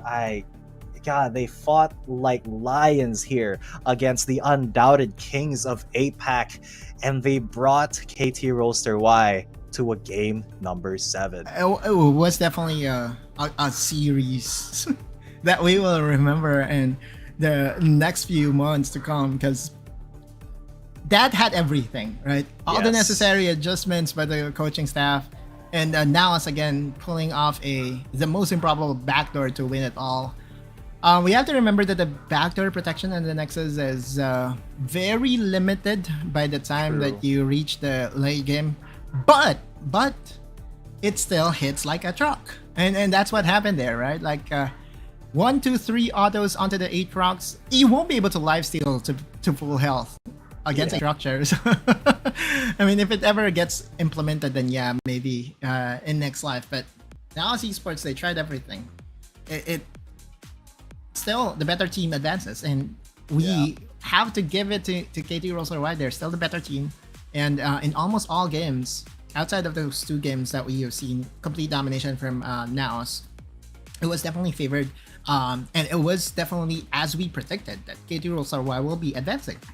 Yeah.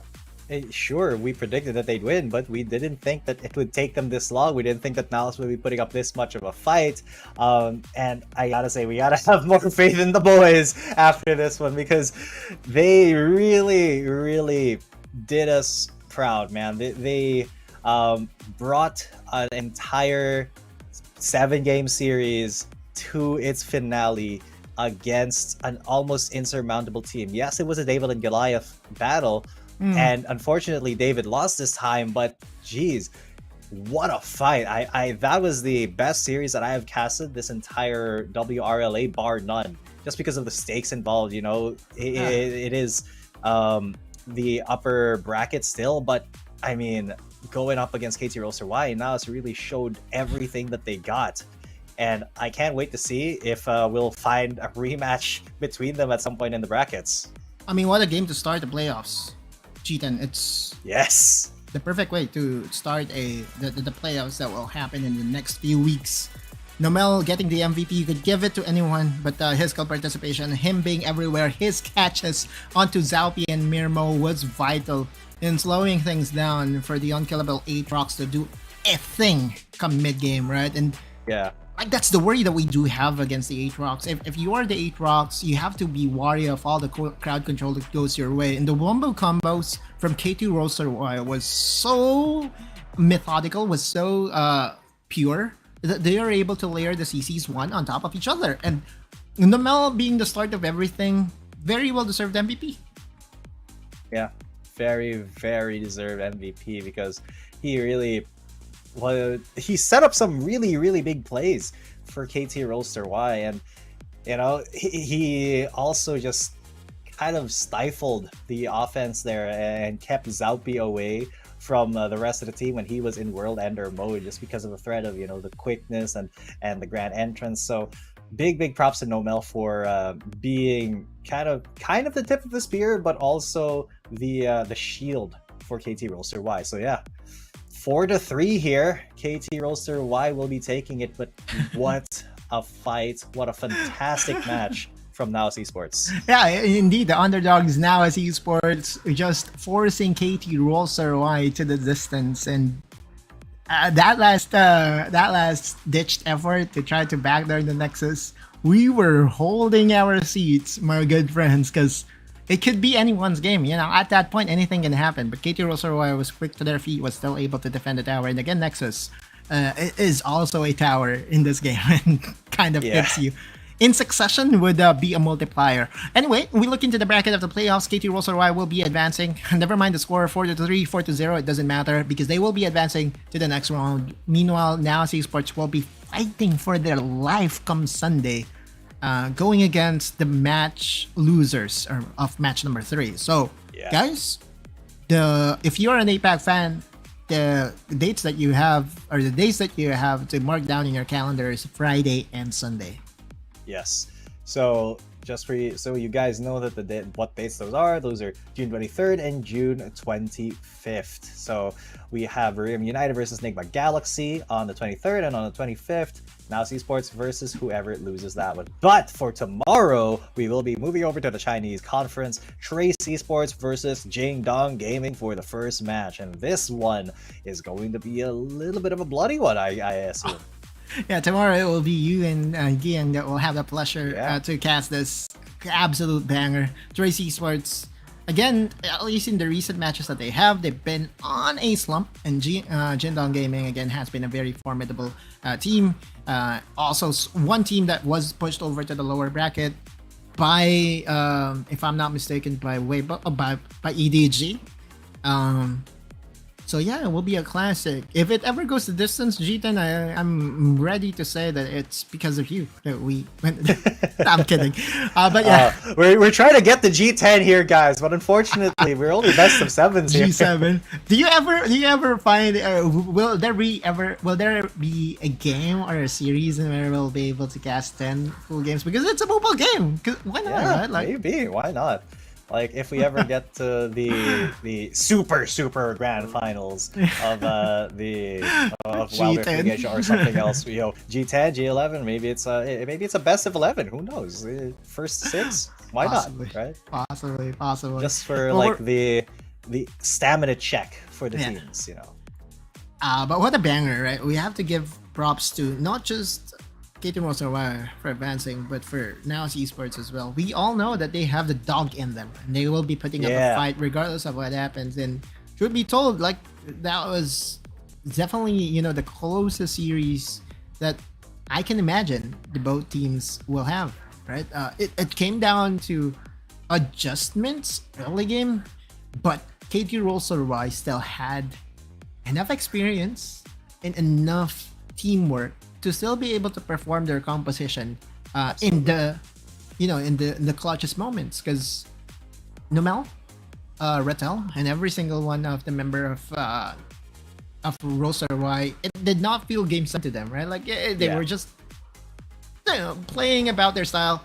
By the way, guys, we're still waiting for the interview, and that's the reason why I'm trying to do a quick monologue here, trying to praise both teams, because at the end of the day, G10, we're APAC casters. Yes, and we what we want is to send the best team from APAC, be it NAOS, be it RY. The best 2 we don't teams. care. Yeah. The best 2 teams, by the way, because for sure. The whoever makes it to the finals of the APAC playoffs will be the ones who will be actually flown out to China to compete in the in the finals arc of the WRLA. But I also want to yes, there were a lot of early game adjustments that were done by KT.RY, but the mid and late game decision making from NAOS Esports, knowing that they're down and they can't really team fight well, they have to find a way to win differently, a different way to win.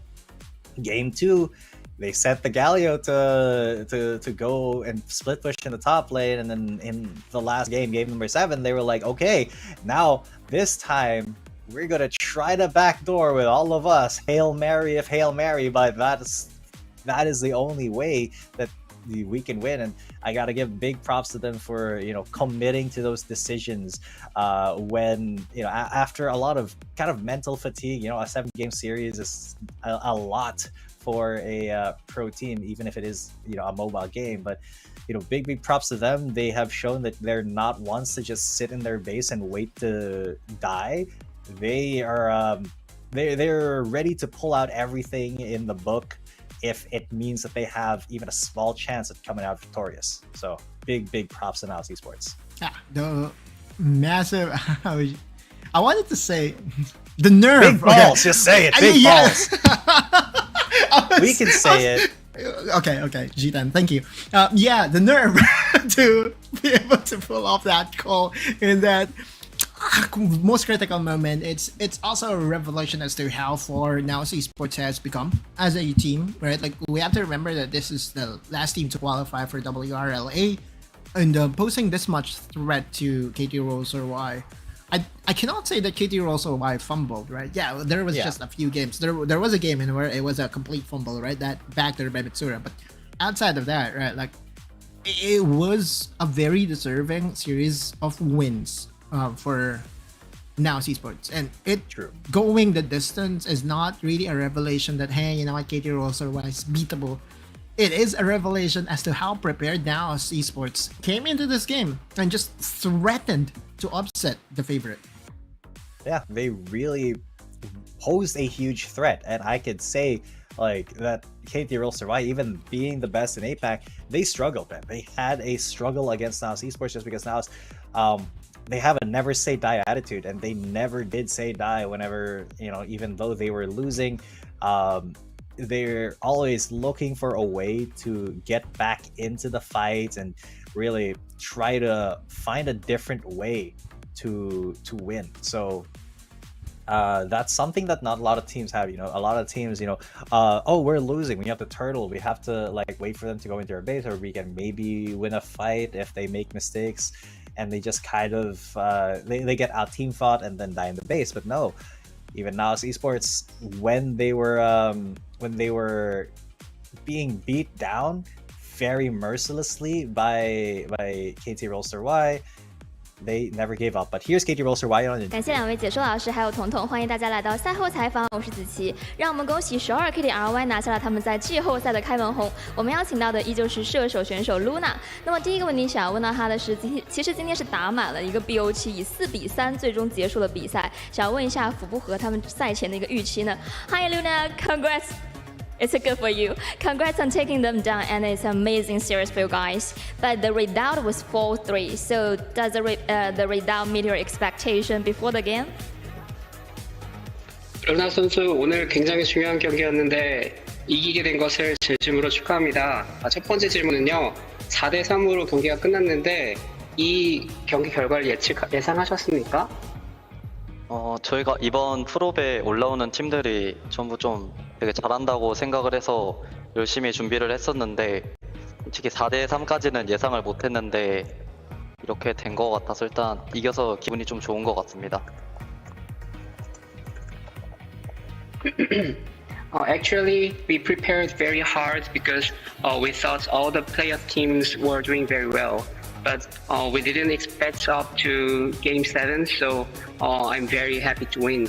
OK， 我们露娜选手说，其实，在赛前他们做了很多的准备，因为他们知道，其实现在的所有队伍呢实力都很强，因为进入到了季后赛的阶段嘛。然后他们其实今天还是有一点意外，就是可能比赛的过程还是有点曲折的，最后也是很开心，最终可以拿下最后一局的胜利。那么第二个问题想问到的是，为什么在第二局的时候，他们会在 BP 环节ban掉了对面的5个选择都是针对于对面的射手位的选手呢 ？So in Game 2, it's a tricky ban pick for you guys. Why you have just got 5 bans? Aiming at their bot laner. 두 번째 세트에서 KT가 5개 밴 카드를 모두 원딜에게 사용을 했는데요. 혹시 그 전략에 이유가 있었습니까? 나오스 선수, 이제 나오스의 미드 선수나 원딜 선수가 원딜을 좀 되게 집중적으로 잘 다루는 걸 보고 이제 그걸 위해서 좀 저격밴을 투자한 것 같습니다. We thought that NAO's bottom player was very good at handling those champions, so we wanted to shout him. OK， 我们露娜选手说，因为他们可能在赛前针对于我们的马尼拉 NAOS 战队呢做了很多的一些准备，他们知道他们队伍内可能射手位是非常强势的，他的英雄池很深，所以他们今天在第二局的时候呢，尝试尽可能在 BP 上呢把他所有的英雄都限制掉。那么下一个问题想要问到的是，其实最后一局呢，对于我们所有的召唤师，包括他们自己来讲，都是非常惊心动魄的。想要问一下他们在最后一局开始之前有做哪些调整呢 ？So the last one is pretty much breathtaking for all of you guys up here. So what kind of adjustment you have just applied before the last one come? 마지막 경기는 정말 대단했는데요. 그 7세트를 앞두고 6세트 끝나고 나서 어떤 전략을 좀 사용하게 됐나요? 저희가 레드 팀에서는 계속 이기고 블루 팀에서는 계속 지면서 이제 그걸 좀 느낀 점을 토대로 이제 마지막 판에 레드 뱀픽을 좀 되게 집중적으로 좀 정리를 해서 인게임에 들어간 것 같은데 다른 특별한 전략적인 부분은 없었고 저희가 하던 대로만 하자라고 좀 다짐하고 게임에 임했던 것 같습니다. Since we continued winning in the red side, so we reorganized the ban pick on the red side and went in to the game. We didn't have a particular strategy, but we thought we'll do as we can do the best. OK， 我们露娜选手说呢，因为他们在选择红色方的时候呢，连续取得了3场的胜利，所以他们觉得可能他们在红色方会把自己的 BP 组织得更好一些，所以他们当时其实没有制定一个特别明确的一个战术计划，他们觉得只要在红色方呢就有很大的一个优势对于他们来讲。那么下一个问题想问到的是关于一些版本的问题，因为其实在这个 4.2A 的新版本当中呢，我们的这个伊泽瑞尔以及这个维恩是有一定的加强的，但是为什么今天没有看到他考虑这2个英雄上场呢 ？So come to to the meta, the Ezreal and the Vayne get buffed in the new meta of the 4.2a. But why you didn't consider of those two pick into this matchup? 이번 주 새로운 업데이트에서 이즈리얼이랑 베인이 꽤나 큰 버프를 받았다고 생각하는데요. KT팀은 이 두 챔피언에 대해서 어떻게 생각하고 있는지 궁금합니다. 사실 이즈리올이랑 베인이란 챔피언이 제가 또 너무 자신 있는 챔피언이기도 하고 이번 패치로 영향력이 좀 많이 올랐다고 생각을 해서 저희도 집중적으로 준비를 하고 있습니다.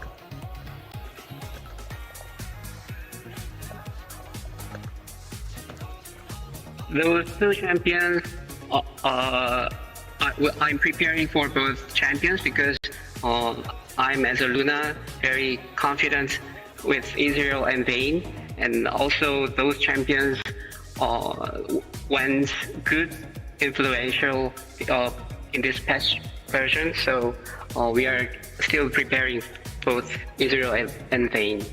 OK， 我们露娜选手说呢，其实他之前就是对于伊泽瑞尔和维恩这两个英雄是非常拿手的，因为其实我们可能熟悉比赛的召唤师也知道，就是露娜是以他们赛区第一维恩来著名的嘛，所以他觉得这两个英雄其实他不是非常需要去准备特别多，但其实他最近也有在准备，因为可能在这个新的版本当中，这两个英雄确实有加强的，所以他可能会在后续的比赛当中呢，继续为这两个英雄做一些铺垫。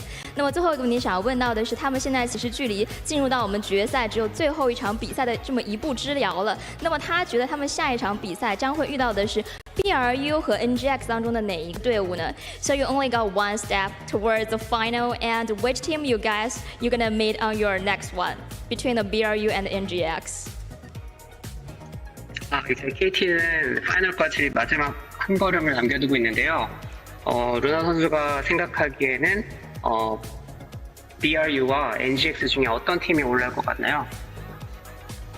일단 메타가 원딜 메타인 만큼 원딜을 좀 더 잘 사용하는 쪽이 올라온다고 생각을 하는데 두 팀 다 원딜을 매우 잘 다룬다고 생각을 하기 때문에 어느 팀이 올라와도 이상하지 않을 것 같습니다.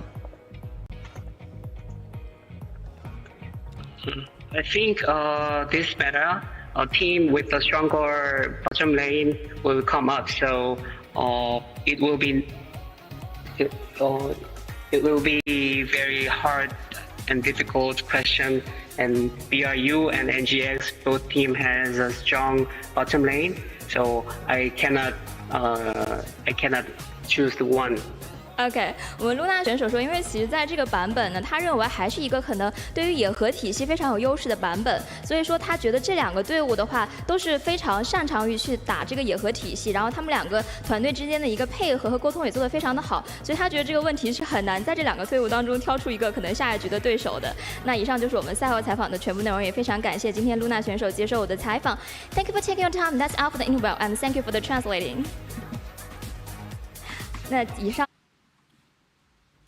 Yeah, big answers there from KT.RY. I love that, they asked about, why they focus Van Miermo in game number 2, and I love that, KT.RY is still preparing for the ADC meta, so we haven't seen everything come out from their bag of tricks yet.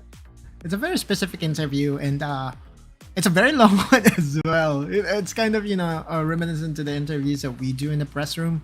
But it's so fun to see, having that game insights from our host, heading over, of course, to our APAC brother in KT.RY. And again, that's just series number 1. There's a lot more play of action ahead of us, Jitan.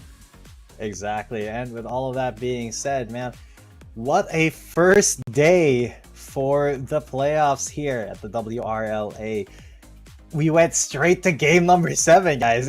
And it is such a back and forth fight, just trading blows left and right. And if this is an indicator of what we can see for the rest of the playoffs, then I am very, very excited to cast and watch them along with you guys. And of course, I'll lose any final thoughts before we end the show.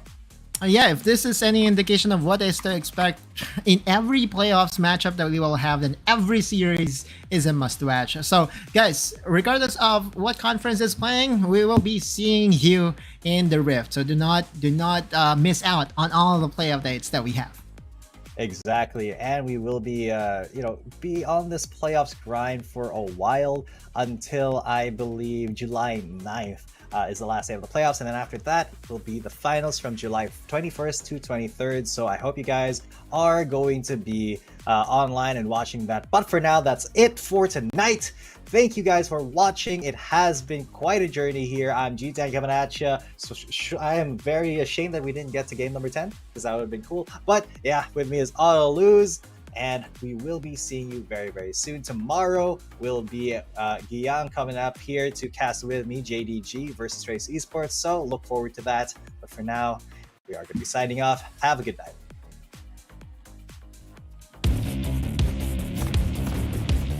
There's something about games. What you doing there gives you real chills. There is one thing that can't be stopped. Feelings. And if you can feel it, it must be real, right? And that's real magic.